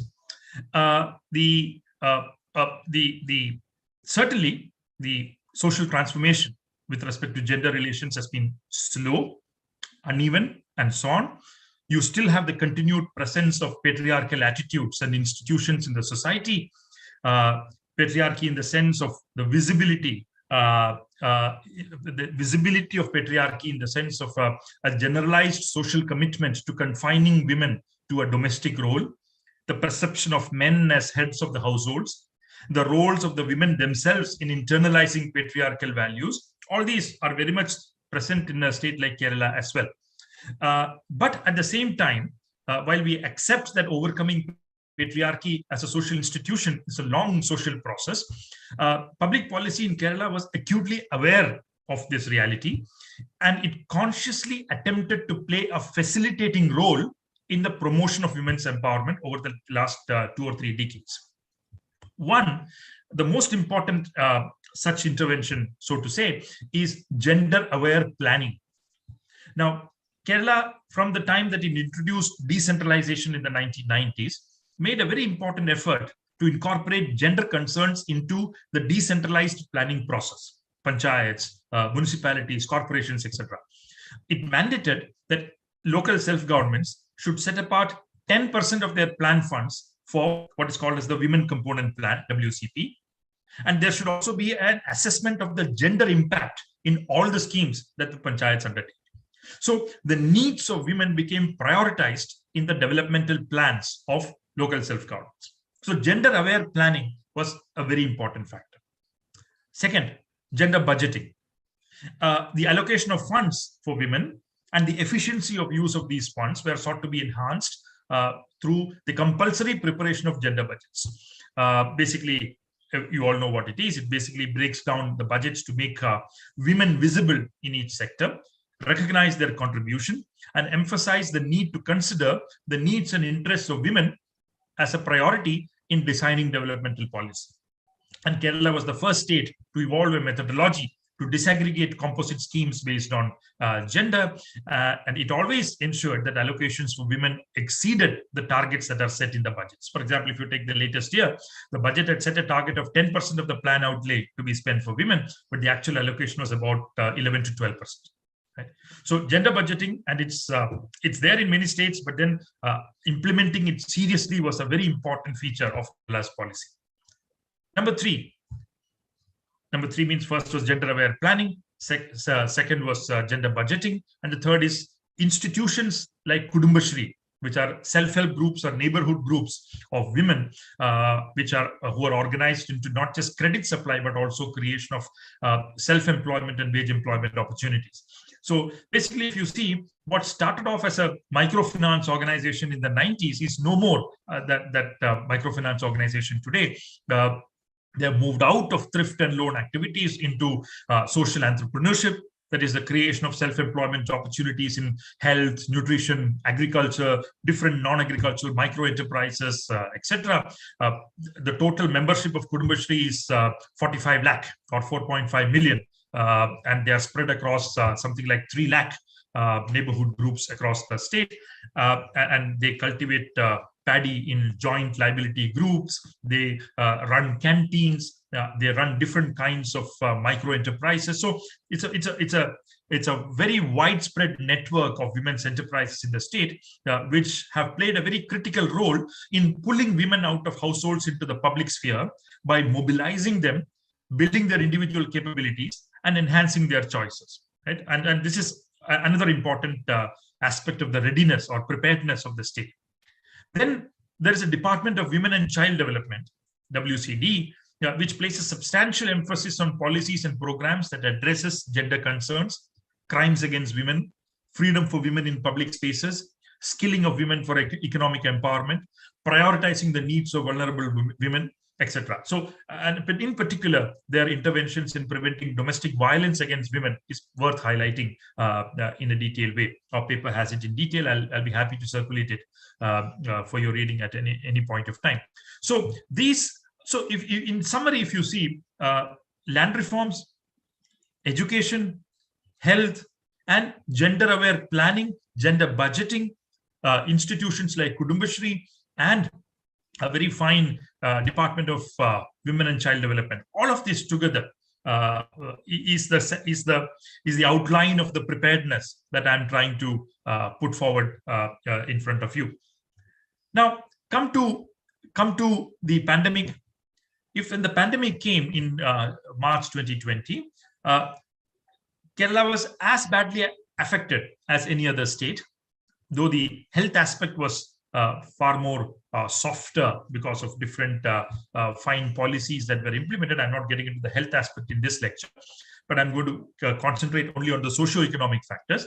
So if you take, for example, women's employment and incomes, there was enormous loss of women's employments and income during this period, just as it happened in many other states. If you take specific aspects, like, for example, crimes against women, right? You will see in this particular slide, we plotted the number of calls that came to different helplines of the government, because the government had put forward under the Department of Women and Child Development a number of helplines like Mitra. This is a helpline called Mitra. I'll give other numbers soon. If you look at this very clearly, you see the on an average, if they received about 50 to 60 calls in the pre-lockdown period, this really went up to more than 100 calls per day in the lockdown period.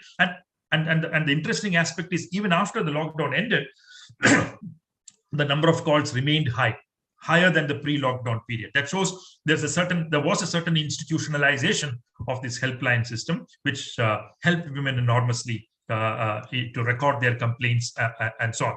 There were other helplines, like, for example, Sakhi, Bhumika, and so on, which were also equally important. But this particular one called Mitra was something to report domestic violence from women, and you can see very clearly that domestic violence was on the rise. There's no question on that. I also will show you some numbers from other helplines. You can see that the kind of calls that came to these helplines are very clear. You can see the most number of calls came with respect to physical domestic abuse, right, for against women. That was the most important, the most predominant type of complaint that came up. You will see other data, for example, as to who was the perpetrator. In majority of the cases, it was either the husband or the parents-in-law who were the most important perpetrators of this domestic violence against women. So the most important aspect of these interventions through helplines was that women were able to approach the government with their complaints And I shall show in a little while some more numbers as to how these were addressed by the government also. Let me, at this point of time, move on to sort of one more aspect of this whole helpline story, which is this is the helpline called Snehita, which basically is a helpline to approach the government with mental health issues. Right here again, you will see that there's a slower than the domestic violence complaints, but certainly a rise across time with respect to the number of complaints lodged. So the point here is that Kerala was no different in terms of the impacts that the pandemic created. Okay. Employment was lost, incomes were lost, there was a rise in domestic violence, there was a deterioration of mental health. All these were there in Kerala as well. The question then is, and that's the part I'm going to come to in the remaining part of my lecture, how did public policy respond to these concerns? Now, one important point about Kerala is that women played a very important role in combating the pandemic as frontline health workers. That is very important. When I say frontline health workers, I start from the minister level itself. There's a female minister of health, which was a very important advantage. And then about 8,000 nurses, 5,000 junior public health nurses, all of them came together and about 26,000 ASHA workers, 66,000 Anganwadi workers, all of them, women, joined hands with these frontline health workers to form volunteer forces. There were something like 325,000 voluntary brigade members. Out of that 3 lakh, about 75,000 were women. So they're very clearly the role of women in terms of combating the pandemic as frontline health workers was a very important point.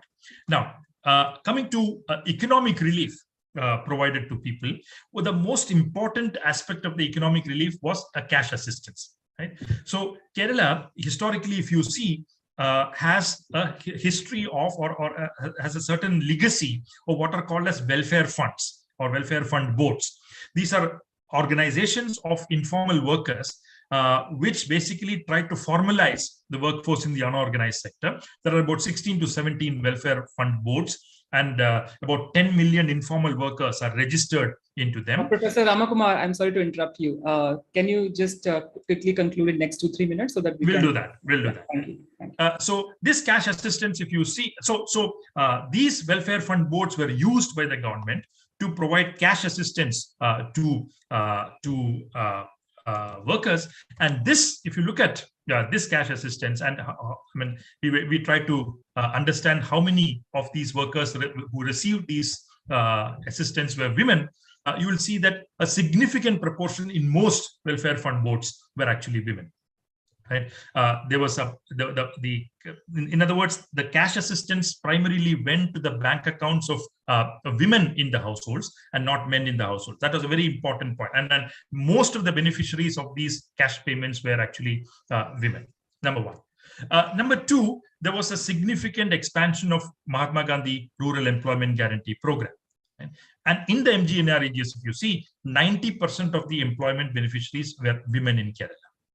And you can see very clearly the red line is actually what was the employment generated in 2021, as opposed to the blue one, which is in 1920. You very clearly see that there were close to about 20 million labor days generated in a year, the pandemic year, compared to the previous year. And that's something that is remarkable about Kerala. The key point being that 90% of the beneficiaries were women. There was also an Ayyankali Urban Employment Guarantee Program, which is Kerala is one of the few states which has an urban employment guarantee program. Here again, you will see that 76.8% of the women who received employment were 76% of the people who received employment under the urban employment guarantee scheme were actually women. You go further ahead, you will see that food security was another important concern, and Kerala opened under the aegis of the local self-government a large number of community kitchens in the different panchayats of the state.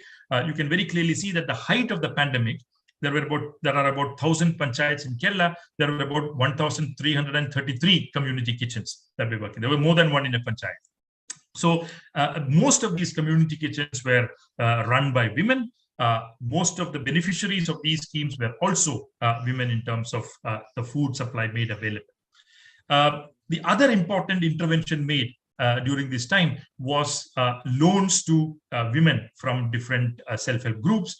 The government of Kerala committed to provide an additional amount of rupees 2,000 crore for this particular scheme of providing loans to women. You can see the record of the scheme up to 31st March of 2021. You will see that if about 2,000 crore was what was promised, the total loans given were close to 1,900 crore rupees, and 100% of these beneficiaries were actually women.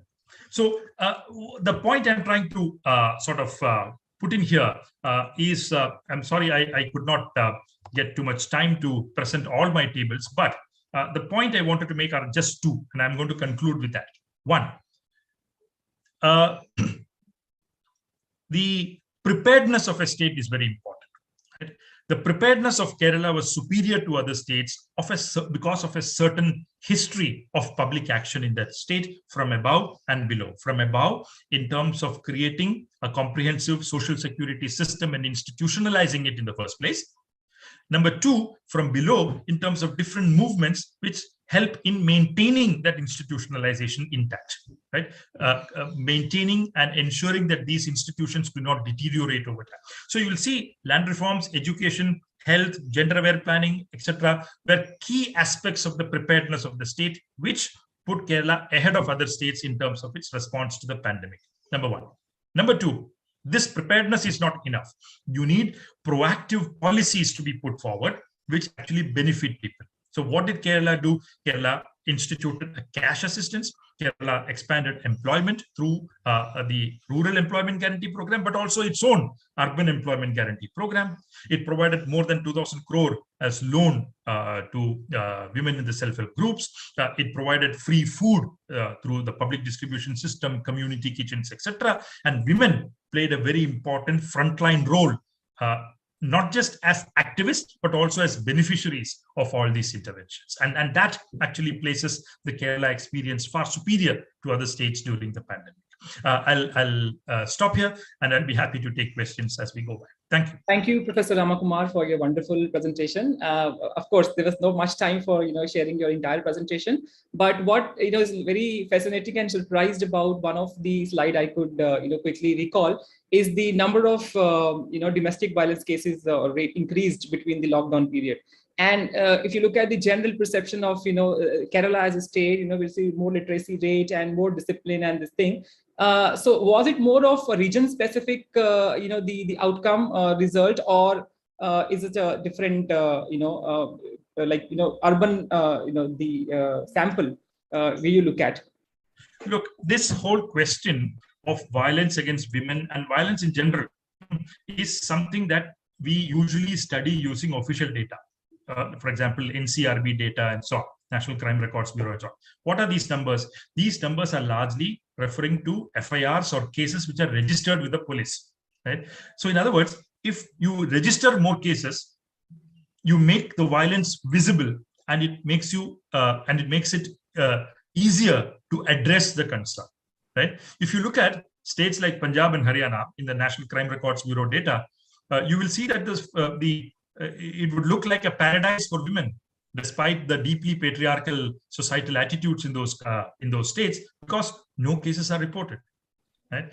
Now, Kerala is superior in that respect, whereby violence is brought to the notice of the authorities, it is reported, and action is taken. And that is one reason why the increase in visibility of violence should not be confused with high levels of violence. Right? Other states have even higher levels of violence, but because none of them is reported, they remain invisible, and you think they are better performers. Right? As we know, as social scientists, that we have to be on guard against that particular problem.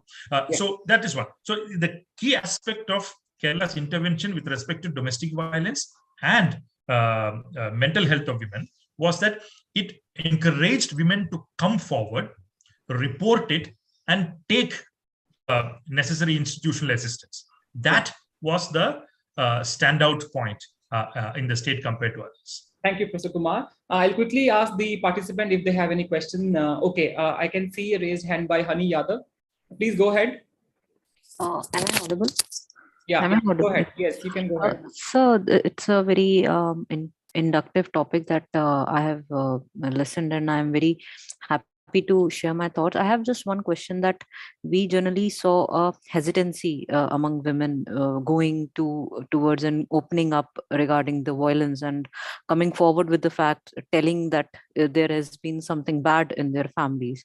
So do we had some interventions where these women who don't want to highlight their their family situations or their part that they are being they are being beaten, or they are being different sort of stuff, so don't we should go in that direction where women should be approached in more closed environment where they be assured that their identity and that will not be so much in public? Absolutely. And I think the protection of the privacy of the complainant is extremely important in these cases. And the fact that I gave you numbers, these are only metadata in the sense of the total number of cases that were reported. We conducted long interviews with different helpline managers and police officials, for example, in the case of violence against women. And we found that there was a clear process in place to follow up on each call. The nature of follow-up depended on the nature of the case. And if the case was judged as serious, it was referred to the nearest police station. Every police station had a women's cell. And in other cases, it was referred to the concerned WPO, or the Women Protection Officer, or a counseling center, or a women's cell, or the helpline had its own legal counseling cell. So in some cases, the helpline returned a call and spoke to the complainant's husband or children. An effort was made to address the matter informally through these calls. However, if the complainant was keen on exploring legal options, she was referred to the Legal Services Authority, from where one person was given charge of the case. But all cyber-related cases, harassment through social media, etc., was reported to the police stations. Same is the case with rising cases of mental health. The provision of emotional support and psychosocial care, staying in quarantine, was a very important feature of this intervention. Then, for example, many agencies of the government recruited retired and other counselors, and sort of bolstered the number of counselors that worked under them. According to one agency, they recruited about more than 1,000 women counselors from among school counselors and so on, to bolster their manpower. And using these resources, patients admitted to COVID-19 hospitals, frontline treatment centers, and those staying in quarantine were provided the psychosocial support over telephone. And special consideration was provided to women here. And detailed psychological intervention was undertaken only in those cases where there were significant levels of distress. And in all these cases, very clearly, the idea was that the identity of the person will be protected. And it is when the government provides you with that kind of security that people become confident to come forward and report their cases. Otherwise, the helpline numbers won't rise if people did not have that kind of a confidence. And that confidence is extremely important to be maintained. Thank you, sir. So one more, I have a query, that are we also targeting the children? Because whenever domestic violence happen in a family, there is a lot of effect, a mental effect to the upbringing of the child. The environment is so toxic. So are we also focusing in that part, considering the part that there is a lot of struggle happen in that child who has been seeing this kind of environment for so long? Yes, the system that I mentioned applies to women, adolescents, and the elderly. The three different sets of people who are particularly affected by this: A, women, for obvious reasons; B, adolescents, that is what you referred to; and also people from the elderly age group, over 60, 70 years of age, who face different kinds of oppressions inside the house. So the three sets of people were the focus of these interventions. And that's what really makes it a very comprehensive approach, rather than sort of compartmentalizing the process into only one set of beneficiaries. The idea was to take all vulnerable groups and address their concerns very specifically. Thank you, Professor Kumar. I request the participants, if they have any further questions, to please keep that for discussion session after the presentations are over, because we have our next guest speaker waiting in the queue. Thank you, Professor Kumar, for your wonderful insights. So now I request the next guest speaker for this session, Professor Santosh Mehrotra. Professor Mehrotra is a professor of economics in the Center for Informal Sector and Labor Studies, School of Social Sciences at Jawaharlal Nehru University, New Delhi. He's also a visiting professor, Center for Development, University of Bath, UK. Professor Mehrotra is a human development economist whose research and writings have had most influence in the areas of labor, employment, skill development, child poverty, and the economics of education. The title of his presentation for this session is Post-Pandemic Public Policy to Realize the Demographic Dividend. Are we on the track? Professor Mehrotra, over to you. Thank you very much indeed, Vineet. How much time do you want me to speak? Yes, possibly, sir, if you can conclude in between 18 to 20 minutes, so the rest of the time we can take up for discussion. Sure. Thank you, sir. Not a problem. Right. I don't have slides, so I'm going to be speaking straight to you. There is a certain conjuncture that we have arrived at in the post-COVID period. I even hesitate to call it a post-COVID period because, after all, we're not quite sure if we have entered the endemic stage or not. But be that as it may, I think we have to understand where we stand in respect of our demographic dividend. So first, let me begin by defining the demographic dividend for you. Most of you use that term, but many people don't fully understand what it means.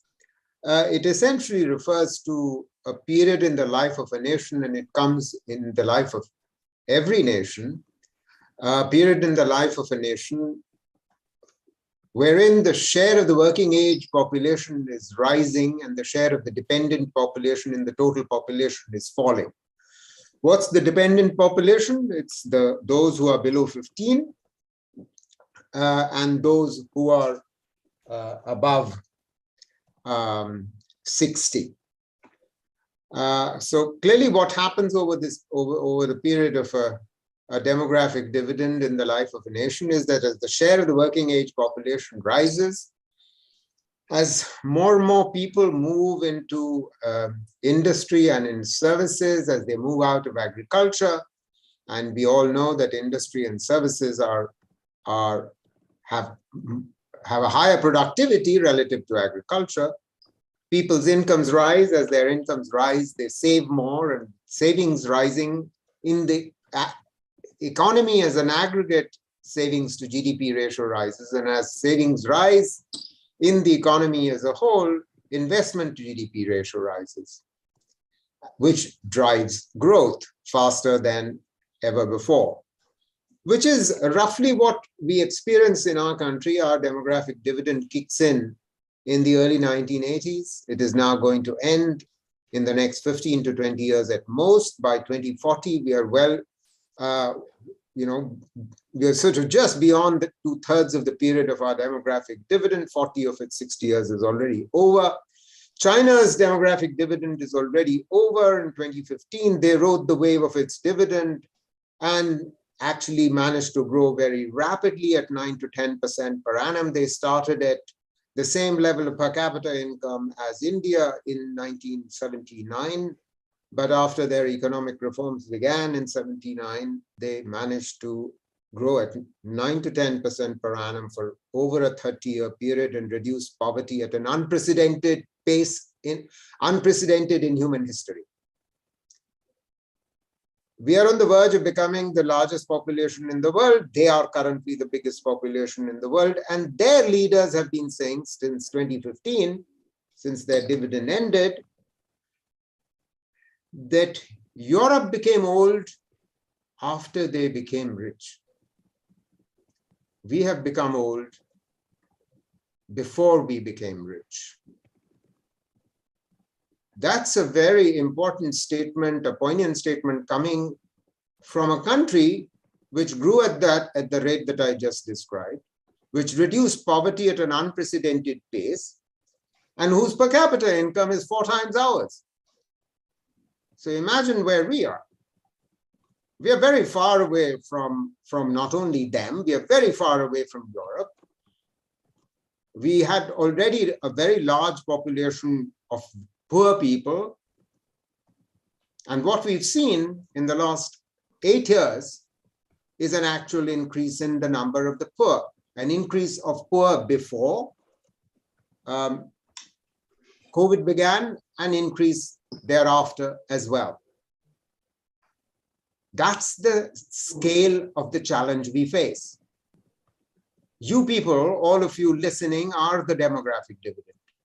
If you don't understand this responsibility, this challenge, then it's hardly likely that our Prime Minister does or our leadership does.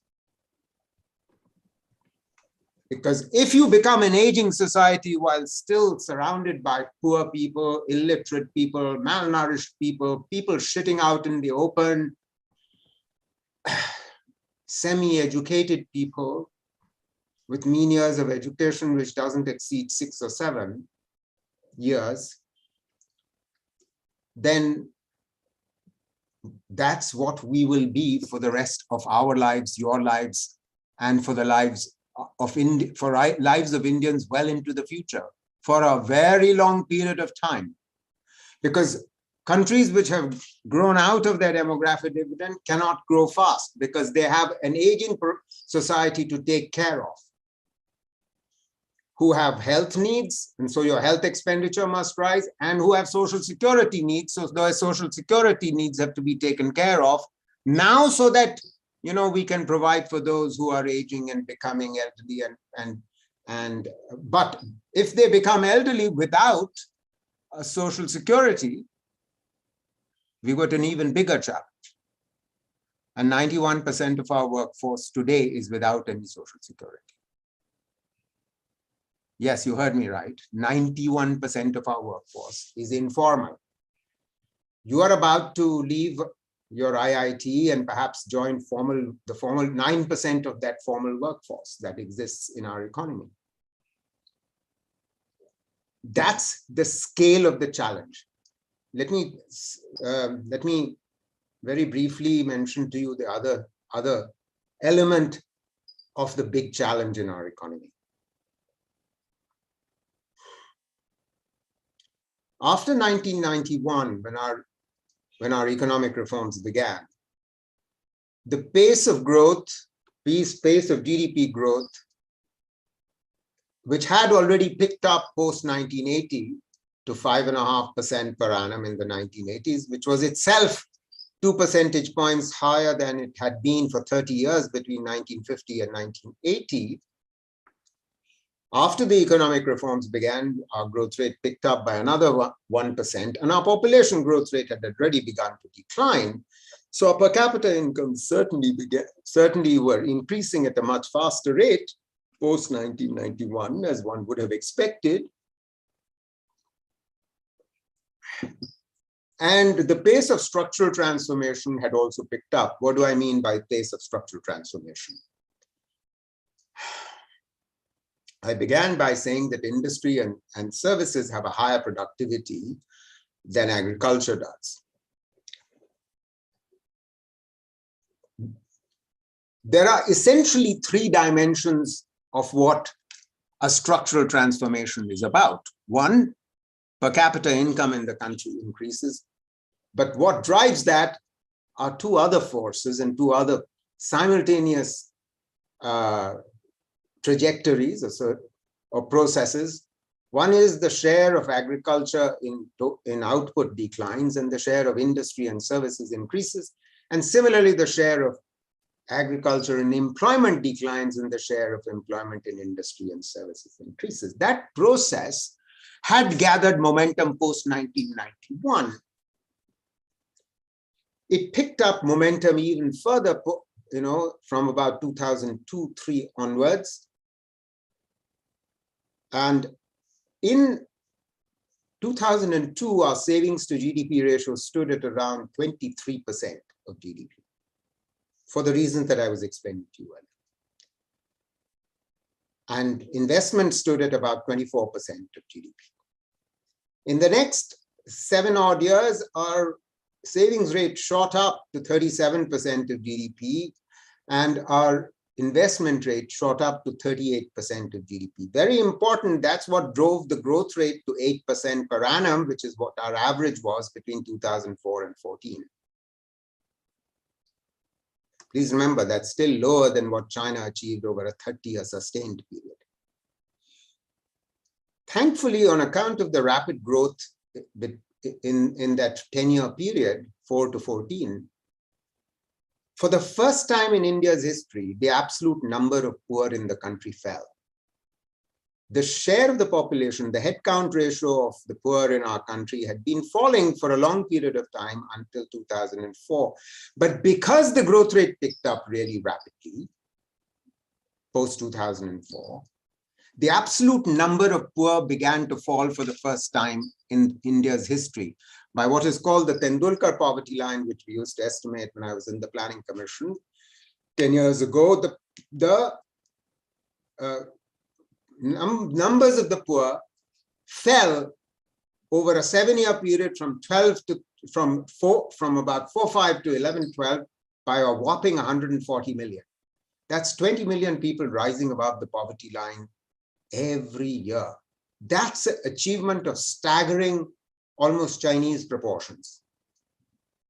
That process stopped practically after 14, particularly after 15, as the growth rate fell on account of poor economic policies, poor economic management.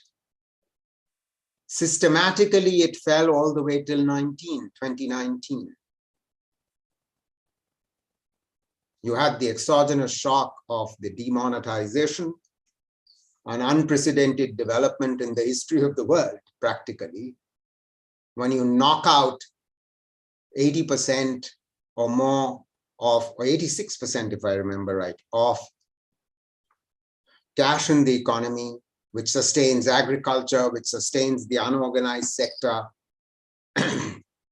The vast majority of our population is paid in the unorganized sector, where 80% plus of our workforce is in cash. Anyway, knocks it out, and GDP begins to fall thereafter. 6 months later, you have an unplanned, suddenly introduced, poorly designed goods and services tax that's introduced. The GST is a good thing. Please don't misunderstand me. It was already planned and it had been intended to be introduced for a long time, but unfortunately the way it was introduced, again, delivered another blow to the unorganized sector, and the growth rate began to fall. In the preceding period, when GDP was growing at 8% per annum, both the organized and the unorganized sectors were growing. All we are seeing since about 16 is that the growth has been sustained pretty much mainly by the organized sector, not the unorganized sector. The result of that is that while in the period 2004 to 14, we were generating 7.5 million new non-farm jobs per annum. Please note the connection to the demographic dividend, how important that is, because as young people are joining the labor force and investment is driving growth, 7.5 million new non-farm jobs are being created every year at a time when only about 2 million people are joining the labor force. So millions are being pulled out of agriculture. Millions. 5 million per annum, in fact, 5 to 5.5 million getting pulled out of agriculture for the first time in India's history. Because until 2004-5, the absolute number of workers in agriculture had always been increasing, although the share of agriculture in the workforce was coming down, had been coming down till then. So workers get pulled out of agriculture. As a result of workers being pulled out, the labor market tightens in agriculture, real wages rise, which has a knock-on effect on real wages across across the economy, as a result of which consumption rises, poverty falls at the rate at which I was telling you about. That process stalls post-2015, thanks to the economic management that I just referred to.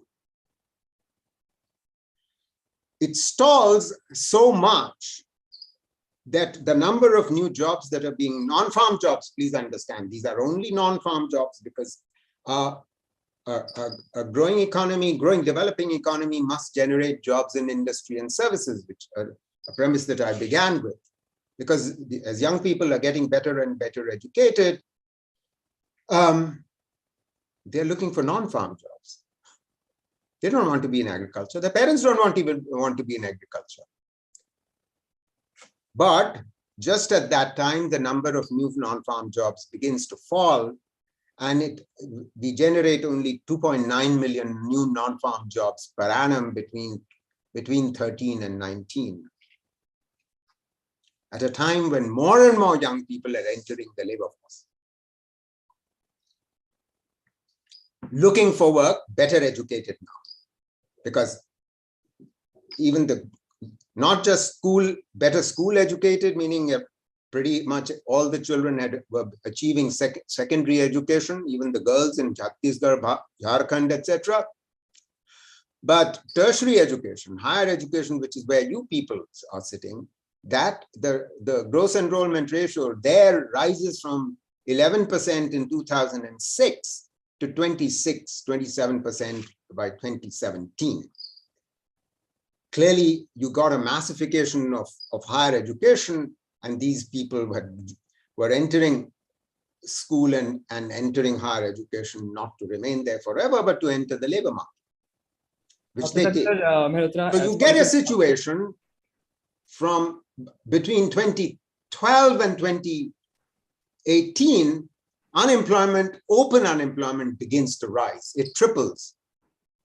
Youth unemployment, can you hear me? Practically quadruples or triples and quadruples for certain groups of people. People with technical degrees, like you people.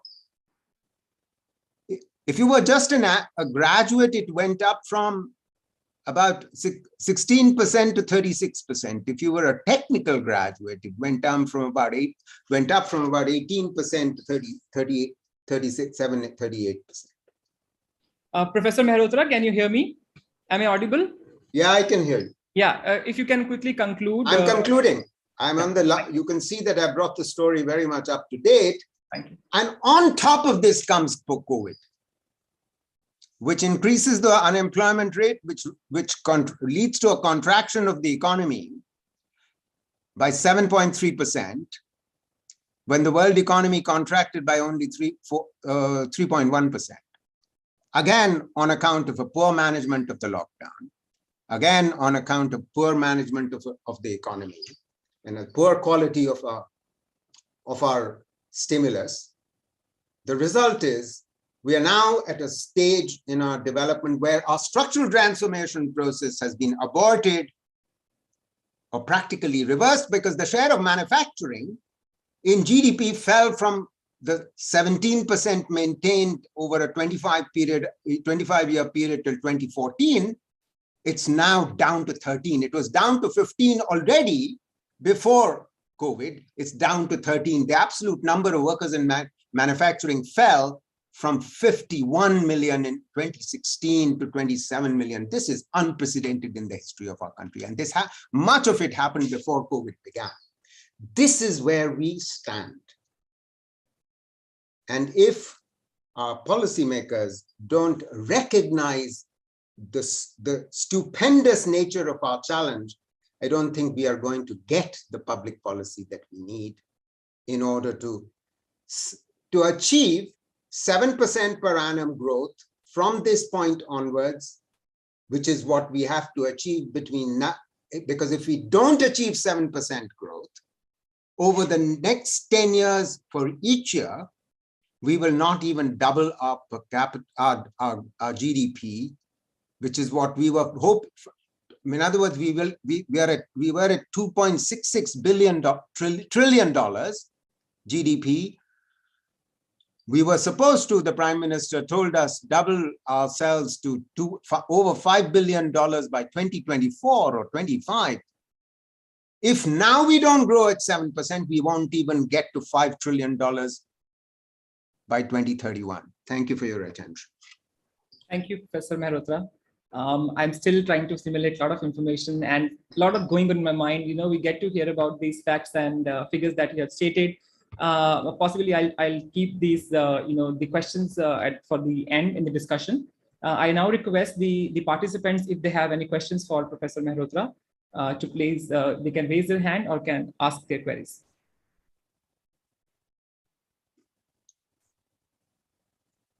Yes, participants, if you have any query, any question for, yes, Rahul. Yeah, Professor Mehrotra, first of all, thank you very much for that very illuminating, interesting talk. And we keep hearing about this demographic dividend, and one doesn't realize just how important it is and just how short the window is. So in what you spoke, there was a lot of discussion about breaks, about how there was this golden period where things were going well, and then somehow we lost track of things and things went awry. But I also wanted to get your opinion about some continuities that have been there, especially with regards to inequality. I mean, if you go back a few decades, even the period between 2003 and 2008, where we grew a lot, we grew, but at the cost of inequality. And once again, that seems to be continuing. Today, we're talking about a K-shaped recovery and things like that. So I wanted to get your opinion on that. Okay, good question. Your facts are right. Inequality was increasing earlier, but it has been increasing faster more recently. Please understand that if you grow slowly and you are already an unequal country, you have to grow that much faster in order that you pull up people who are at the bottom. At least we can say that we were pulling people out of poverty for an extended period.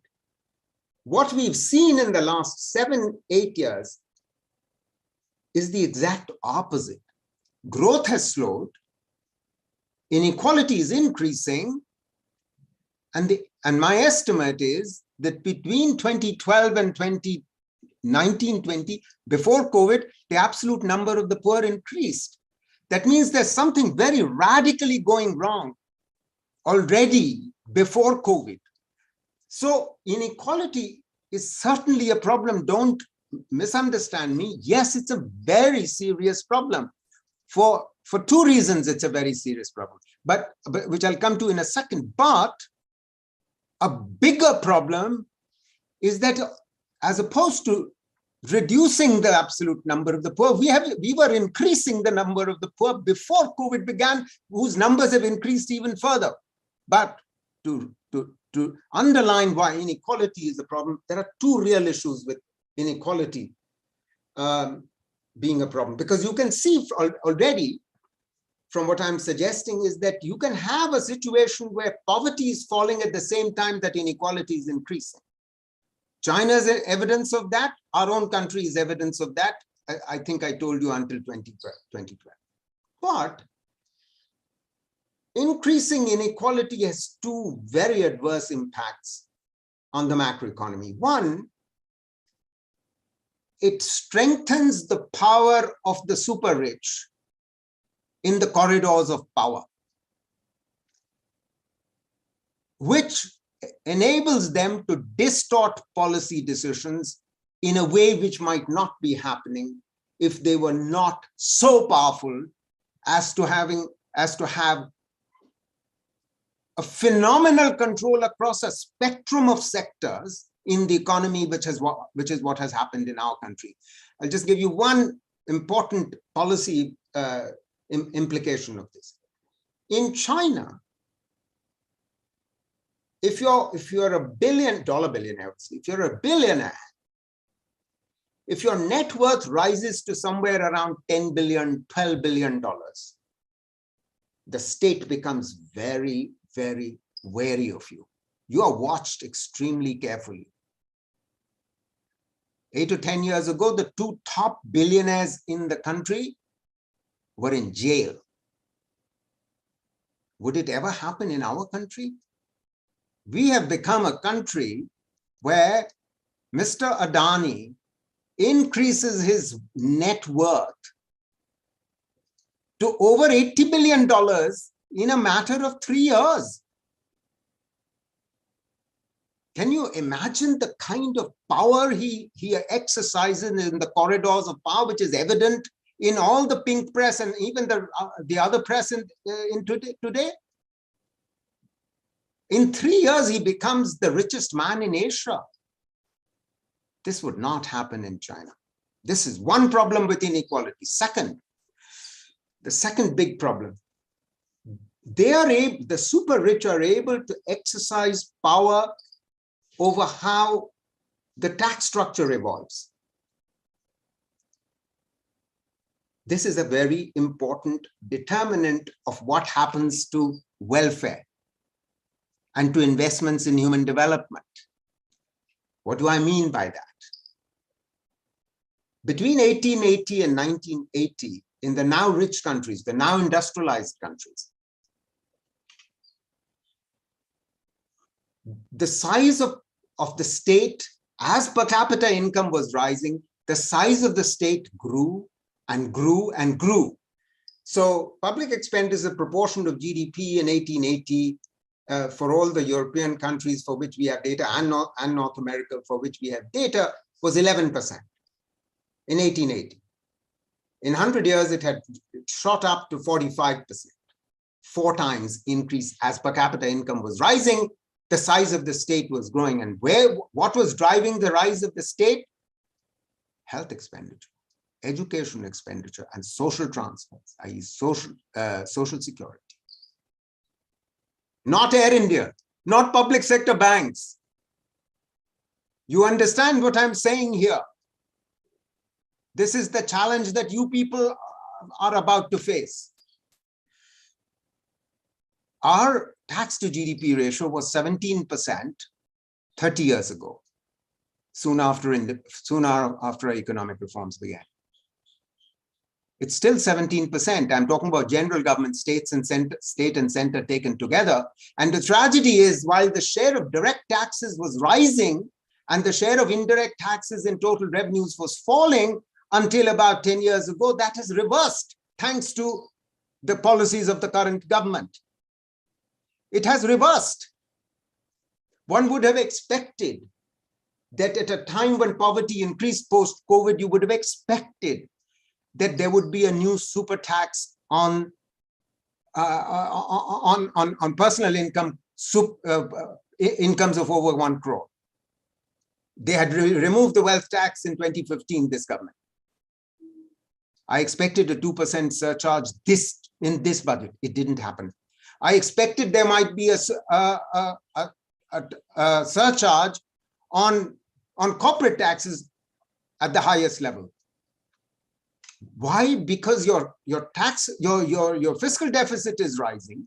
You have to spend more on health, on education, on capex, and you don't have the resources, but you won't tax the rich. 2 big problems with rising inequality. Thank you very much. Thank you, Professor Mehrotra. Thank you for sharing these insights with us. We'd like to have more of these interactions with you in times to come. With this, I'll move forward, with the next session, and I would like to invite Professor Lekha Chakraborty. She's a professor at National Institute of Public Finance and Policy.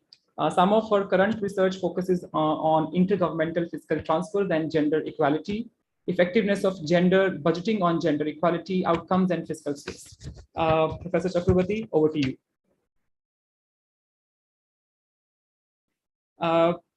Professor, I can't hear you. Is it fine now? Yeah, it is fine now. Yeah. Okay. And thank you so much for inviting me. It was great listening to the co-panelist, Professor Santosh Mehrotra and Professor Ram Kumar. I will focus my presentation on the macroeconomic framework of the union budgets, basically the fiscal issues and its impact on the economic growth process. Here, I would love to begin the point where, Professor Santosh Mehrotra just left that point, that is about the fiscal deficit. Of course, the fiscal deficit is mounting. It was as high as 9.2% of GDP last year in the revised estimates. In this year, fiscal deficit is as high as 6.8%, 6.9%, 6.8 is what we pegged. And we think that we can do a fiscal consolidation by the end of 25-26 towards around 4.5% of GDP. So that's our long-term fiscal consolidation path. Given this, what is the articulation of the government regarding the macro-fiscal framework?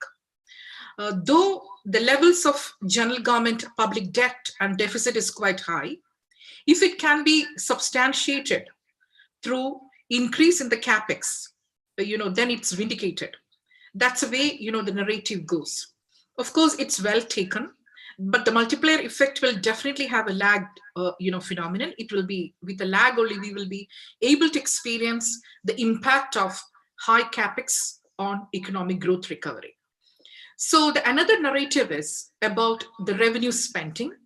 And we came to terms with the fact that revenue spending is not that great in the times of pandemic, because I can understand that several important allocations relate to employment, food security, national health mission. These are all, curtailed or it's just stagnated. So that's an area of concern. Why that macroeconomic narrative was just focusing on, capex as the primary source of growth, economic growth recovery, and it was not taken with much seriousness about the revenue spending. Having said that, maybe outside the purview of budget, there may be some announcements related to the welfare related spending, and then it's welcome. Otherwise, then the narrative of the fiscal policy is more on the supply side. When the narrative of monetary policy is more about the supply side economics, unless we stimulate the demand, these multiplier effects we are talking about, it will be limited. And this was written by Stiglitz in his work, Which Economic Stimulus Works.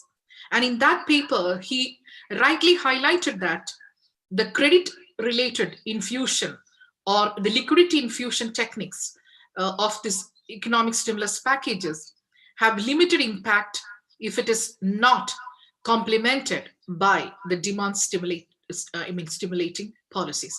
But unlike India, in US, they had huge macro-fiscal stimulation programs in the form of cash transfers to the households. But maybe given the size of the fiscal space, in India, we have not designed such kind of policies like direct cash transfers in the hands of people to trigger the economy. And the assumption was that, including Rekaram Rajan mentioned, if the propensity of to save is higher than the propensity to spend, those kind of basic income or cash transfers may not work the way we want it to be. So then another crucial question is, the fastest route to stimulate demand is a tax cut. But in the post-pandemic narrative or in the economic stimulus narratives, we have not seen anything related to tax. And Professor Santosh Mehrotra also mentioned about why we have not designed wealth tax or taxing the top 1% and used it to enhance the fiscal space. So those questions remained. All what we have done through this budget is taxing some kind of digital assets. It's not even currency. We try to do that tax direction of the source and tax of 30% for the speculative assets. So that's the only tax-related narrative that has happened in the time of pandemic. Other than that, the taxes were not increased, but there was no tax cut also. But given the sufferings of the people at the low rung or the low end of the pyramid, the poor households, the poor business firms, I do think that outside the purview of the budget, there may be some announcements related to doing something related to what's happening at the lower rung of the society, especially regarding the small business firms, because they are fighting for survival. And we have not yet announced, but all we have done is we announced the credit infusion, but that's not working because it's got its own limitations. We can see that from the credit deployment data of the uneven access of the business firms towards accessing that credit, and also the credit deployment statistics of RBI. That's clearly shown that the personal loans component is on increase. So it's a kind of Ponzi finance, maybe like accessing the credit, but they are taking another costlier credit or the personal loans to repay their earlier credit, if their economic activity is not stimulated or there is no demand in the economy. So these are the problems or the limited multiplier effects of the credit infusion. Having said that, I also have to mention there was a heavy lifting happened from the RBI side in terms of the liquidity infusion into the economy.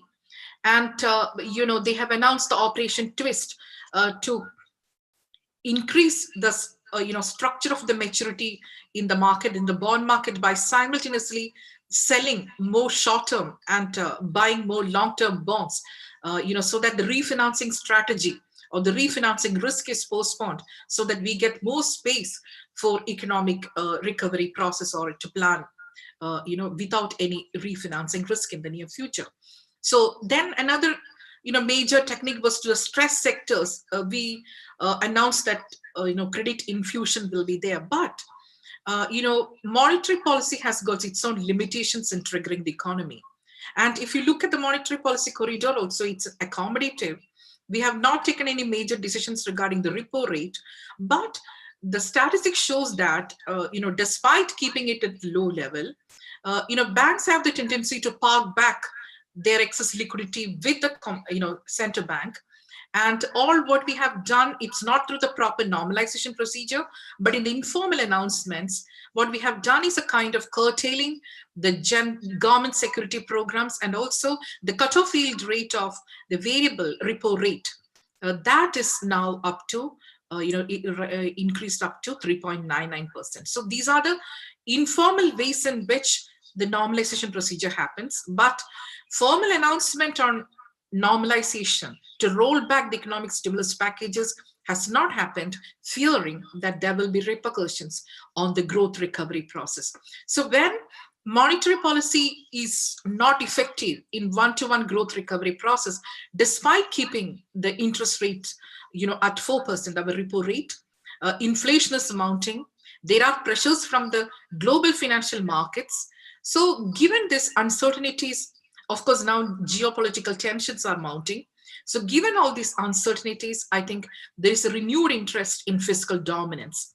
And when I think about fiscal dominance, it is not only about the level of fiscal deficit, which is now, around, the 6.8% of GDP, our fiscal deficit, but it's also about how you finance the deficit. And the moment we think about the financing of deficit, I think it's a kind of taboo that we will not open that monetary financing of deficit. We are talking only about the bond financing of deficit. That's a predominant source of financing the deficit in India. Of course, a little bit of small saving funds are also utilized for financing the deficit. But, there's a re-emergence in the thought process whether, we can go ahead with the monetization of deficit if our real rate of interest goes higher than real rate of growth of economy. Because then, we will not be able to grow out of debt if the R is greater than G. In such situation, is it plausible to go for a finite monetization of deficit? That's a question now coming up, and it was put forward by Professor Kaushik Basu, Professor Abhijit Banerjee, the Nobel laureate, and even from the industrial side, Kotak Mahindra, there are voices coming up regarding the monetization of deficit. But government of India is very cautious regarding this because they fear a kind of fiscal profligacy if you open that route to finance the deficit. And also they fear a kind of inflationary pressures that can be created in the economy if you go ahead with the monetization of deficit. And once we have done that till late 80s or 90s, we have done the monetization, but that inflationary pressures and the fiscal profligacy, that's the reason why they are not thinking about opening that route, right now. But given the revenues are uncertain, and if we cannot afford a fiscal austerity measure right now, because we have seen the elements of fiscal austerity this year in the form of curtailing employer of last resort policy in our country. So there are many things happening in terms of revenue compression. So what's an alternative? We have to enhance the fiscal space. So the only serious thought process that has happened to increase the fiscal space was through privatization proceeds, or to the disinvestment proceeds, or the monetization of assets. But that has not worked well. If you look at the fiscal marksmanship, the statistics that showed that your budget estimates and your actual estimates with regard to the disinvestment proceeds, that's not quite okay. We have high targets for the disinvestment proceeds, but when you look at the revised estimates or actuals, things are not going correct. That's why this year, the assumptions regarding disinvestment forecast or the projections, that was quite realistic. I don't know whether that's a kind of a disinterest towards a disinvestment, because as Professor Santosh Mehrotra pointed out, so far what has happened is only in the aviation sector and Air India. And when we talk about this high capex, a component of the high capex is that Air India liabilities. That's what. And another component is that cooperative federalism. What is the flow of funds, or the flow of finance from the center to the states, to do the states doing a kind of front loading in terms of the capex or the capital infrastructure spending decisions. So when we talk about this high capex or high infrastructure which can crowd in the private investment, we need to think about the political economy of it, that regarding the composition of it, that a component was that liabilities relate to Air India, and another component was the transfer of finance to the state governments. So that political economy exists. Now another important thing when I talk about the political economy is, in this budget, there is no clear announcements related to, kind of designing to incentivize the calculus of voting or the calculus of consent of the people in these elections as a backdrop. There were no announcements related to the political economy in that sense. And that is quite welcome, that there is no populist measures this time. But at the same time, the political economy narrative is happening entirely in a different way. Maybe that rural voters, that direct cash transfers, the targeted cash transfer in the hands of people, in the hands of farmers, that may have a positive impact on the election results. But there were no, clientele-based announcement to woo the voters in the budget this time, and that's welcome. The entire narrative was to focus on the growth recovery through the public spending on the capex. So in that way, that's quite welcome. But my concern, as I mentioned earlier, it should not be at the cost of the revenue spending, because in the time of pandemic, the investment in the social infrastructure, and as Professor Malhotra pointed out, the investment in social securities, food security, these are very important. And the fastest way to stimulate the demand is, of course, to provide support to the people by government acting as an employer of last resort. That employment policy is quite relevant. That's the fastest and smartest way to increase economic growth. So there, that curtail or to decrease the allocation related to the job guarantee schemes, that's a matter of concern. And in the press conference, what Expenditure Secretary has highlighted is that, of course, there is space for increasing that based on the demand, but we need to protect it at the budget estimates in the sense that it's a cycle and we need to plan it perfect. And, the delay in wages, disbursement of wages and all, that can lead to negative multipliers in the economy. So in order to plan perfectly, that allocation should have been protected at the budget estimates level instead of curtailing. And of course, the ministry is open to increase allocation based on the demand, but that has got its own repercussions in terms of the cycle and those kind of aspects. Now, economic stimulus packages are short-run in nature. So when these stimulus packages are short-run in nature, we need to give importance to the long-term public financial management tools. especially to tackle with the sustainable development goals. And there, I would love to highlight the importance of gender budgeting. It's a very important public financial management tool. And if you look at the deliberations in IMF, and of course, UN Secretary General also in his high-level panel meetings, he recognized gender budgeting as an important tool for this, women's economic empowerment. And, when you look at the labor force participation, it's plummeting like anything for women. So if the gender budgeting, that promising framework can be utilized to trigger that feminization in the sense that it may decline initially, but it will go up in due course. So that trigger that, if that is the fastest and smartest way to develop, to have women on board, the women's participation in the economy, then we need to think about this promising framework of gender budgeting from a different perspective, rather than, we confine to just the gender budget statements. When we began this exercise in IPFP in 2000, we did the pioneering study. So that was never about confining the gender budgeting framework just to a gender budget statement. It was a wider framework. So a relook into those framework and the initial studies, the initial pioneering model may be a good way to reinvent, that promising framework of gender budgeting in the context of India. And my final point is, when we talk about the macroeconomic framework, it's not about a growth paradigm. It's also a growth plus paradigm by incorporating the human development concerns and also incorporating the issues related to the climate financing risk. And when we talk about the climate change commitments, of course, there is a debate that monetary policy may not be a good framework to talk about the climate financing risk. We need to give importance to the fiscal policy. Monetary policy in the sense, you understand that arguments by Raghuram Rajan and many economists that toolkit is not enough to tackle the green bond, brown bond extinction, and it can be little political if you get into climate change commitments from the monetary policy side.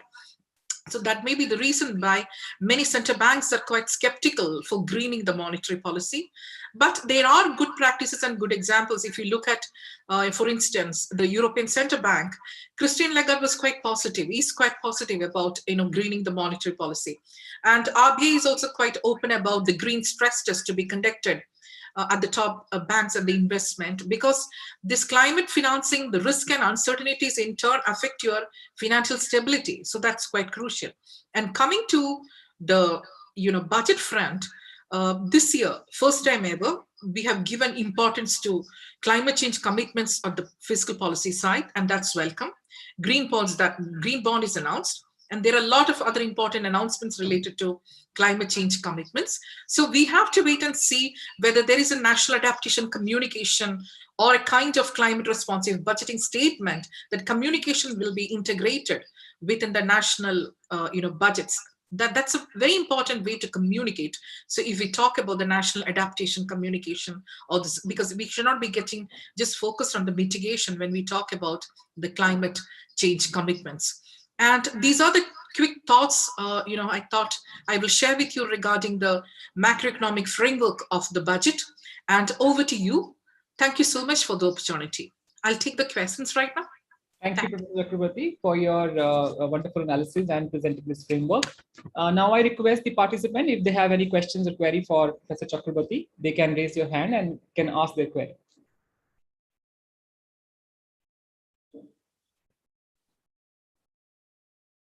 Yeah, Rahul, please, you can go ahead. Yeah, Professor Chakrabarti, thank you very much for that comprehensive picture of what's been happening with the budget, where we are heading. I perhaps will leave some of my questions to later if you're still around. I'm just going to ask you one now. And, that's to do with you spent a lot of time speaking about the fiscal space, the opportunities that are available, the sort of constraints that one has. But I'd like to get your opinion on one sort of important thing. Whenever we think about fiscal space, especially in the developing world, one associates it with one has historically at least associated it with planning and 5-year plans and 3-year plans and so on and so forth. Whereas what we have been largely looking at over the last few years are these 1-year budget statements. Where I mean, do you think that this withdrawal of the Planning Commission has, in some senses, been another constraint on the fiscal space? Oh, thank you. Thank you for that question. It's so brilliant because, when we talk about economic convergence and to tackle the regional disparities or spatial disparities, that intergovernmental fiscal transfer mechanism happened through the Planning Commission was quite helpful. But now that's not there. When we talk about, equality in the processes, even when we talk about Finance Commission or any other institutions for that matter, that equality in the processes has not led to equality in outcome. In the sense, if the primary objective, one of the primary objectives of fiscal policy is economic convergence, in India, we could not achieve that. And, in that way, the transfers or the role of Planning Commission towards economic convergence in our country was crucial. Now that's not there. Now let's look into the other institutions. And fiscal, Finance Commission, that's quite an important institution. And they have taken a very radical decision of, devolving or to transfer 42% in the 14th Finance Commission. That was quite a radical statement or quite a radical policy that has happened in the 14th Finance Commission. And now 15th Finance Commission has retained that process. So that's welcome because in a sense, that has cleansed up the process of the fiscal space at the subnational level. Because when we talk about fiscal space, we have to talk about the fiscal space at the subnational level along with, central government's fiscal space. So regarding the fiscal space at the local level and the state level, that unconditionality in the intergovernmental fiscal mechanisms that helped. So that transition from the conditionality to unconditional, that's welcome. Now, your question relates to the fiscal space. What is the alternative? The alternative is only the fiscal austerity. So we need to focus on enhancing the fiscal space. So there, one of the huge constraints is our fiscal rules. Right now, that budget management, the fiscal responsibility and the budget management, as per that rule, it was 3% of GDP. We need to maintain the fiscal deficit. But that narrative is little flexible now because from the position of strength, Finance Minister has articulated that we don't have to fear deficit in the time of pandemic. And this was enhanced to, 4%. And as you rightly mentioned, we should not be focusing just on the annual financial statements or the budgets when you think about enhancing the fiscal space or when you plan the fiscal space. We need to think about the medium-term fiscal framework. And that point is very well taken. So when I think about that particular point of yours, we have the excessive deficit procedure. That is long-term, that's a medium-term. But of course, investors' confidence and triggering the animal spirits, keeping the macroeconomic fundamentals strong. When we talk about all those things, this little rise in the deficit, that can be little tricky. But Indian government of India is substantiating that high fiscal deficit by, linking it to increasing the public investment, which can crowd in private investment. And also, they have not kept undefined the medium-term framework for controlling the deficits, but they have made it quite clear, that can also enhance the investors' confidence. Yeah. Thank you very much. Thank you, Professor Chakrabarty, once again. With this, we'll move to the next presentation. And our next speaker is Dr. Niranjan Sahu. Dr. Sahu is a senior fellow with Observer Research Foundation's Governance and Politics Initiative. His expertise includes governance reforms, democracy, human rights, insurgencies, affirmative action, and social exclusion. So the title of his presentation for this session is Reimagining Governance in Post-Pandemic India. Professor Sahu, over to you. Thank you, Dr. Kashyap. I really would like to compliment IIT Tirupati and the coordinators, particularly Dr. Chandrasekhar, for inviting me for this very, very timely kind of webinar, and that covers a broad range of public policy issues around the pandemic and post-pandemic. So I would broadly touch upon few governance areas which got exposed during the pandemic, and it still continues. And post-pandemic order, what we are actually now increasingly seeing, would actually probably require far more serious treatment of those governance aspects.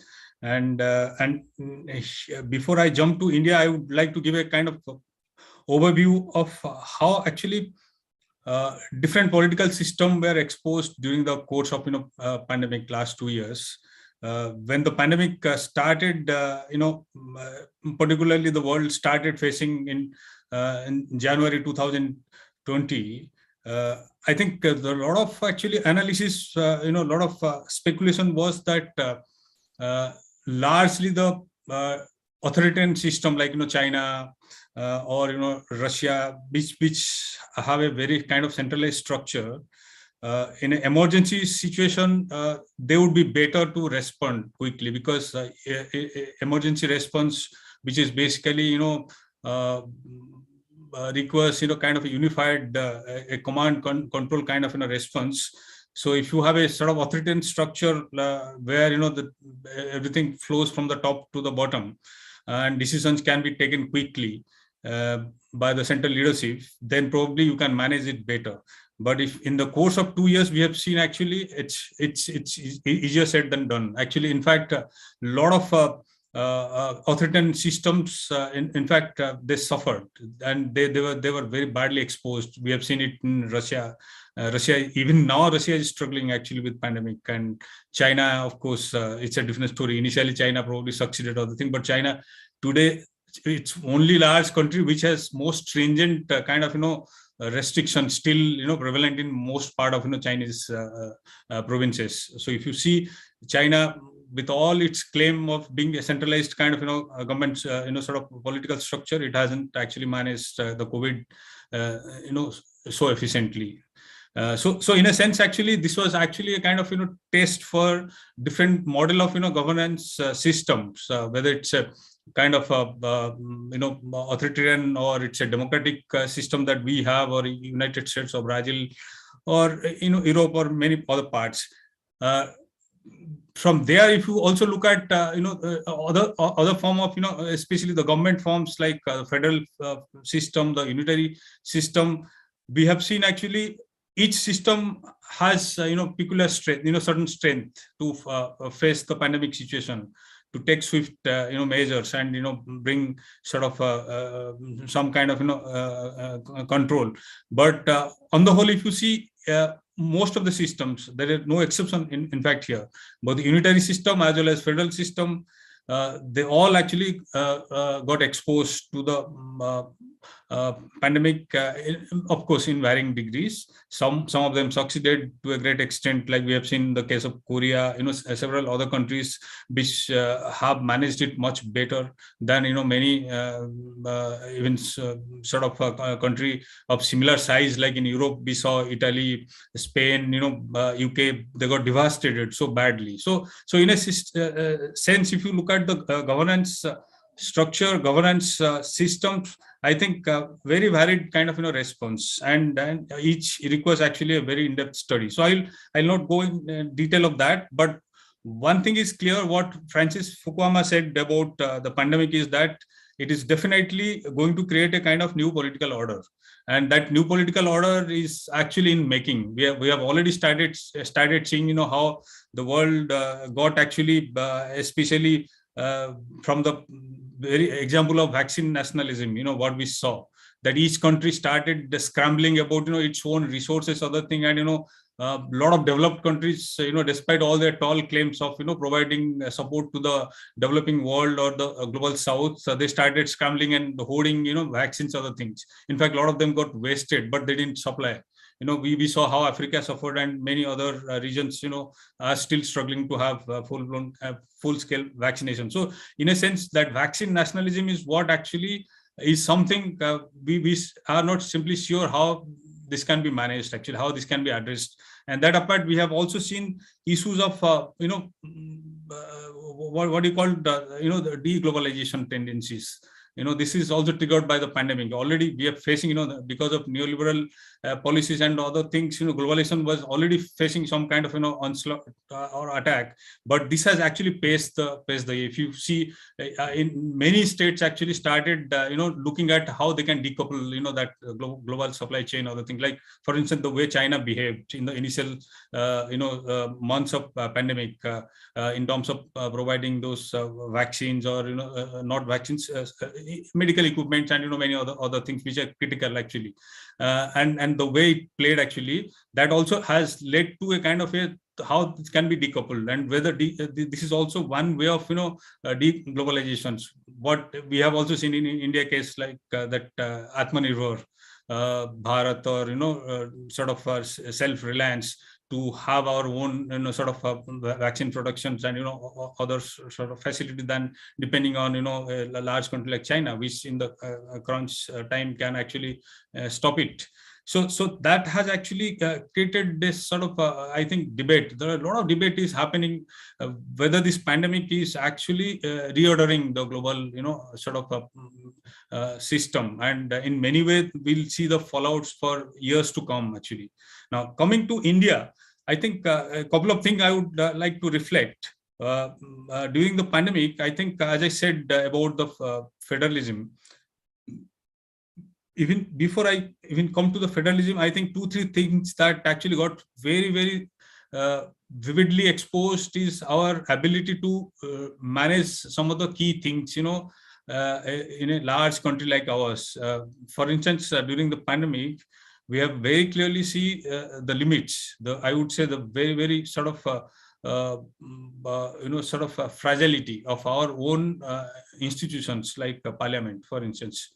The Parliament was out of sessions for most part of last 2 years, and whenever Parliament sat in sessions, it was limited. So in a sense, if you see a lot of legislative response to pandemic were actually curtailed, and they were done actually in a manner that we couldn't actually see any kind of debate happening on many things. And some of those laws even passed in the middle of the pandemic, like farm laws, were not debated, and we saw the consequences, how it actually backfired. So in a sense, I think our system is not really geared to face pandemic, like our parliamentary system, or the sitting arrangement, the social distancing, and then the kind of infrastructure in place. So all that actually needs a major relook actually in the post-pandemic era. The second aspect, I think, which is the judiciary, most critical institutions which, supposed to deliver justices. And during the pandemic, we saw millions of, people got, in many way actually surcharged by the state and authorities in different ways. The people were, they lost jobs. They couldn't actually, they approached the court. They couldn't get any kind of, remedial because courts were not in sessions. So almost the entire judicial system was paralyzed. And that e-courts, that going digital, only Supreme Court and High Court could actually function through digital mode, through video conferencing. That's largely because judicial infrastructure is very, very abysmal and very poor, especially at the district and, subordinate courts. We don't have actually almost like 30 to 40% of our lower courts do not have any basic digital infrastructure. In fact, there are courts actually you won't find at the district level even 1 or 2 desktop or computer for the judges to carry on e-courts or the online sessions. And then forget about the lawyers and other things. So that was actually very badly exposed. So in a sense, if you see, if you just leave out High Court and Supreme Court, I think almost 80-90% of cases which generally happen at the lower court mostly suffered. For 2 years, I think if you look at the number of cases that are piled up in last 2 years, we have added more than another 2 crores actually cases in last 2 years, and that's largely because of our sort of I would say poor infrastructure at the judicial level, especially the lower level, and then within 2 years also we couldn't actually adapt and gear up, sort of make arrangements that could have actually improved our judicial system. And so in a sense justice suffered for last 2 years. The third element I think all of you have must have seen in last 2 years is about election during the pandemic, because we are a democracy. Election is almost like a sort of there is no, we don't have a system like we'll have an election in once in a 5 years. Like states elections happen all the time, and if you see the this particular election, we are still lucky that we are out of the probably the pandemic. But the second wave, which actually hit the country so badly, the Delta, to a great extent, actually the elections in Bengal, elections in some of those states like Himachal, and then Kerala, 5 states, which went in 2021, in many ways triggered actually a massive kind of cycles of COVID pandemic, and a lot actually was to do with very savvy way of managing those sort of rallies. What we saw in many states actually, they became kind of sort of, I would say, driver for the infections. So in a sense, the pandemic has exposed the fragility in our own electoral system, which is very critical to democracy, to the representative democracy. And from there, we have a lot of actually lessons. In fact, we need to look at what are the tools, whether it's ICT, technological adaptation, and many things that can be actually done. Because several countries like Korea, Taiwan, you look at even in many Latin American countries actually conducted election even peak of the pandemic, but they were able to reduce, infection spread and also deaths. For instance, if you would have seen actually during the second wave of pandemic, there was Panchayat election in Uttar Pradesh.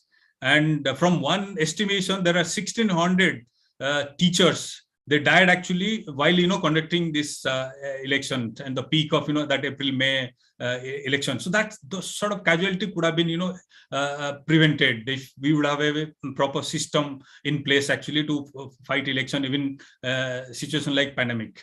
Now, but coming down to some of the basic more crucial questions is that pandemic has exposed also our sort of fragility, or I would say vulnerability, in terms of working out some of those area like the center-state relations. That's a key governance area, because this pandemic for a deeply federal country like ours, where decisions making is taken in a decentralized, very diffused manner, and there are so many stakeholders and involved. The way we manage this pandemic, I think it speaks a lot about a lot of infirmities in the center-state relations. See, for instance, I'll just give a description how in January 30th, when we had in 2020 the first case reported in Kerala, then many states actually went for sort of putting a lockdown and all kind of measures they took.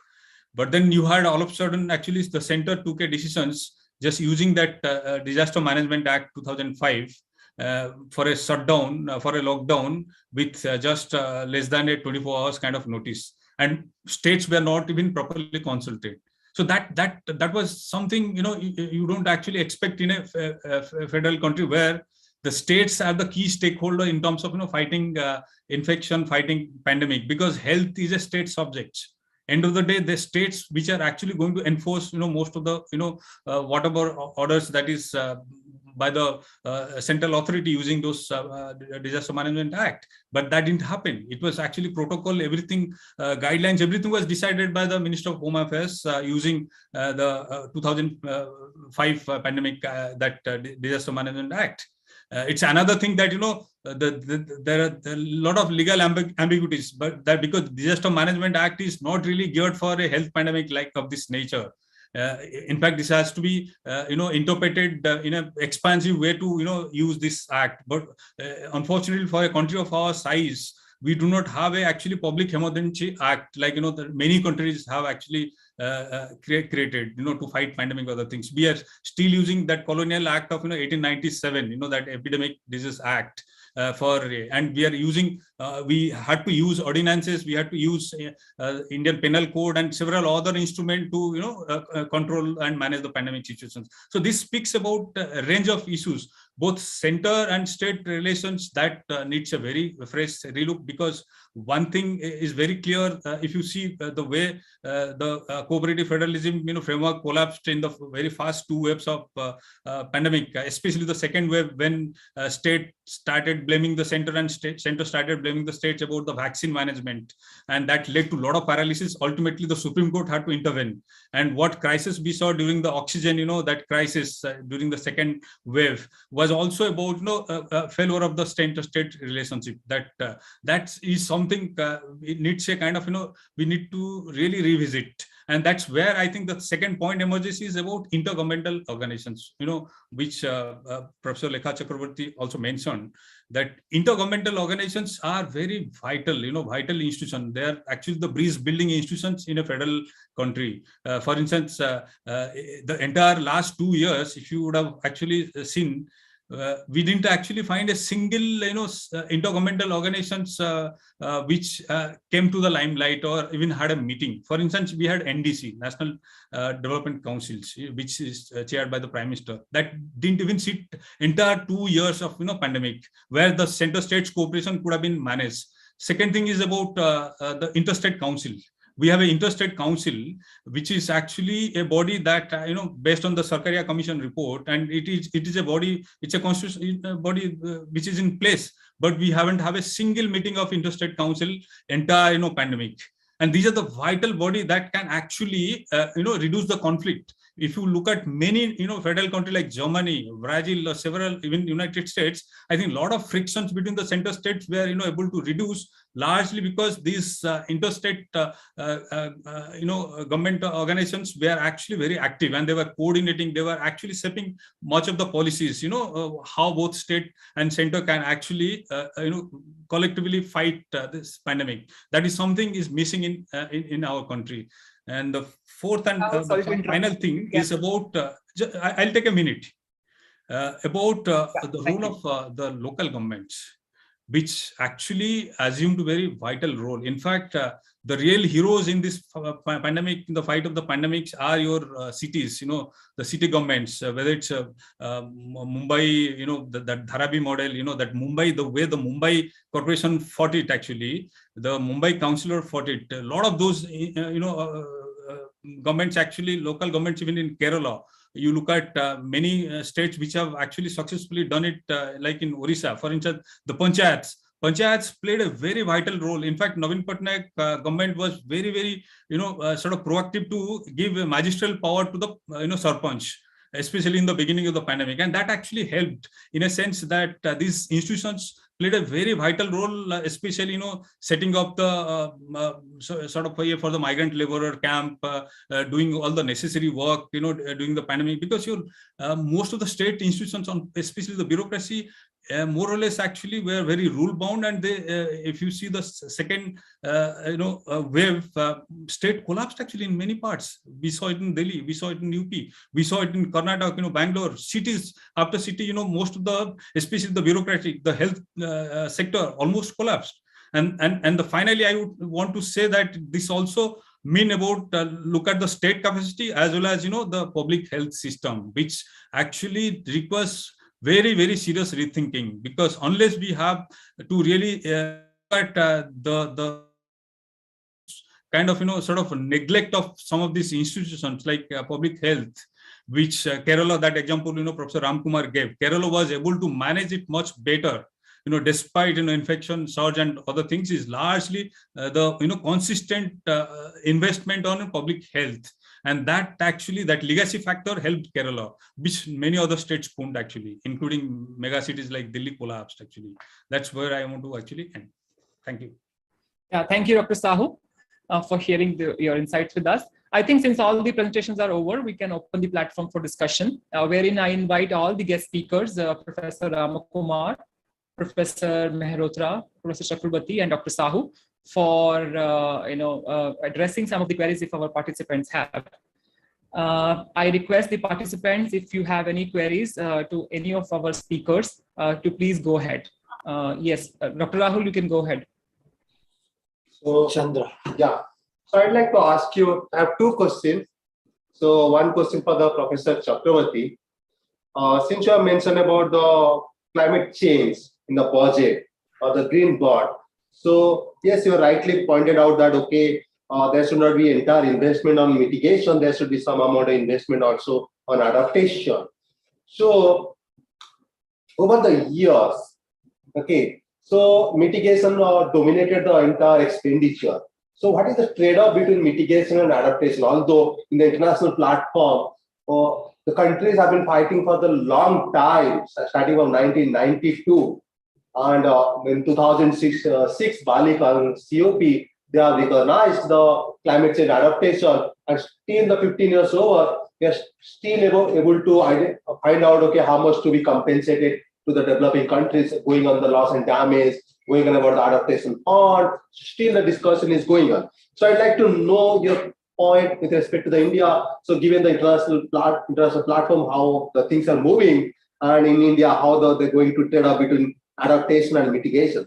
So when it comes to the only adaptation, okay, so the disaster adaptation, I'd like to know where the expenditure will go. The adaptation will take place at different sectors. Not only the Minister of, suppose I can talk about the center, it's only the Minister of Home Affairs. That's because NDMA with the disaster management is with them. Okay, but Agriculture Department has to take adaptation, Health Department has to take adaptation, even industry also have to take adaptation. All the sectors have to take adaptation. Think of the climate change, okay, how they can make the resilient society.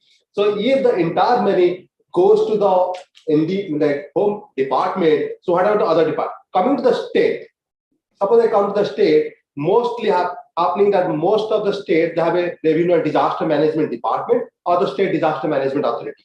Okay, so mostly they are basically controlling all the disaster management related expenditures. Although you see that agriculture draft or the draft, some drafts related to health in the state level, if I remember in Odisha, there's no talk on the climate change. Even Agriculture Department also, there's a talk on climate change, but they're still looking at in the old framework. Okay, they're not talking about the climate change, but they're not adapting, they're not bringing all the things, looking at the climate change perspective. So that's the question for you. So I have also a question for Dr. Niranjan Sahu. So yes, you are rightly pointed out that magistrate power to the Sarpanch in Odisha. Okay, yeah, I do agree with you. So when they give the magistrate power, I have an issue here. So they have not explained them that, okay, what you should do. Okay, they told, okay, now you are the collector power. You are given the collector power. Okay, the collector has, they observe that what the collector is doing. They observe that in their political life that, okay, the collector can do X and Y, Z things. Okay, so now you tell them, okay, now you are the collector. They tell, okay, I will do X, Y, Z things. And if you remember that something was reported from the Balangir district, one Sarpanch demolished someone's house. And when the media asked him, why you demolish his house? You don't, okay, you have given me the collector power, and the collector has the right to demolish, and I have demolished his house, okay, during the pandemic period. Okay, so that's my question that. And the second thing that, the health sector, okay, if I come to the Odisha, the health sector is badly exposed in Odisha. If you remember that most of the 70% or 80% of the patients are basically going to the private hospitals. Maximum the 20% we handle with the government hospitals. Okay, and mostly, suppose you are infected, mostly you are transferring to suppose the coastal areas, you are mostly coming to either Cuttack or the Bhubaneswar, nowhere else. Okay, it's basically badly exposed. Okay, now I have a last question for both Sahu as well as the Professor Chakravarti. Although you understand from the COVID-19, we need to rebuild the infrastructure, resilient infrastructure. So why the expenditure of the body expenditure on health still not increasing, even at the state level also? Even the state is still not thinking about building the more health infrastructure to face such kind of pandemic or such kind of disaster in future. Yeah, I'm over. Professor Chakrabarty, would you like to start discussion on this? Yeah, thank you so much. Thank you so much for asking that two questions. Regarding the climate change, as I mentioned earlier, it's now, that question of addressing the climate change commitments is now with the fiscal policymakers more than the monetary policymakers for the obvious reason I mentioned earlier. So given that, the major announcement that has happened in this budget is the green bond, and that green bond is happening through the financing pattern of deficit. Like we are getting into a kind of thematic financing of deficit now. So, this can also lead to, thematic financing of the financing human development aspects or not. We need to wait and see, because in Colombia, they have green bonds, gender bonds. So whether we are getting into a lot of thematic bonds to address the sustainable development goals, that we have to wait and see. That's one thing, because it's happening through the gross market borrowing or the bond financing. So that's the strategy that's adopted by Government of India when they announced the green bonds in the budget last year, in February. Now, looking to the intergovernmental fiscal mechanisms. For the first time ever in the world, an ecological fiscal transfer mechanism was announced by 14th Finance Commission.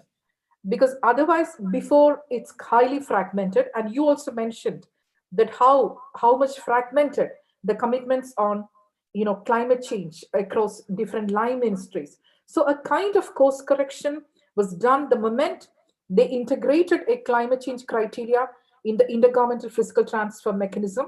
And that's based on the conditional cash transfers, conditional fiscal transfers from the center to the state. So that initiative of ecological fiscal transfer is welcome when I think about fiscal policy measures regarding the climate change commitments or fiscal policy instruments to deal with the climate change commitments. So more than the green bonds and this ecological fiscal transfer, you rightly mentioned about what's happening. It has to be multi-sectoral, and you rightly mentioned that it cannot be confined to one particular department or one particular sector when we talk about the climate change commitments. And those commitments are more skewed to mitigation than adaptation. That's the point you raised, and you're absolutely correct. And when we talk about adaptation, subnational governments also have a major role to play, because this is exactly the principle of subsidiarity, that these decisions have to be taken at the level which is closest to the people. So it has to happen at the level of subnational governments as well. But the good news is national adaptation communication, that's a commitment we have to do, and Government of India is working towards that national adaptation communication. But of course, it will be successful that if the communication can be integrated in the national budget itself, in the expenditure budget itself, so that leads to transparency and accountability. And how far India will be able to do that communication, that how much our country is spending on adaptation and of course mitigation across, at least to start with certain sectors or certain demand for grants, and then you can enhance the number of sectors later. But that communication within the national budgets, how we can integrate that, that's a crucial concern. And I'm not getting into even the classification of budgetary transactions in which a budget coding can be done, in which there can be a complete tracking of India's national climate finance plan and the budgeting process. And that complete thing can happen only if you get into the tagging process. But that's like a $1 billion question. But at least a statement on adaptation communication, if we can begin in India, that's going to be a big leap forward. So that's about the climate. And I do agree, I can't agree more with the points that it is highly skewed to mitigation, and it is just the one size fits all policies, and we are not giving importance to the fiscal decentralization, and things have to happen at the subnational levels itself. That's well taken. And second question, I think if I hear you perfect, that's on the public investment in health. And in the time of pandemic, we have increased, allocations in the health sector. In the last budget, a major announcement was done, but not in this budget. This budget, the entire narrative was, towards capex, and that's it. But in last budget, they have announced a huge increased allocation on the public investment in the health sector. But it should not be just ad hoc announcement taking, a few expenditure related to vaccination or anything, but it has to be a holistic, investment process that has to happen in primary, secondary, and tertiary level of public sector health infrastructure in our country. But such kind of a, using this crisis as an opportunity to focus on the public health infrastructure or the public health sector, that has happened or not, we have to wait and see, because two things are predominant here. One, if you're focusing more on the insurance related health issues or health policies, that may lead to, make the system much more expensive, or the households spending on the, health related spending and go further catastrophic if we are moving towards the path of, insurance schemes to do the kind of investment or the kind of public expenditure we need to take. Why I'm saying this? Because, studies have proved that despite having the national or, the good lemons, the good insurance, why the people's health expenditure, when you look at the out-of-pocket spending or when you look into the health pattern, why it is catastrophic even after you have insurance coverage? Because, there are a lot of articulation issues, how much it is covered, whether it's making, pulling the households into further debt. These are important matters of concern, and insurance should not be the way, when we talk about public investment in health sector. Of course, it's below 1% of GDP, the public investment in the health sector in India. We can think about enhancing the, investment in health sector, but of course, not through insurance packages, but through strengthening the public health institutions in our country at the primary, secondary, and tertiary level. Again, if you believe that revenue spending in the health sector, that's not predictive, then there will be more hospitals, but no health professionals. So that also should not happen when we talk about, investment in the health sector. So I thought these are the quick points. I think that Professor Niranjan will have, more points to add to it. Thank you. Okay. I think taking forward, I'll first say about the Odisha thing, about the panchayat, the magistrate power to the sarpanch. That was a sort of symbolic kind of empowerment. I think, of course, in a couple of instances, as you rightly said, they were misused. Some of the sarpanch tried to, use them just for their sort of ego satisfaction or the thing. That also speaks about that some of these very vital, institutions at the third tier, which plays a very critical role in many aspects of, our life.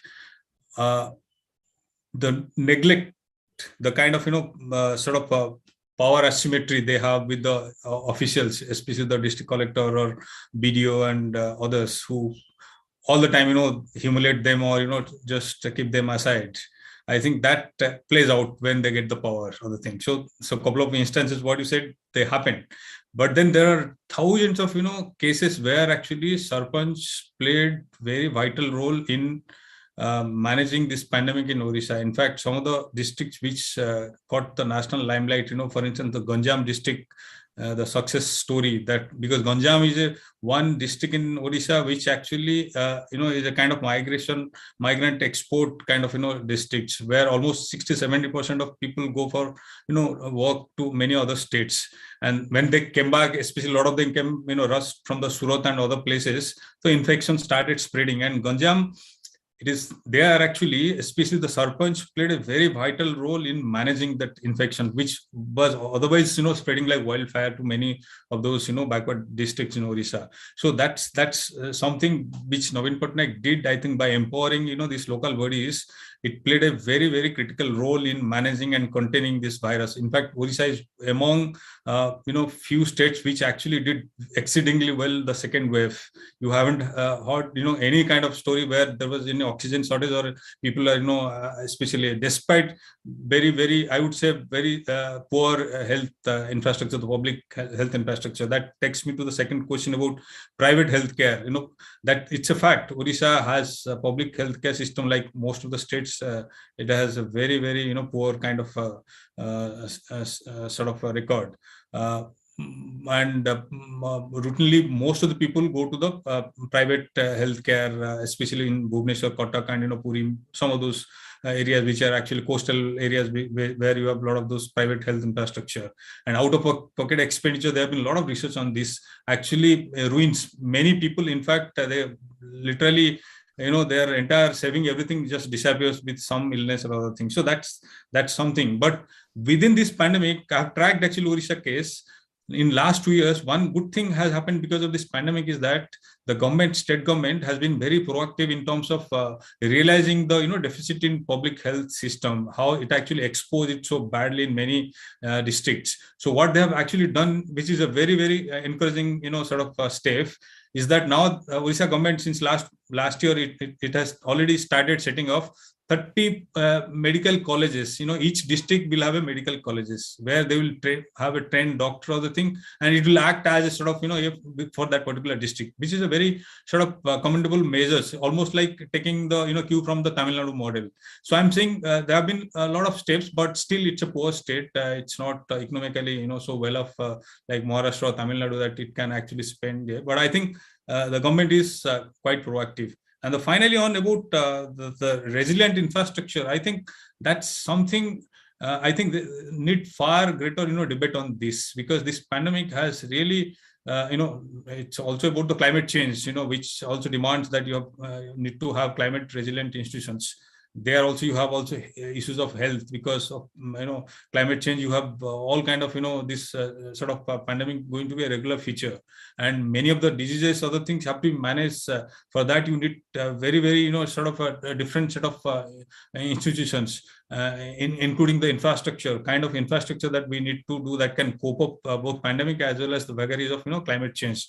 I think on that India is nowhere in the scene, and we are, if you track also about the institutions that are actually managing the climate change challenges, I think our spending on climate change, especially upgrading our institutions or creating new institutions set of, it's all disaggregated, and there you have several departments, several ministries. They work at cross purposes of the thing, and at times they do the works actually in many ways they're competing. If you look at environmental ministry, now they have been renamed, but look at its mandate and power. The agriculture ministry, you look at the transport and ministry, urban development ministry, each has different mandate related to climate change for the thing, but you won't have a kind of coordination point, or some point they can actually have a sort of national framework. You have a sort of a setup with the prime minister has a sort of a committee, but then that's more like a looks at the macro picture and about the global negotiation that India does at different summits, but not really at the needs of many of our states, which are very fragile actually to climate change. One quick point, Yeah. Yeah, please. Yeah, Professor Malhotra made a very crucial point about size of government and public investment in health. Maybe I will listen to him more, but all what I could decipher is there is no link between the size of government and investment in public sector. That's the point he tried to mention, because there's a little clarity I thought I will require, because in the countries where the size of government higher than India, but the spending on health to GDP ratio, if you compare the expenditure to GDP and health spending to GDP, expenditure to GDP may be lower than in the case of India, but public expenditure on health GDP ratio, if you look at comparatively, it's higher. So it's all about the priority, may not be the size of government. So size of government may not be a determinant for high public spending in health sector, but the priority. That's what I thought. Maybe he can clarify that. Thank you so much. Can I come in? Yeah, Professor Mehrotra, before we go ahead, I think there's another question for you. Maybe if the person can ask, possibly you can then club. Rahul, you can go ahead with the question.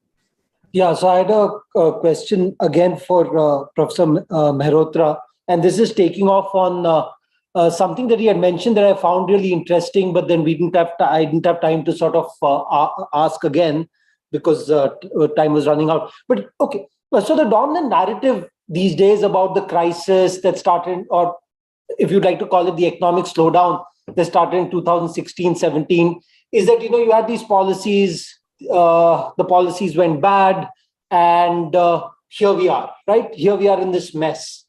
But there's another side to this entire story as well, which is just at a time where your GDP is growth is going down, your unemployment rates are going up, your saving rates are declining. You see this massive increase in profits of, say, the top 3, top 4, top 5% of Indian corporates. You see a massive consolidation of power in sort of the upper trenches of the corporate hierarchy. And so, although the dominant narrative is that we're in a crisis, there's this slowdown, things are going bad, it turns out that the crisis is probably also good for business. I mean, at least that's what is coming out from these Oxfam reports and things like that. So since you had discussed a little about political economy, I was wondering what you make out of all of this. If crisis is indeed good for business, if indeed people are making money out of it, what is the way? I mean, is this going to be some long-term thing that we are going to be stuck in? What is your take on it? Yes, Professor. I'll take your question. Yeah. I'll take your question first before I turn to the issue that Lekha had raised about health expenditure.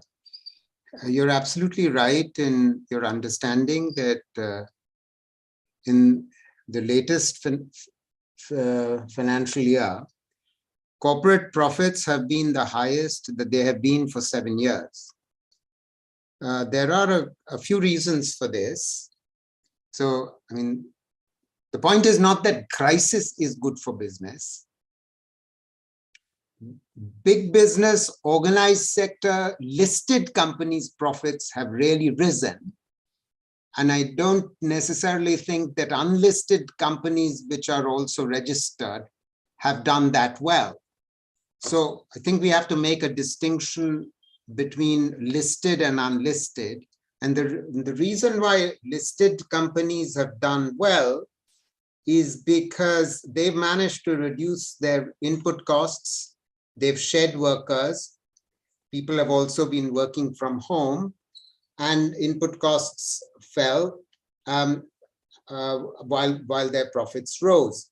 Now, what that resulted in is, you're right in your understanding, which though you hint at it, you don't actually articulate it, that there was further concentration of market power. In other words, as the unorganized sector or the MSMEs were losing business during this period, during the pandemic period, the larger companies were buying out the medium and the smaller ones. So there was concentration of market power happening. So yes, good for business.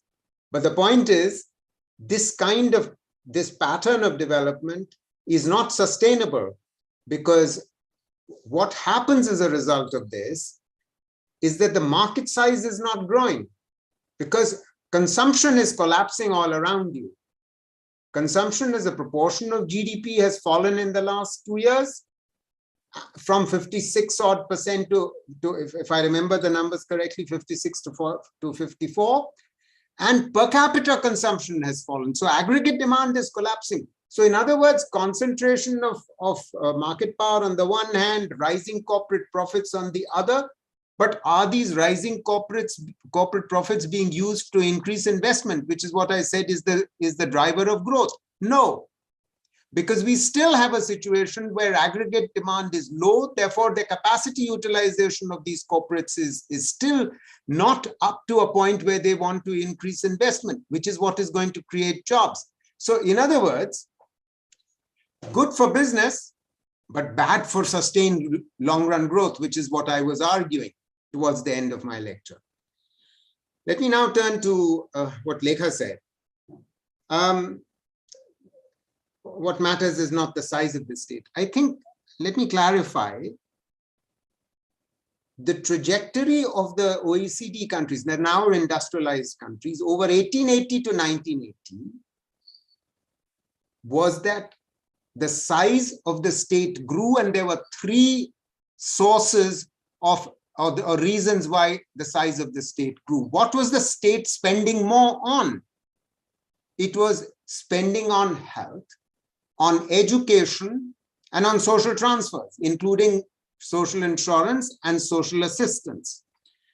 Public expenditure today in OECD countries on health, please note I underline public expenditure, is somewhere in the region of 6 to 7 to 8% of GDP. What do we spend?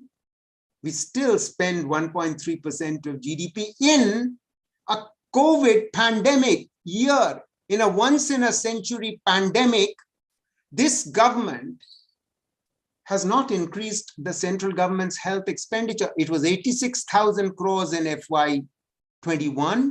It was 80,000 crores. It barely increased to 86,000 crores in FY22. And in FY23, in the budget, it's supposed to have increased by merely 600 crores, which means that in real terms, it's actually lower than last year.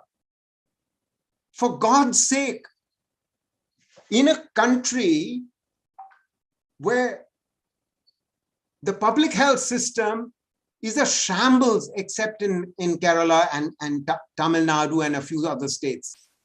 It's a shambles. And the states don't have the spare resources to spend on health, because some 80% of their health expenditure, because health is a state subject, goes towards salaries and O&M, operation and maintenance. How do you expect them to increase investment in the infrastructure of health? They have to hire more human resources. UP, believe it or not, I have a whole paper on UP's health system. UP has 45,000 vacant posts. These are sanctioned posts which have not been filled. How do you what else do you expect but dead bodies floating down the Ganga?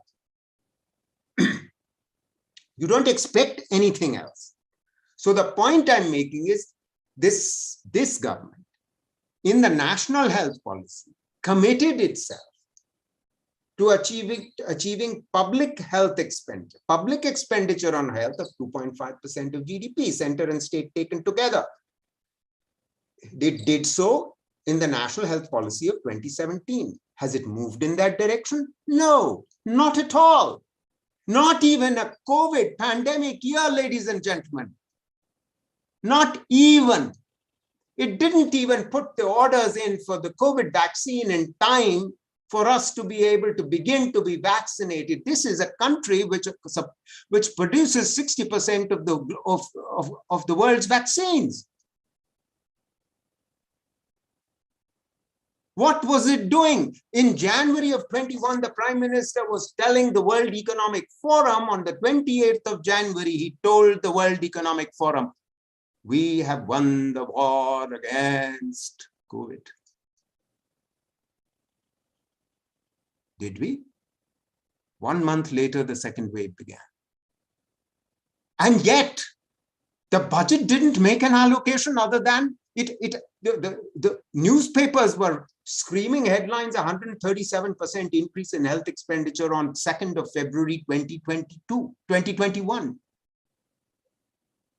Because the government had misled the entire pink press. None of us were misled, because that same evening, 1st of February, we knew that the government, it had misled the government by including COVID vaccine expenditure on it, A. B, it had included, audacious indeed, water and sanitation, which has a separate line item in the budget.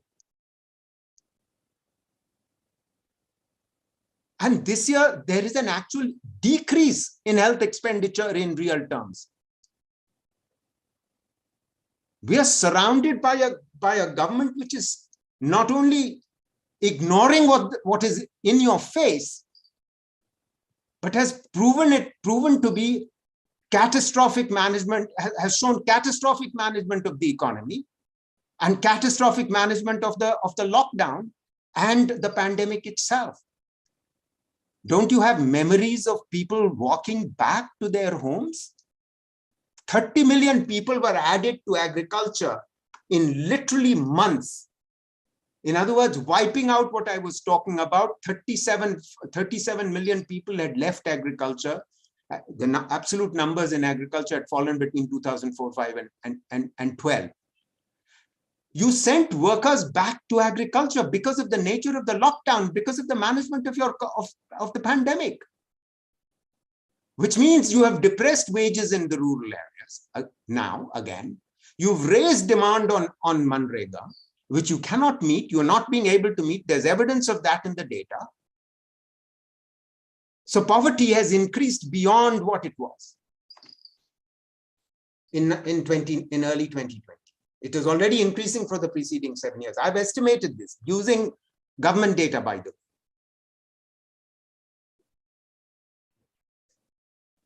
Yes, I will ask Mona Lisa Singh to direct her question to the speakers.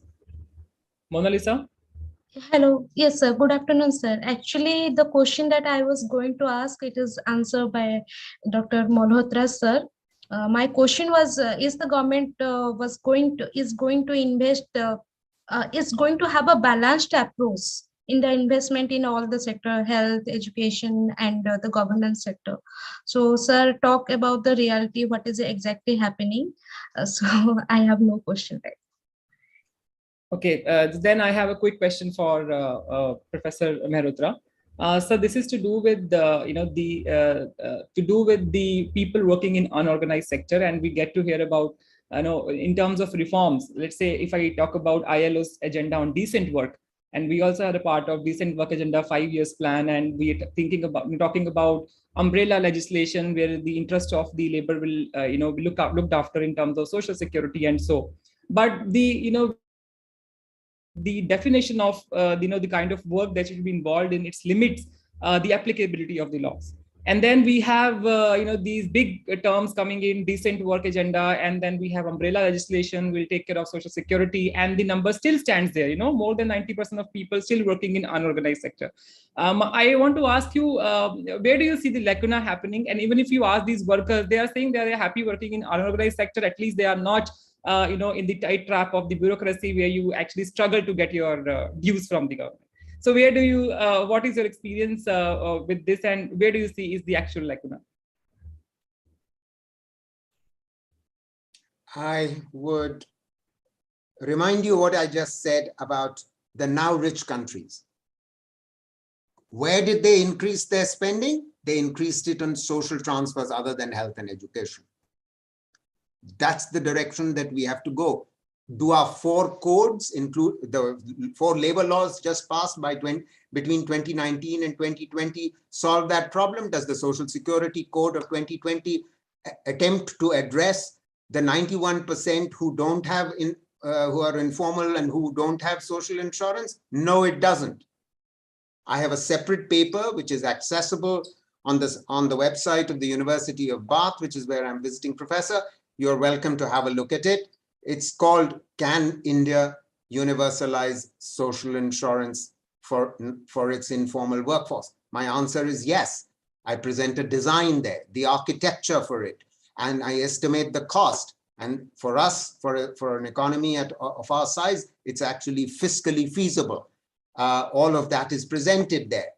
You should not expect that the millions who are in agriculture or the millions who are engaged in MSMEs or who are own account workers or self-employed, half of our workforce is self-employed, you should not expect that they will suddenly enter formal work in the sense that there will be an employer-employee relationship. That's the notion behind the decent work, social insurance agenda of the ILO. Don't get misled by that. that decent work agenda is the mindset there is that of a highly formalized workforce. When ILO itself tells us that 61% of the global workforce is informal. You heard me right, 61% of the global workforce. We are off the chart. We are 91%. We are in the leagues of Africa. So don't even think about that. However, yet, despite that, the 91%, the plan I lay out, the design and the architecture I lay out indicates that we can achieve it in the next 10 years. And if we do not, we are working towards a disaster. Because in 15 to 20 years, our demographic dividend will be over. We will become an aging society.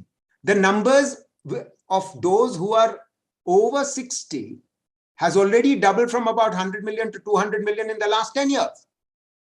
Can you imagine how much it would increase by going forward between now and 2040? Can you imagine what the implications of that are? Because these are people who might be living longer.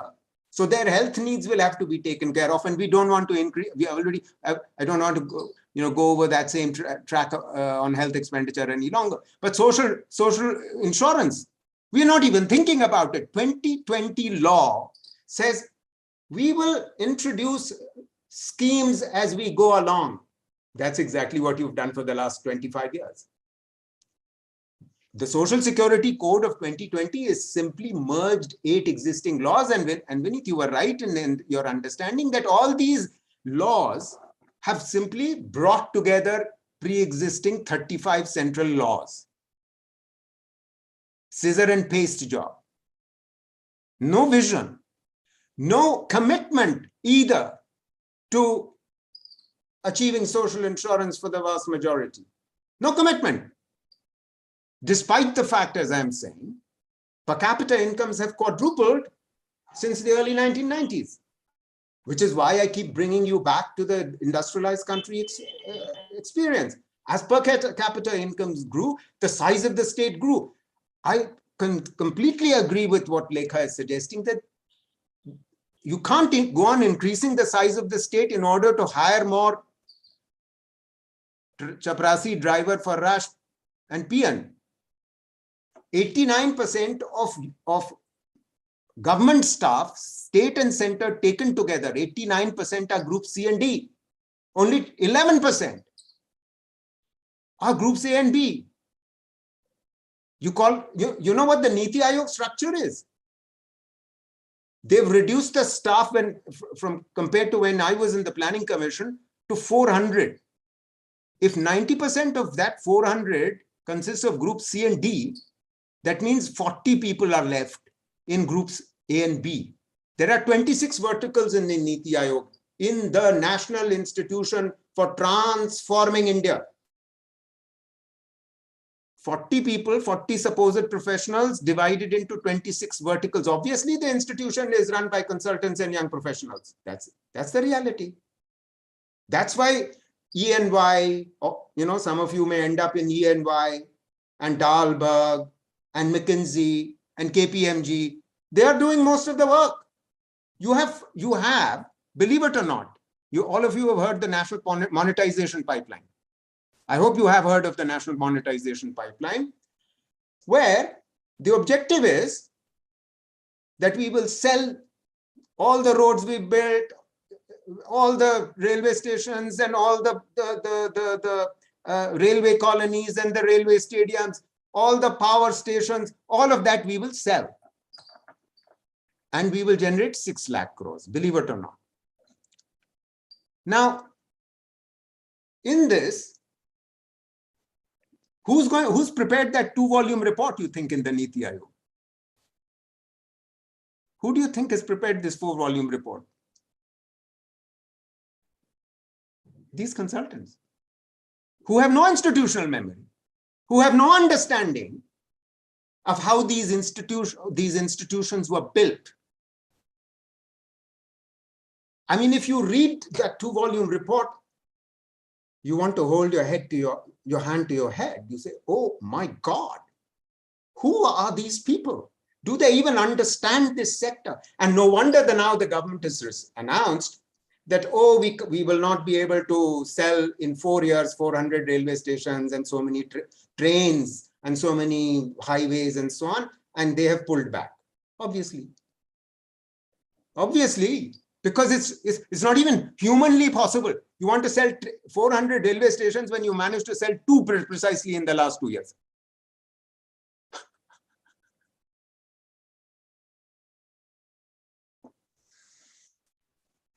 Thank you, Professor Mehrotra. I think we can go on listening to you, and your experiences and insights. It's really wonderful to have all of you in this panel, and I'm very glad that I was chairing this session. I would really like to thank everybody because as time we're 5:30, 8:40, so we have to close this. Let me conclude by thanking everybody, all the guest speakers, Professor Mehrotra, Professor Chakravarti, Dr. Sahu, and Professor Ramakumar. I think he's not here. Thank you very much for accepting our invitation and making this session a wonderful discussion-based session. We would want to have you in campus for more interactions with us and our students, and really glad to be here with all of you today. Thank you very much, all the participants here. And the next session, the final session of this international workshop is at 7 o'clock. I will see everybody at 7 o'clock. Thank you, everyone, once again. Thank you very much. Thank you.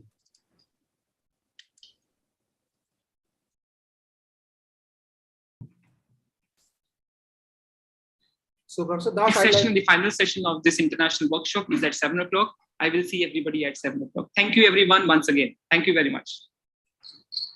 Thank you. No, there's some, there seems to be some lag. I know what's happening. There seems to be some lag from the final session of this international workshop is at 7 o'clock. I will see everybody at 7 o'clock. Thank you, everyone, once again. Thank you very much. Okay, something super strange is going on. So there's some,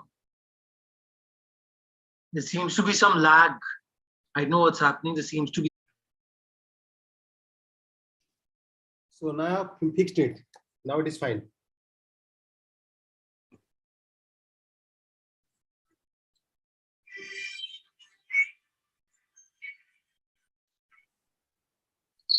Okay, something super strange is going on. So there's some,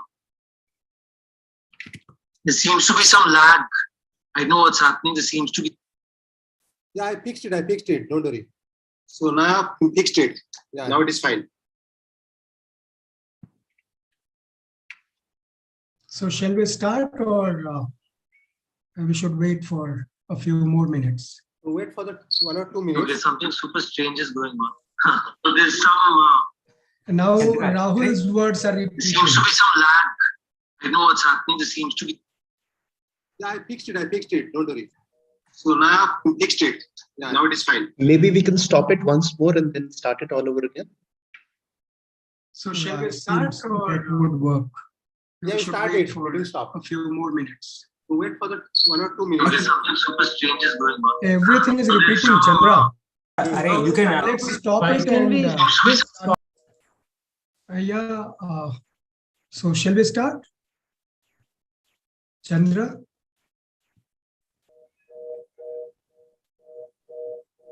Yeah.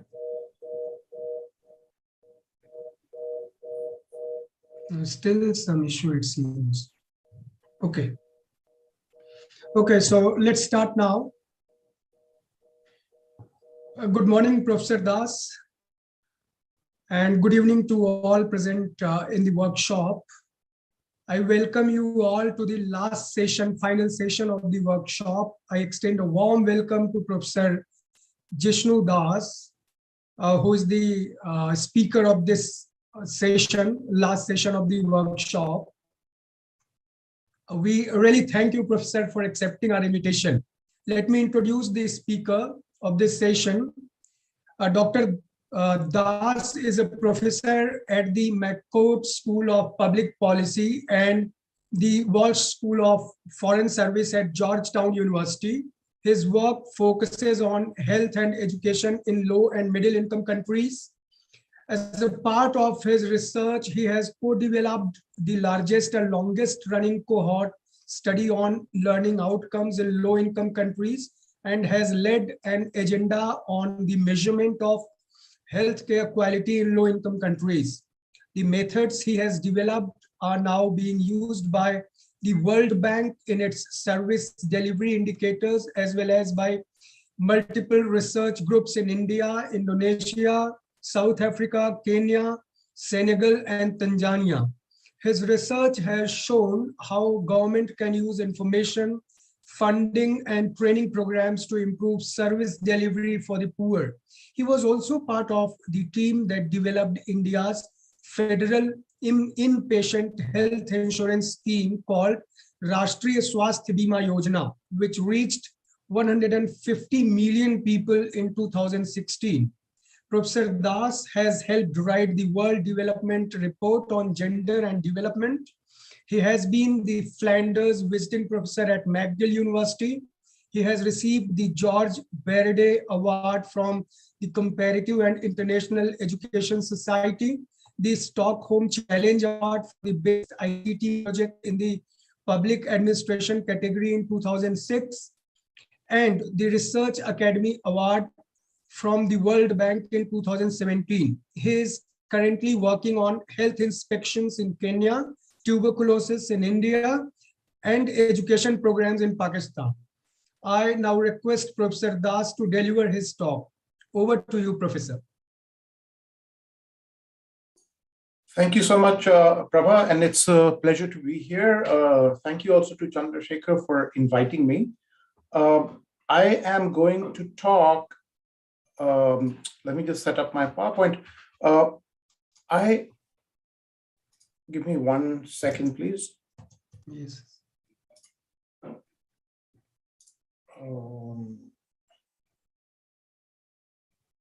There we go. Can you see? Can you see my PowerPoint now? Yes. Okay, wonderful. Actually, this was the wrong one. Hold on. Yeah, that's the one. Okay. Okay. You can see my PowerPoint now, right? Yes. Yes. Okay, wonderful. So I'll give a short talk. I know it's late, and I know you've had a full day, 2 days of conferences, so I don't want to take up a lot of your time. I'll give a short talk, maybe half an hour or 40 minutes maximum, on administrative data in COVID-19 and a couple of analytical examples. Just to be clear, this is based on collaborations with the SCALE Consortium, Center for Policy Research in New Delhi, and the Center for Economic Research and Policy in Lahore, and the many, many authors involved in each of these pieces. When the pieces have fewer authors, I'll acknowledge them by name. So here's the motivation for this talk is really, in your conference on preparing for a post-pandemic world, I think if we believe that pandemic planning is going to be an integral part of our public health infrastructure in the future, then we do have to step back a little bit and assess whether and how the quality of decision-making can be improved. This doesn't necessarily mean that our decisions were very badly made or we could have done lots of things differently, although I'll argue there were spaces where we should have. But I'm much more interested in the intellectual discussion around what is the nature of data that we're seeing come out, and how should we think about using these in real-time policy. So I think what COVID-19 showed us, and this is quite important and something we hadn't seen before, is that Indian states have the capabilities of maintaining a large real-time database, right? That's not a trivial statement. I mean, large real-time databases are really hard to maintain. And till date, those databases, so think, for example, whether we have databases of admissions into hospitals.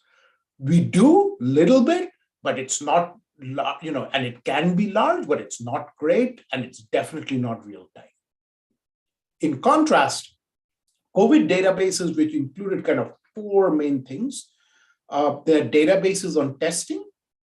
Those are centrally managed. So every time somebody goes to get a test in India, there's a form that the lab is supposed to fill up and send to the state authorities. The state authorities then enter the data, and then on the portal that's been designed by ICMR, and that becomes part of the public record. Right? Then there's data on contact tracing, and data on contact tracing is not maintained centrally. That's maintained by each state. So each state's individual epidemiological departments, the infectious disease departments do this contact tracing, and they manage these data. And then lastly, there's data on vaccination. So CoWIN is your app for vaccination, and that's again a centrally managed huge database, right? I mean, think about these databases, the testing databases has more than 1 billion records now, right? These kind of large admin data are becoming increasingly common in our health landscape.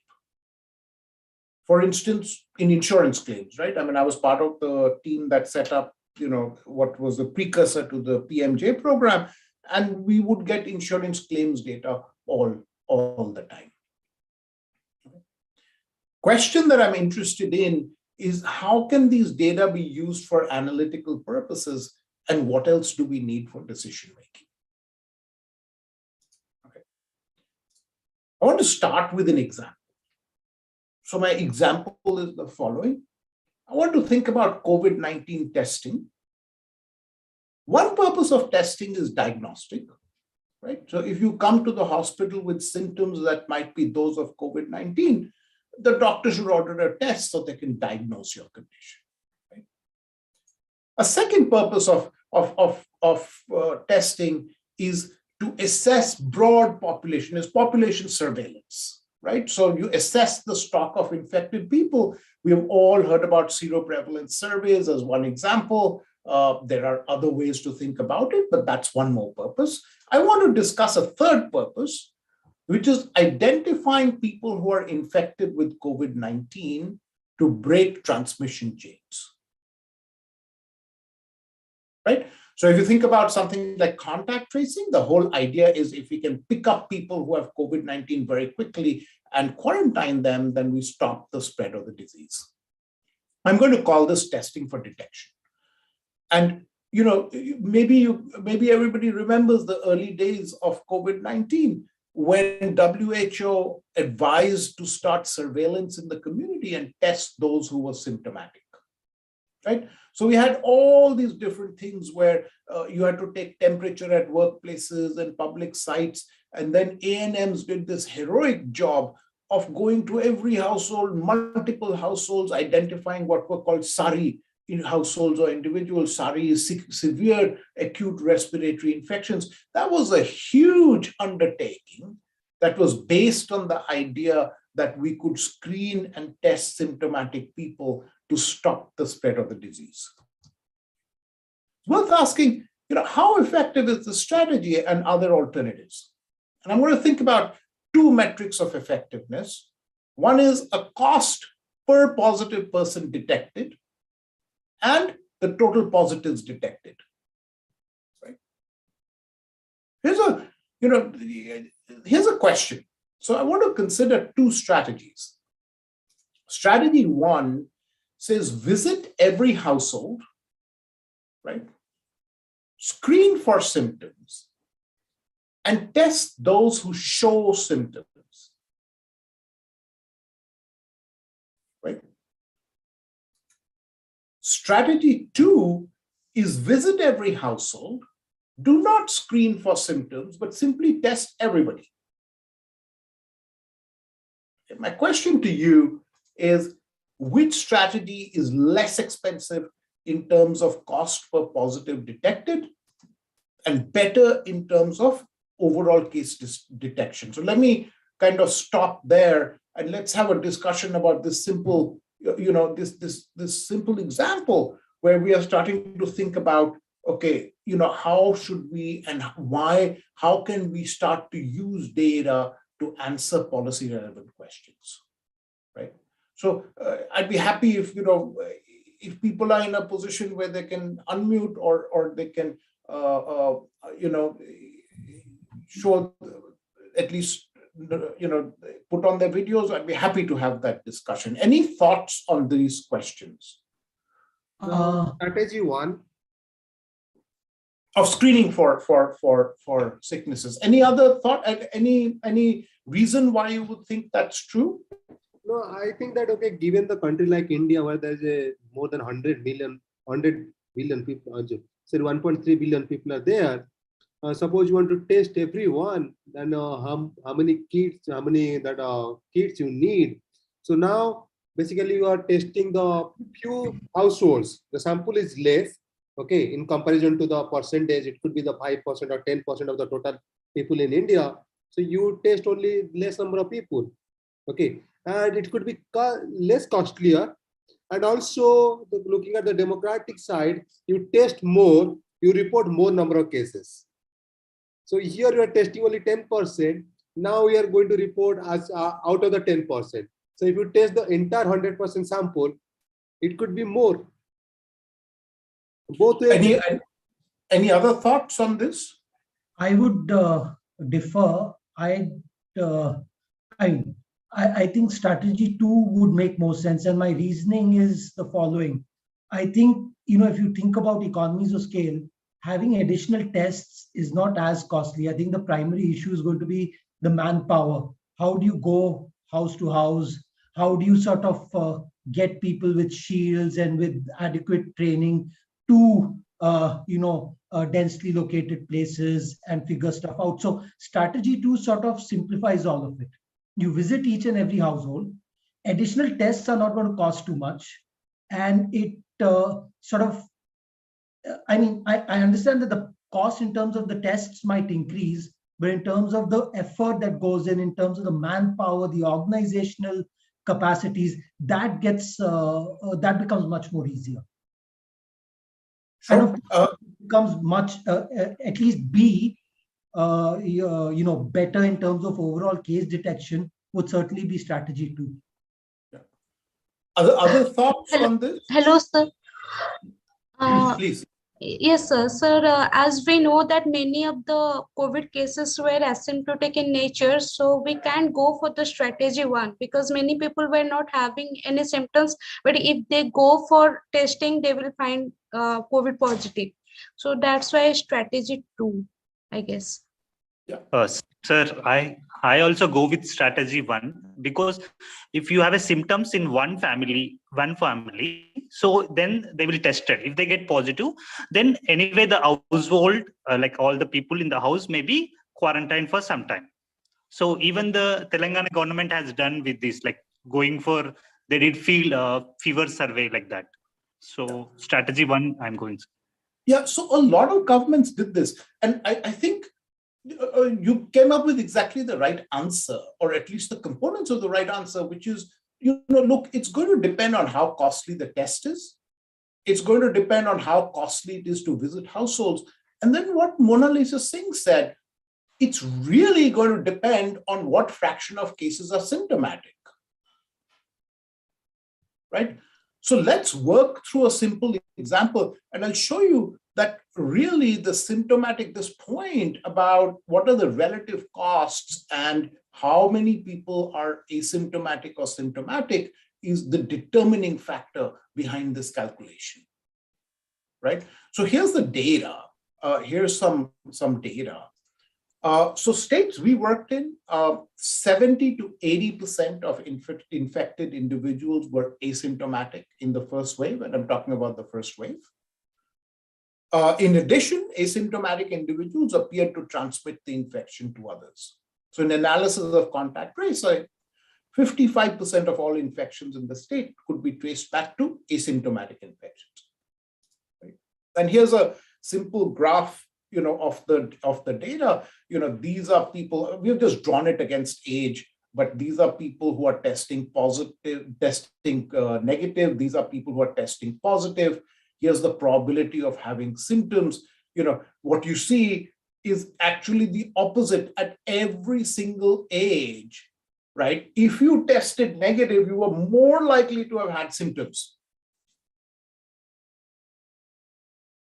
right? So these are just people who panicked and said, oh, I have a cold, let me go get tested, but it wasn't COVID, right? On the other hand, a lot of people had no symptoms, right? And they had no way of knowing that they should be tested. So let's now work, let's work through some simple numbers and see whether this makes sense, right? So these are all numbers I've picked up from the early days of the pandemic in work that we have done. So assume that in your simple, in a random sample, the positivity rate is about 4%, right? Okay. Then these are also very realistic numbers. So let's stick with these. Suppose 3.5% of all individuals reported a symptom, of whom 6% tested positive, right? So it's still the case that if you have a symptom, you're much more likely to be positive, right? If you don't have a symptom, your positivity is about 3.9% or 4%. If you have a symptom, it's about 6%. So if you have a symptom, you are more likely to be positive, right? But there's a very large fraction of people who with symptoms are not positive, and a very large fraction of people who are positive even without symptoms. That was what the first wave looked like, right? Okay, so now, I've just put some numbers here and we can figure out what really matters. So suppose this is Rahul's point, suppose it costs $1 to visit a household and $40 to test each individual. Now that $40 is truly, this number is closer to $2 now in India, not 40. In the US, because of various things and the way the system is structured, this is close to $100, right? The US system is the worst health system in the world. So, it's really crazy how expensive it is. Right? The actual numbers are less important than the ratio, but let's see what happens. So imagine you visit and test every house, test 10,000 households, right? If you visit and test 10,000 households, you're going to get 400 people testing positive. Why? Because the positivity rate is 4% in the random sample.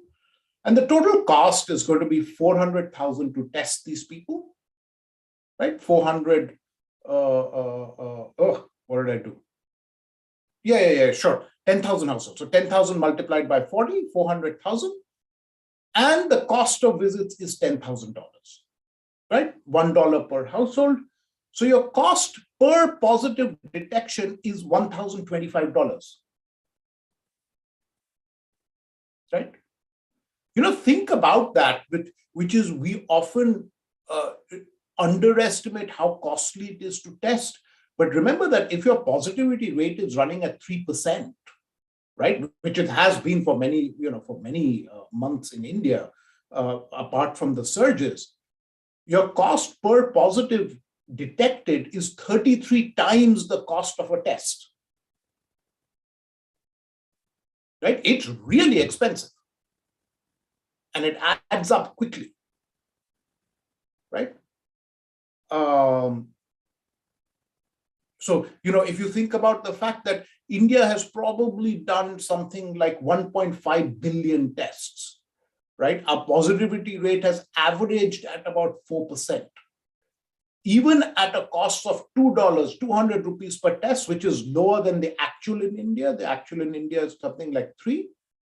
We have spent close to $5 billion testing and close to a cost of almost $75 per positive person detected, right? Now, option 2 is interesting. So you visit and screen 10,000 households, and you test only those who have symptoms, right? But how many have symptoms? Well, 3.5%. So that means 350 people are tested, and out of them, 6% test positive, so only 21 people are detected. Right? So the total spend is $10,000 for visits, $14,000 for tests. So that gives you $24,000. And that gives us actually $1,142 per positive person detected. It is more expensive to screen and then test instead of just testing everybody, right? In fact, so now you have a problem because under option 2, you've got only 21 positive people. There's still 379 people left.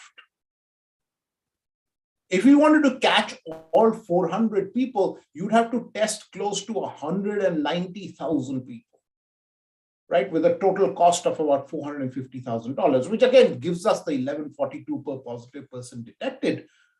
But it's not, you start to see that these numbers actually matter.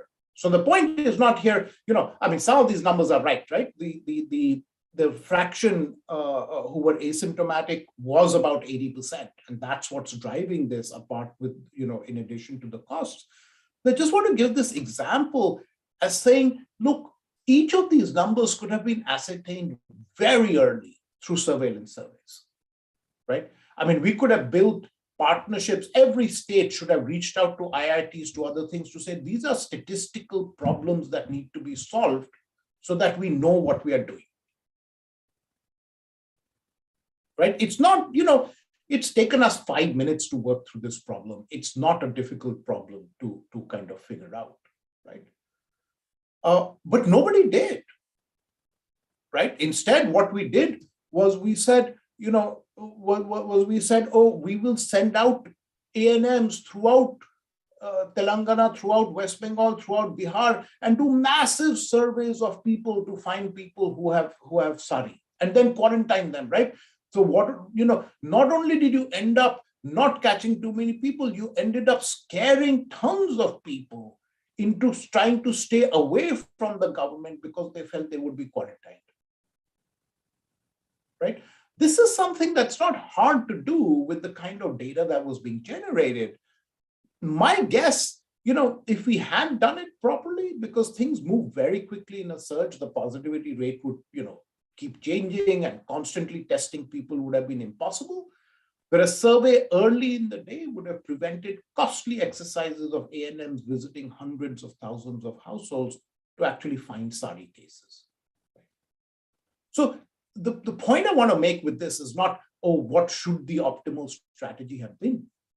It's that, the way we have thought about this pandemic, a lot of the work that researchers have been doing is around modeling the spread of the epidemic, or modeling, what should happen. And it turns out, yes, you can do that ex post, but ex ante, it's really hard to use for prediction. We didn't know that Omicron is going to come. We didn't know what Omicron is going to do. We didn't know any number of things about how it spreads or what happens. And there are huge puzzles in the data that we can't explain, right? I'm arguing instead, there are lots of big decisions that need to be taken, where I think bringing the expertise that's around the table here, and in general, vastly available in India in its institutions, can help dramatically to improve the quality of the decision-making that we are doing. So let me stop there, because then I'll dive into some data and it'll become a little more complicated in some things, and see whether there are questions or thoughts about this simple starting exercise that we did just now. I had a sort of question, partially because I kind of always think in terms of organizational capacity, institutional resilience, and things like that. And so there's states in India which have historically had very strong public health systems. And then there's states where, you look at beds per 1,000 or whatever, per 100, you look at basic infrastructure and that's missing. And so, how does one add these non-quantifiables? Institutional capacity, governance quality, the history of public health institutions, and just the surveillance networks that are available for the state. So, Rahul, you're completely right. In fact, look, the only state that has a public health department was Tamil Nadu. Right? Public health as departments didn't actually exist. Tamil Nadu is an exception in that sense. At one level, maybe it's not that hard to do. Maybe you can say, look, here's a cost that should come in the cost of visiting a household and a probability that you actually visit the household, or a probability that you screen, correctly, right? So I think you can add on a huge set of feasibility variables, right, that allow for some things to happen and some things not to happen in these contexts. But interestingly, so I don't know if you'll agree. For me, the big thing that I learned from this pandemic is all the time we have said, the problem of government programs in India is we have good policies, but weak implementation. Right? That's one catchphrase that you hear all the time. I think the pandemic reversed that. I think what we found is the local bureaucrats, the A&Ms, the local hospitals, they did a fantastic job, right? And our policies were weak. I don't know if you agree, but for me, the big wake up was, look, when I worked with the government, there seem to be two things. In general, it seems to be like a low level, some excellence and then a low level implementation going on, and then things go crazy and they go into mission mode, and in mission mode you get a lot done, but you can only sustain it for 3 months, right? So think about recovery after disasters, which India is fantastic at. Bhuj earthquake, Uttarkashi earthquake, which I worked on, cyclone in Odisha, all of these things India is fantastic at, right? But we have this mission mode for 3 months, uske baad, I'm exhausted and we can't do anything more, right? What this showed, for 2 years, some of the people I've been working with the government, 16 hours a day, 18 hours a day, right? Continuously for 2 years. I have never seen that energy and dedication. So I feel, Rahul, almost that we need to now reevaluate and say maybe our policy making is not as strong as we thought, and maybe our implementation is stronger than we thought. And how do we think about that? But, different people have had different experiences. So I'd love to learn from you on that rather than pontificate from here. Chandrasekhar, you had a question. So I have a question adding to Rahul. That during the past wave, if you remember the past wave, we have very less number of centers, because I do agree with that test everyone. I do agree with that. But during the past wave, I'm thinking of the institutions, okay, the infrastructure we have, whether it's possible, because during the past wave, you see that we have few centers got the permission from the ICMR to start. So slowly it has increased. But during the second wave, we have reached a more number of centers basically you can test. But I don't think it is enough to test the large number of people we have. And the second thing, that the number of kits required to test, okay, the testing kits required to test. So whether we can produce that in the massive scale, okay, whether production happens in the massive scale, because today you test everyone, there is no guarantee that same guy will not be infected tomorrow or down the line, 5 days, down the line, 7 days. Okay, you have to go and again test all of them again after 7 days, because there is no guarantee that after 7 days, they were not infected. Okay, so whether you have the massive scale production of that kits to do that. Yeah. So again, let me emphasize that I'm not saying that this should be a policy, right? I mean, this is why I have this big thing saying an example over here, right? All I'm suggesting is using data can allow you to come up with alternate policies, right? You have to tell me, so as I said here, because things move very quickly in a search, constantly testing thousands of people would have been impossible, right? So where does this matter? You have to tell me why it was useful to send ANMs for 2 months to survey households for SARI symptoms. I think that was a completely useless thing, right? I don't think we should have done it. We should not have put ANMs in danger. We should not have, frightened the population in that way. We should have realized, look, with a little bit of data at the very beginning, we could have figured this out. And I think that's where I want to take it. I'm not saying that this is the policy or this is what we should do. I'm saying that data can help us with looking at things from a different angle. Bharat, you had a question? Jishnu, can I ask a question, Lekha? In retrospect, what I feel is that we have done a blunder by doing this lockdown as a strategy to bring down or to flatten the curve. That's the way, from the public policy perspective, your example, is coming up. Because in Korea, they have done aggressive testing and that was a strategy. But in India, the great lockdown happened and that led to irreversible economic disruption. So do you think in retrospect, that's a great failure? Because your example is showing just the other way around. We should have increased public spending in health sector and you have gone for an aggressive testing and you would have controlled it rather than going for a great strategy of lockdown. Yeah, I mean, Lekha, I'm not going to get drawn into the lockdown or not lockdown discussion at this point, because I want to show there are many other things that are of interest.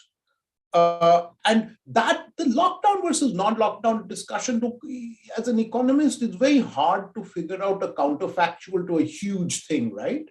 I mean, I think it's really hard to say we should have lockdown or we shouldn't have, but let's hold on to that thought and come back to it in the discussion, because I think we can identify these kinds of Definitely. But, my hunch is, as you mentioned, a part of population is asymptomatic, but, another thing is like, it's not a permanent acquired, thing. Like even after taking 2 doses of vaccination, even after getting COVID, it's not a permanent acquired, what do you call it? No, absolutely. Let's hold on. Immune. So these all affects our model building, unlike the other diseases which we tracked. This is very tough. No, absolutely. Bharat, you have been very patient. No, actually, a small clarification, I'm not a student of statistics, but I understand a bit of biology. And given the nature of infection, it was asymptomatic. It was absolutely chaotic. I'm curious about, in terms of lessons learned from this pandemic, in terms of modeling at an epistemological level, at methodological level. My intuition was, our modeling seems to be very linear and deterministic, whereas the spread of the infection seems to be chaotic, very irregular. We are just thinking in linear terms. And I used to think about Immanuel Kant at the time. We see the world with our categories, and our categories are really unable to make, they don't allow us to really visit the world, to capture the real nature of the world. So in that sense, are there any lessons learned in terms of statistical modeling, in your experience, sir? Thank you so much. We'll get into that. I don't want to get into, can we do epi models better, because I'm not an epi modeler. I think the consensus among the epi modelers is this one is really hard to do because of exactly what you were saying, that using it for policy is really, really hard. But I want to diverge a little bit and say what specific things, can we do where data helps? And I'll show you that these can be fairly big, right? Let me take one last question and then we move on. Shalin? Yeah, hello, sir. Sir, just wanted to ask you, because so I've been attending a lot of seminars like this, wherein people, even Shashi Tharoor and others have pointed this out. So my question would be like, is it also because wisdom is always a product of hindsight?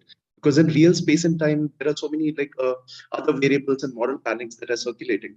So does this also show that the lack of a very robust healthcare, system and infrastructure or policy in terms of policy in India, as compared to, let's say, education or defense, does that also bring about this kind of this shortcoming that we are pointing out here in this presentation? So I feel that prediction always requires hindsight. I mean, we learn from our mistakes. I think what would be a tragedy is if we don't learn from our mistakes and our successes. So again, I feel that this is much better had as a discussion at the end, once you have seen the things that I'm proposing, or at least a part of the stuff that we are learning. And then we can come back to this broader question of, is this stuff in hindsight, and does it have no use for the future? Or maybe it does, right? But overall, I want to suggest that there's a method that we can start thinking about, where I feel that Indian institutions should be integrally involved, because they're some of the best people in the world, right? I mean, what puzzles me is state after state didn't form huge partnerships to daily analyze their data, and come up with policy proposals, come up with things in this context, right? So let me move on, and we will come back to these important questions in the discussion. So what I want to do is the following. So the example I just gave you highlights kind of, for me, what were two key points. One is that there's vast amount of administrative data available, right? And researchers can work with states or make a request for central data for analysis. And we did push, I think ICMR now, if you put in a request, you can get data. At least that's what they say, right? And I'll give you two examples. Example one is careful analysis of these data can yield very important insights for the future. So Dr. Shailendra Singh was asking about this, and I will actually argue that we are getting important lessons for the future from this. Example two is, but care needs to be taken to interpret these data, right? And the problem, so big data can lead to big mistakes. Right? So people think big data and that solves problems. No, big data can lead to the only thing with big data is if you're doing, if you have small mistakes, they get smaller. If you have big mistakes, they get bigger. Right? We're, with these kind of admin data, we are still not clear on the nature and extent of selection, by which we mean we're not sure who came to get tested, and how to standardize the data over time. And I'll show you two examples of this, coming to this question of what can we do and what, coming also to the question of the health infrastructure. Okay, let me give you a first example. So this is a paper I wrote with Nim, Arinamin Pathi, and others in a journal called Epidemics. And we use a database on contact tracing from Punjab, India during the lockdown. And the key issue is this, COVID-19, at least the first wave, alpha, was characterized by huge heterogeneity in transmission, which people did not actually realize, right? Some people who fell sick were much more likely to transmit COVID-19 compared to others, right? And let me actually ask you, this question. In that first wave, any ideas on if one person in the household fell sick, say a husband fell sick or a wife fell sick or the head of household fell sick, what was the likelihood that they would infect somebody else? Any ideas out there?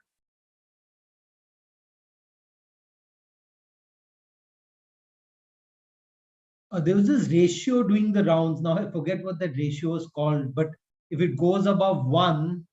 No, that's how many people you infect overall, which also depends upon how many people you meet, right? But think about this. I mean, if you're in a household, say, of 5 people and 1 person falls sick, what do you think in the first wave was the likelihood that another person would fall sick in the household? No clue. I know in the second it must have been much higher because the second. Absolutely. Yeah. So the right number is 10 to 15%. Okay. Right? And there was so much panic that people thought that if you fall sick, everybody is going to fall sick. No, right? The right answer was it was very small. It was 10 to 15%. And the reason is, so the question that we were interested is can we use contact data to characterize this heterogeneity? Right? And how does this doing so help policy? I mean, is it just that we are playing around and, and this is no use, right? So what is new in what we are going to do is typically heterogeneity is modeled in terms of the secondary case distribution, right? So you say, oh, here's person 1, and this person infected 3 people.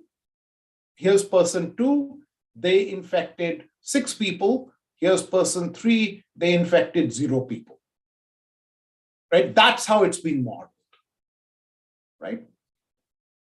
Problem with that is it does not separate out heterogeneity in number of contacts and heterogeneity in the per contact infectiousness. So imagine this person only met 3 people, right? They would have a per contact infectiousness of 100%. Imagine this person met 10 people. It would be, 60%. And this, it doesn't matter at all, right? It's going to be 0%. Right?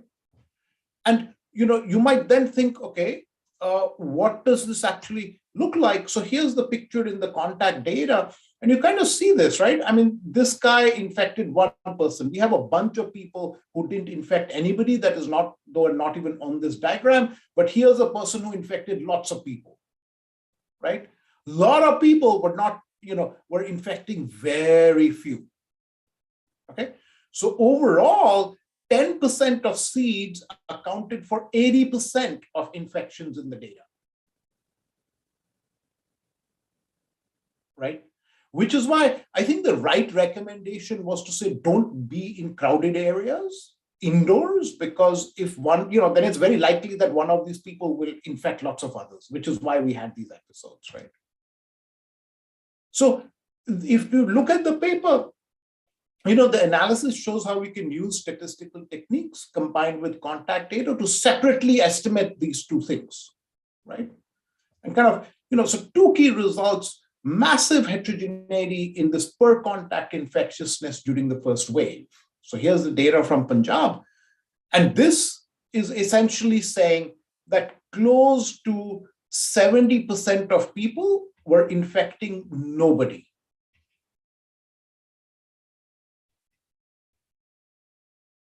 Okay. And the most infectious people, right, were infecting about 70% of those they met.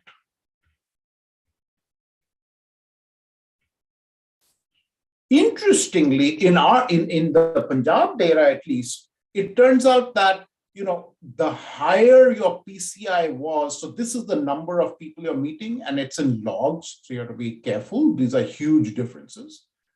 So this is 100% increase, another 100. This is like a 5-fold increase, right? People who were meeting more people on general had lower PCIs, which is great, right? I mean, it's saying, oh, you're meeting lots of people, but your likelihood of infecting is pretty low, right? So we looked at the implication of this, and we showed that, look, if you focus only on the secondary case distribution, you're missing the fact that there's a correlation between your per contact infectiousness and contacts. And I can use the same secondary case distribution, right? But if this is 0, if the correlation is 0, I'm going to get roughly the same numbers. But if the correlation is negative or positive, the epidemic sizes will change completely. right? Which I found really, really interesting, that the way we had been using the data thus far actually was not sufficient to characterize even how big the epidemic will be eventually, right? Then the second thing we have been working on, what else can we do with these data? Now look at this following implication, right? If 70% of people do not infect anyone and 30% are spread out in terms of PCI, we can improve contact tracing massively, right? So the idea is the following. It's very costly to trace everyone.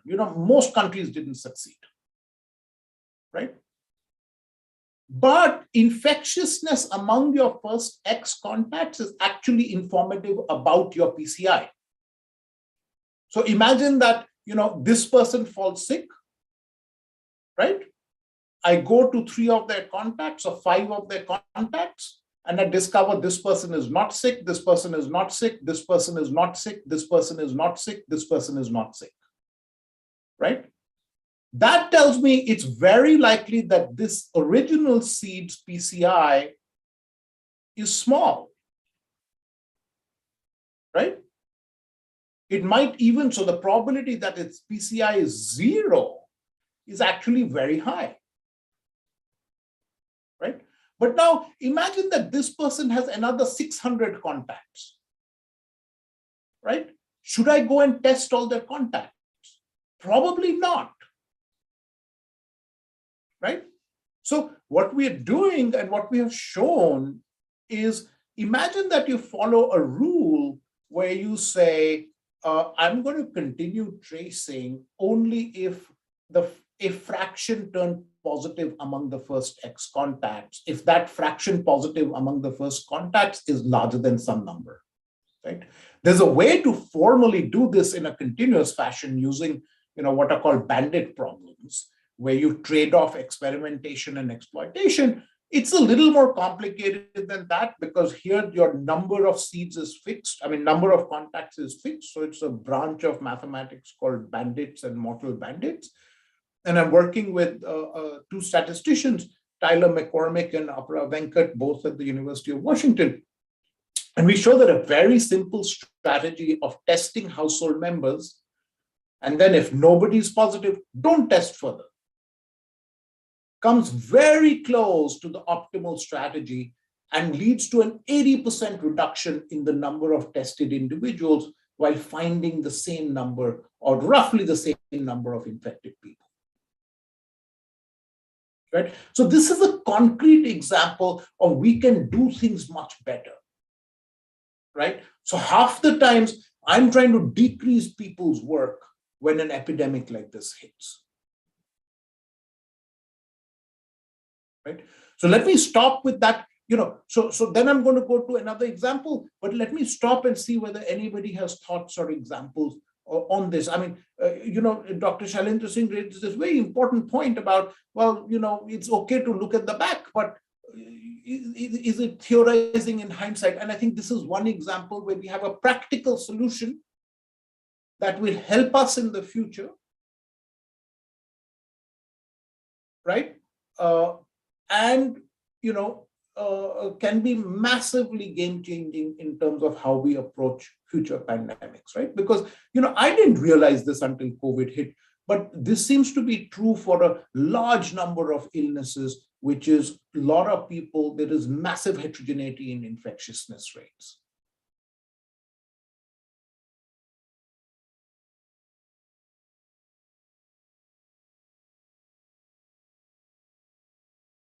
Thoughts or questions or? I have a small query. Yeah.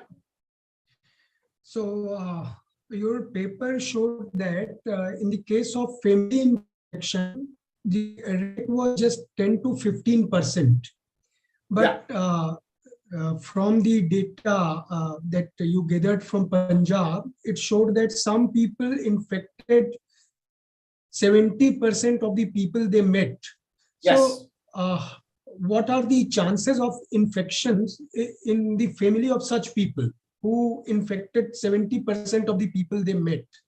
Much higher. Is it the same No, it's going to be much higher, much higher.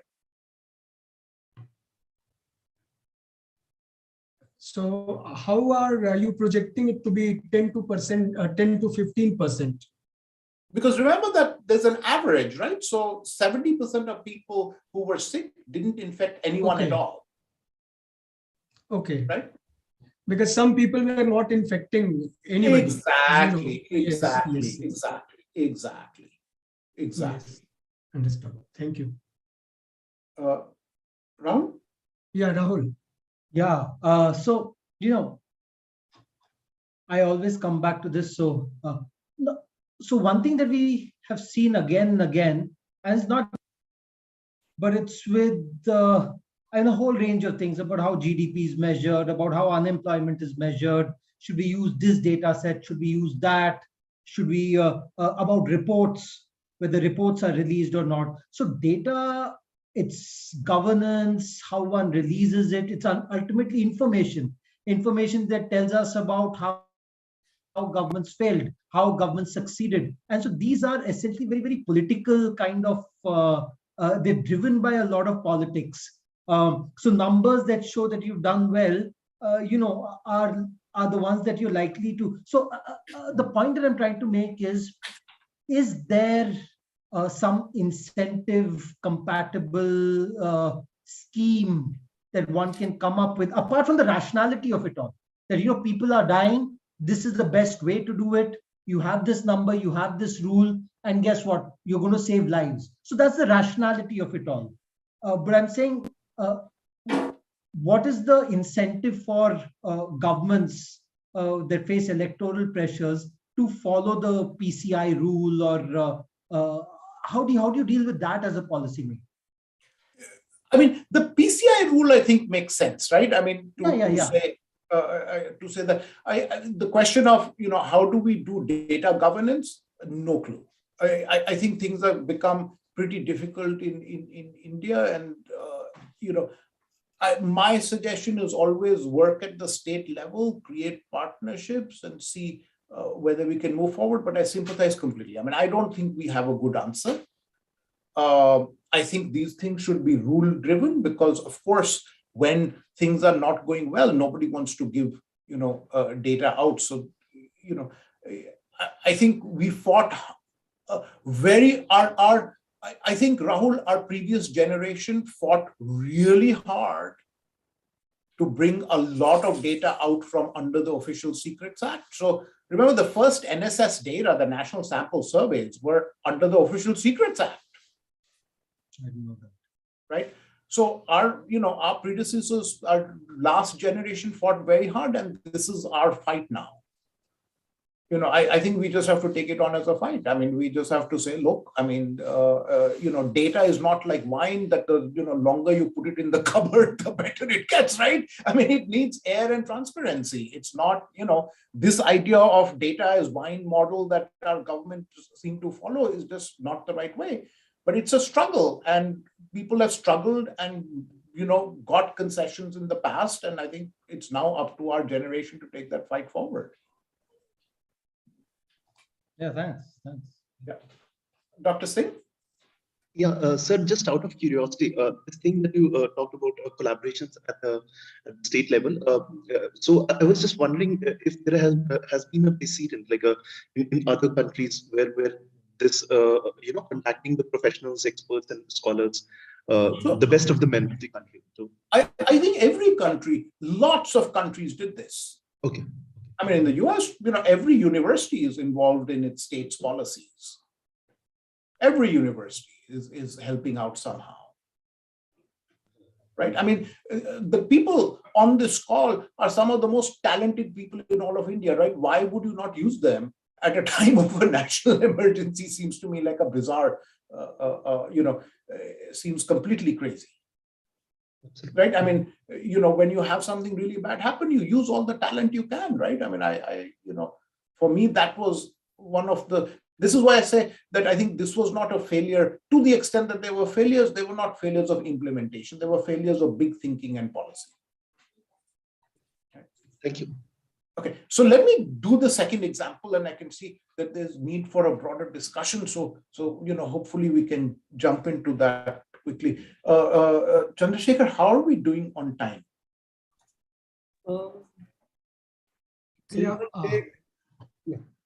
We still have time. It's about 1 hour. So actually, we are going on with both the things. Your talk and question answers both are going on together. So we still have some time. 15 minutes, I think, would be fine. Okay. So give me 10 minutes to finish up, and then maybe we can have this. Yeah. Is that okay, Mr. Sham? Yes. Sure. Okay. Yes, please go ahead. Okay. So at the same time, admin data on testing are subject to at least two problems. Right? One, which I didn't realize until I hit a puzzle that I'm going to show you, is that methods of testing evolved during the pandemic. Right? We don't know if this affected test positivity rates. And then administrative data are obviously selected, mostly those who chose to get tested and their contacts. Right? So here's an example from Pakistan. So here's what Pakistan looked like. Here was your first wave. This was a second wave. Pakistan mostly escaped India's second wave. This was a tiny increase, right? And it seems to have escaped Omicron as well. People keep thinking it's because they're not testing enough, but that's not true. I mean, testing has went up dramatically throughout. Right? Here are the data on kind of, how it looks like by age and symptomicity. And interestingly, remember that these are data of people who are getting tested.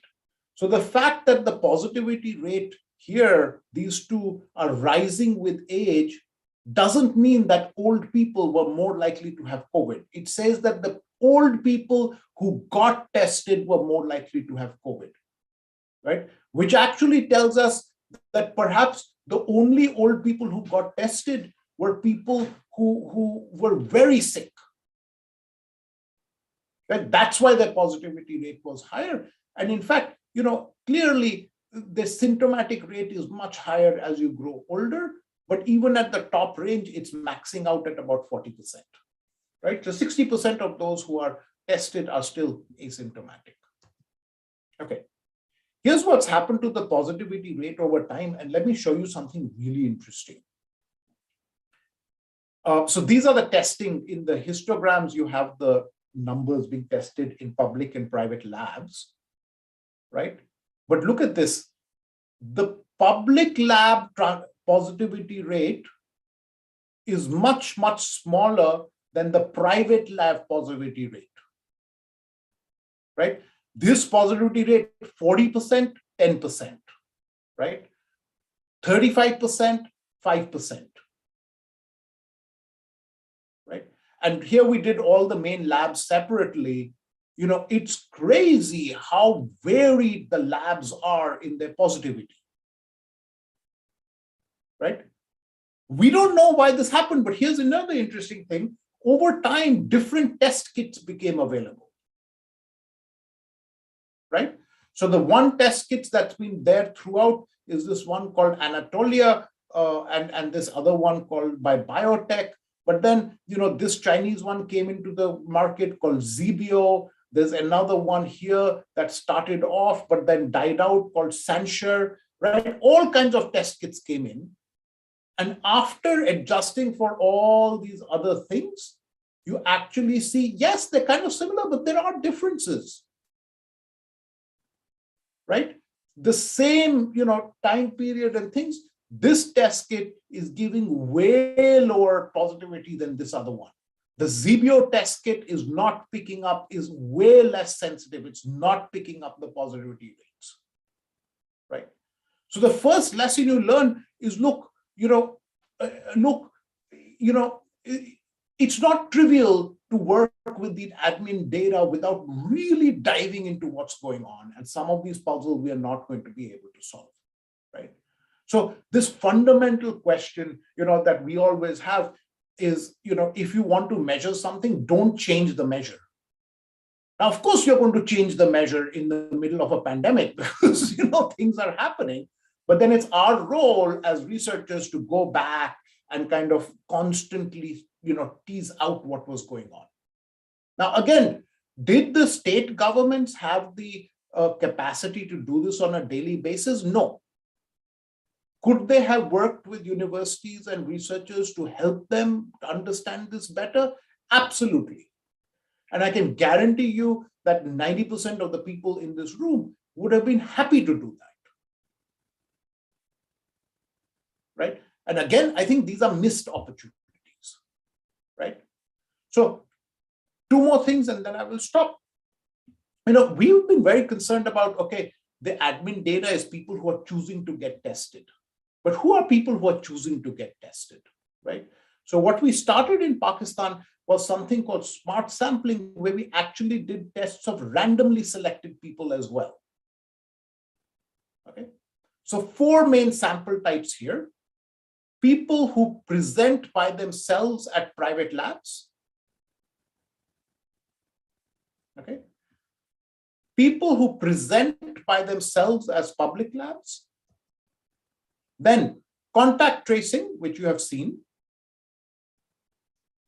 And the smart sampling, which is random testing in likely high prevalence areas. It's fascinating, right? I mean, look at these numbers, because I found this absolutely fascinating and something I didn't know at all. But look at these numbers, right?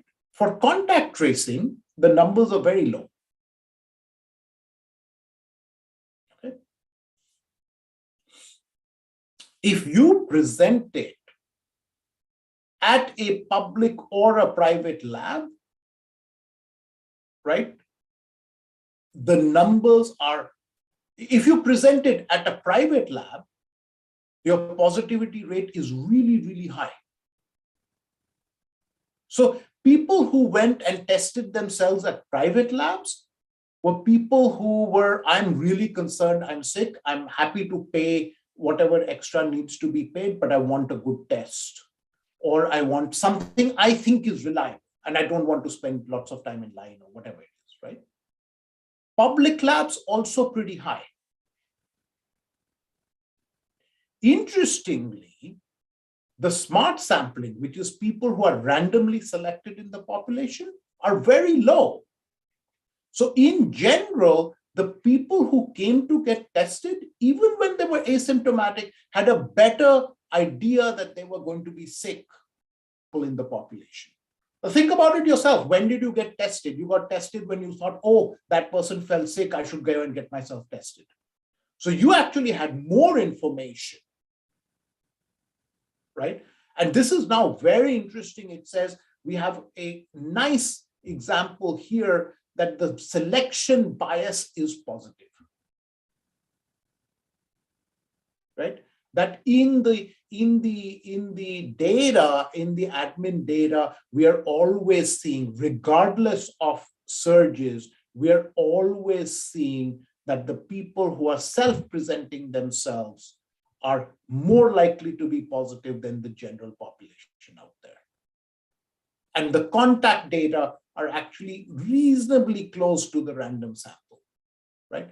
But remember, the entire admin data combines the people who are contact, the people who are presenting at private labs, the people who are presenting at public labs. So it's an average of all these different groups, right? So I think there's a lot of room here to start breaking things up, start looking at things in different ways so that we can understand some of these mechanics for the future, right?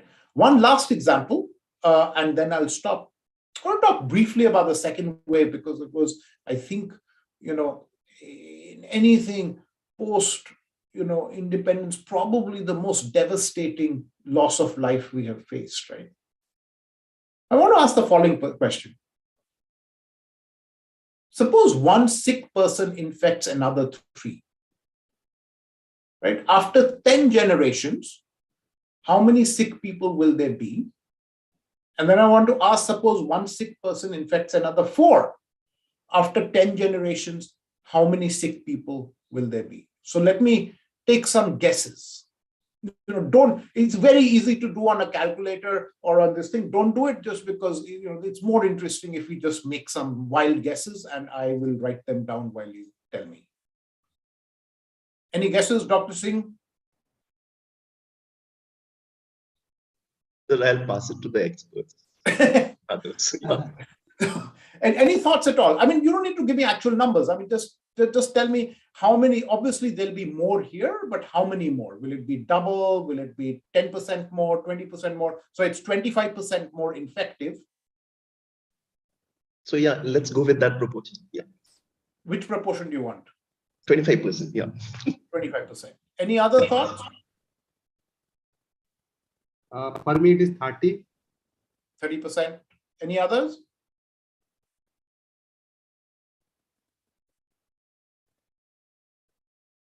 The right answer is 2,000%.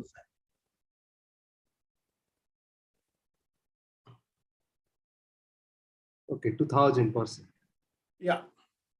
A 25% increase in infectiousness after 10 generations will lead to a 2,000% increase in the number of cases. Right? So under the first one, let me ask my second question, and then I will show you a little bit of data, and then we can have our discussion. So during the April 2011 surge in India, in Delhi, the state expanded its bed capacity in 2 weeks by, what do you think? I mean, New York City increased its beds by 50% over a couple of months in its first surge, which people thought was very successful. Delhi, any ideas? It was more than 100%. Right? So they did in 2 weeks way more than what New York managed to do in 2 months. Right? So right answers, for this one, after 10 generations, you have 59,000 cases. If your transmissibility goes up to by, this is that RT number. If this goes up 25%, you land up with 1 million cases. Right? And the answer here is B, right? So if you look at what happened in Delhi, right? These are total beds and these are occupied beds. Delhi, by July 01, its usual bed capacity is here, 5,000 beds, right? After the first wave and in preparation, it's massively increased its bed capacity to 15,000, right?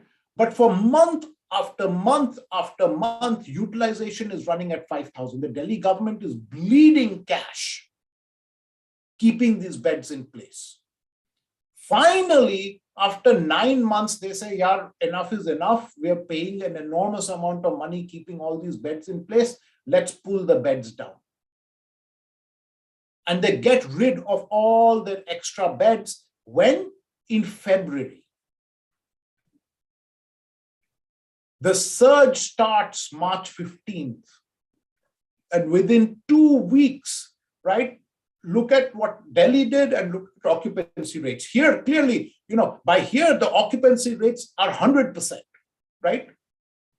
And Delhi is pushing up its beds in 2 weeks. From April to May, they managed to increase their beds by fourfold, 400%. These guys worked insanely to get this done.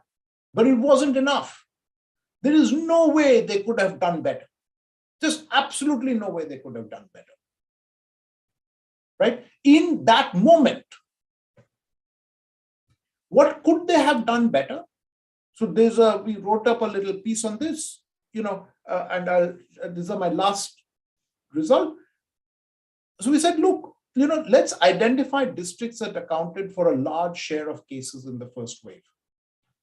Actually, it turns out that 145 districts accounted for 75% of cases, and 45 districts accounted for 50% of cases. What happened in the second wave?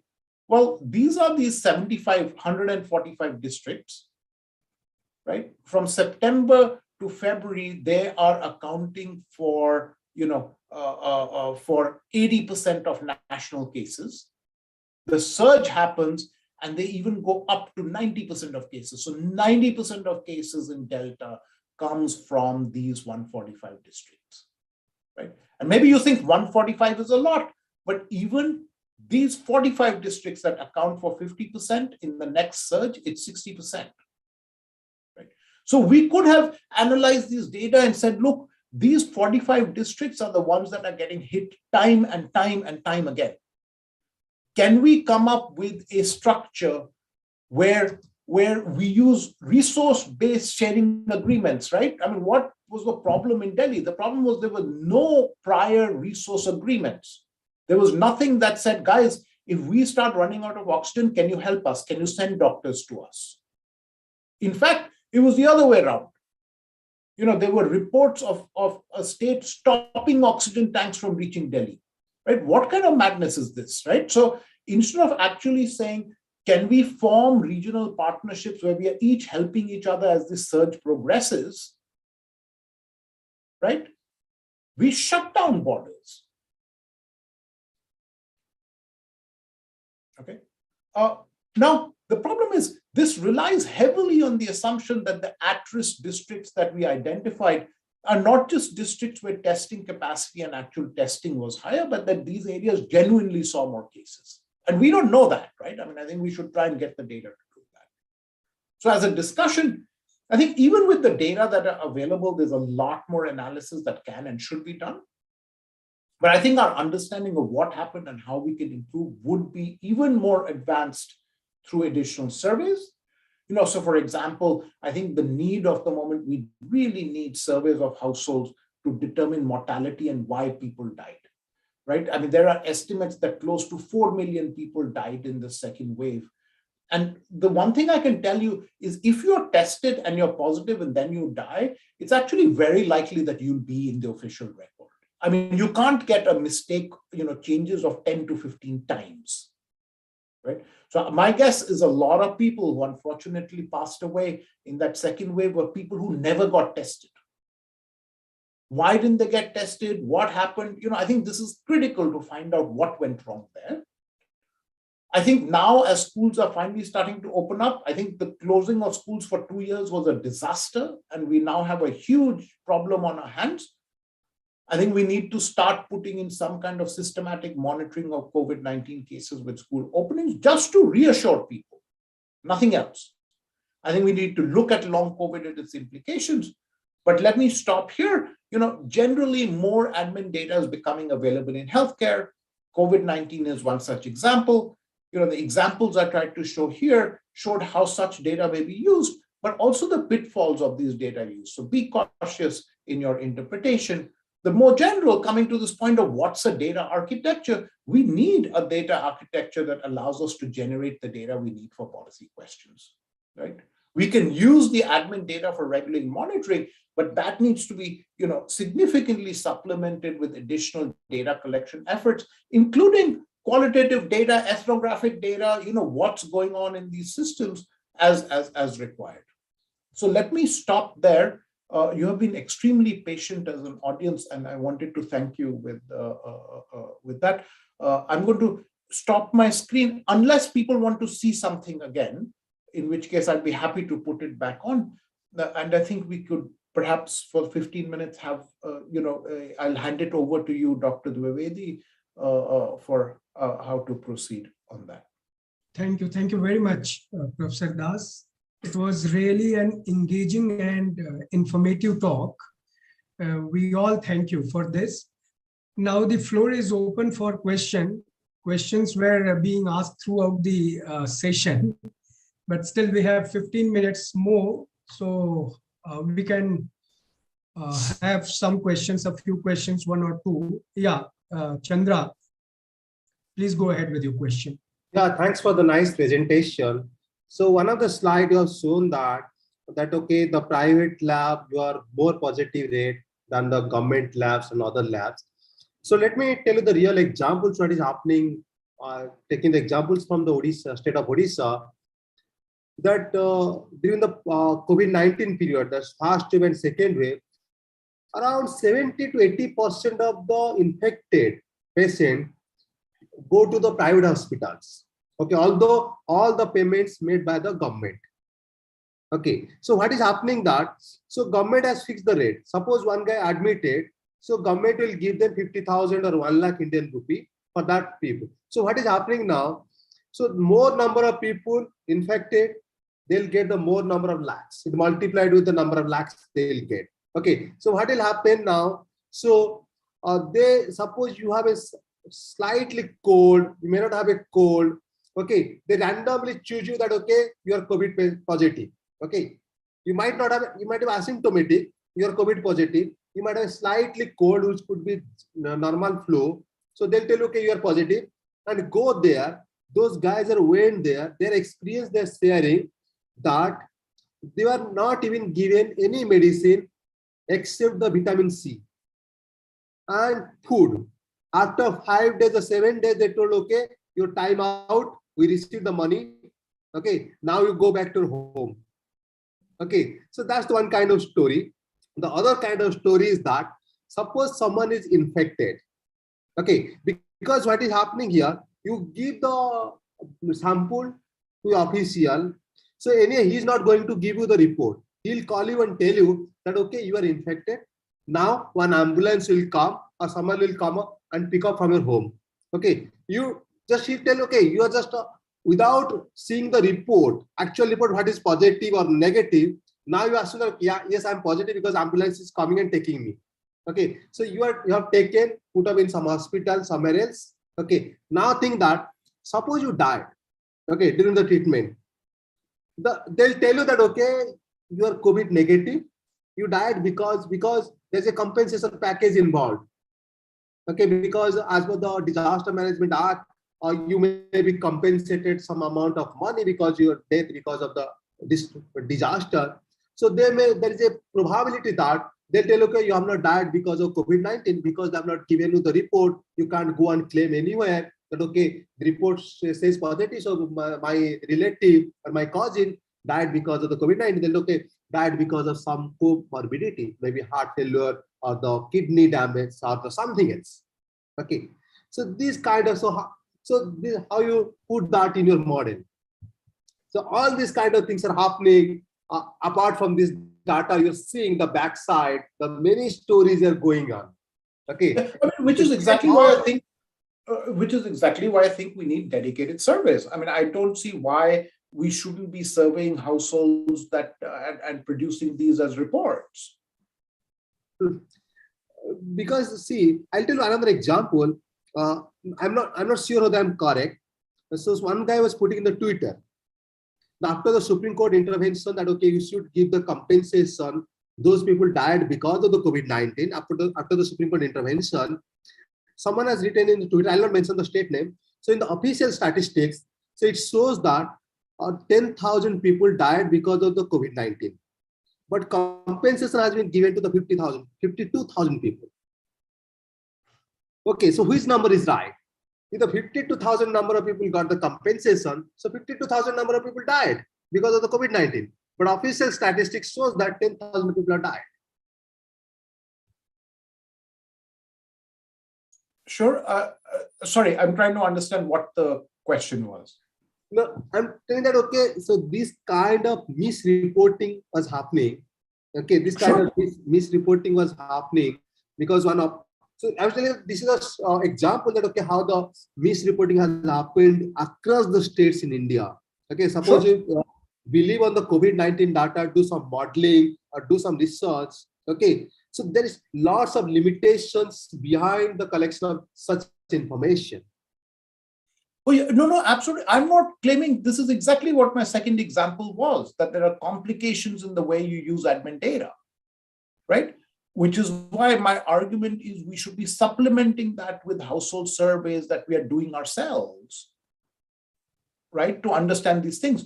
So that's what I'm like. I mean, why don't you guys do a big household survey that brings out these things?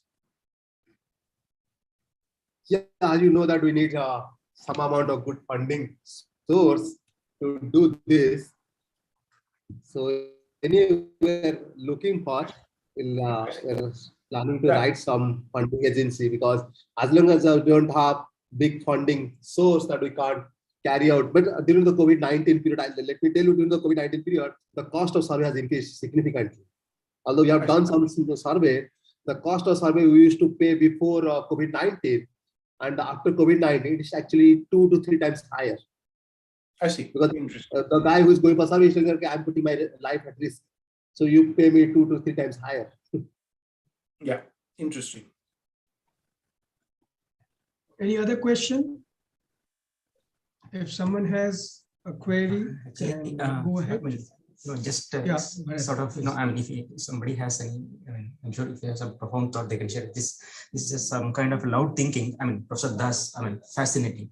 I mean, I was really intrigued by this observation that policies, I mean, it's not that lack of policy, but implementation, how it really, how it is realized on the ground level, how, I mean, it is counterintuitive to believe in a country like India, how people's participation, that resilience, that, I mean, as you were mentioning, their compassion, hard work, their complete dedication to whether there is, I mean, somebody decides whether there is a, I mean, somebody decides lockdown, when it will be locked down, who will get the oxygen, who will get the vaccination. But then people, I mean, but then here, the resilience of the people at the community, I mean, the sense of civil society, I mean, voluntary, all those acts we have seen, they seem to have really rescued a lot of things. So, sir, what are the implications of such a movement for our policy, I mean, understanding of policies? Because Delhi always thinks it is thinking for India. I mean, I think this point was made. I mean, data science is it's a very sanitized laboratory sort of a modeling, whereas in field, I mean, at the time, everyone used to fear every study. I mean, it was all scaremongering. In fact, you better switch off TVs because people were dying out of the psychological fear. I mean, everything was doomsday. I mean, if you watch any credible, I mean, which one was credible, nobody knows. Everyone claims I was right today. So I just wanted, sir, I mean, how this field level implementation, how this human element has to be accounted for, or what does it mean for public policy understanding? I mean, again, look, 90% of my work is based on fieldwork. So I understand fieldwork very, very well. I've done, multiple different pieces of work in the field for the last 20 years. I think the admin data are interesting. I mean, I find them interesting. I find that any data has to be explained. So, and data is a generation of different incentives, different people coming. So the more sources you have, the better you can explain it. But the fact that these are becoming an important source of data means we have to understand the biases and the possibilities as best as we can, because these will become an important source of how we proceed with the next pandemic, but even more generally, how we proceed in our health system. So let me stop there because I do have a hard stop at 10 o'clock. Unfortunately, I have another meeting that starts exactly at 10. So in the morning for me, you've been very patient and this has been a great, I hope this was a useful discussion for people to have. Yes, of course, useful. Thank you a lot. Thanks for agreeing. Really useful. Yeah, thanks for agreeing. Thank you very much. Thanks a lot, Professor Das. Yeah. I now request our colleague, Dr. Vibhuti Mary Kachhap, to propose the formal vote of thanks, as this was the last session of the workshop. Yeah, Dr. Vibhuti, over to you. Am I audible? Yes, yes. Okay. Good evening to all and good morning to Professor Das. As we have reached towards the end of this two-day international workshop on public policies for the post-pandemic era, conducted by the Department of Humanities and Social Sciences, IIT Tirupati, I take this opportunity to thank our director, Professor K.N. Satyanarayan, for his constant support and encouragement throughout, from the inception till the implementation of everything that we observed in these 2 days. I would like to express my gratitude on behalf of the department to all the eminent speakers. Since the list is too long, I might miss a few. For our opening speech, I thank Professor M. Chandrasekhar, Director, IIM Visakhapatnam, Professor Mushfiq Mubarak, Yale University, USA, Professor Chetan Singh Solanki, IIT Bombay, Professor Jishnu Das, Georgetown University, Washington, DC, Dr. Lekha, and all the profound speakers in the various sessions that we heard in these 2 days for their intellectual insight and scholastic words that we heard. Also, I would extend my regards to all the invitees and participants for being so patient and rigorously listening to all the sessions that we had in these 2 days. Also, my regards and thanks to my dear colleagues, all the research scholars for their help and contribution, my fellow staff people. Special mention to Dr. Rahul and Dr. Chandrasekhar for this taking up this Herculean task of organizing this rigorous 2-day international workshop on public policies for post-pandemic era. Thank you. Thank you all. So thank you, Professor Das. I'd like to thank. So if you're coming to this part of India, like coming to Southern India, so please let us know. We'd love to have you in our campus for a few days to talk to Absolutely, absolutely. so please let us know, because well, as you know, we are part of the, we are living, basically we're in Andhra Pradesh, very close to Chennai, 130 km drive from the No, I know where you are. I've been all over India, so thank you very much. So thanks a lot. Thank you. Thank you so much. And thank you so much, Dr. Dwivedi and Dr. Kachaf, for your kind words. Thank you. So Thank you. So we'll end the meeting here. Thank you. Thanks. Okay. Bye-bye.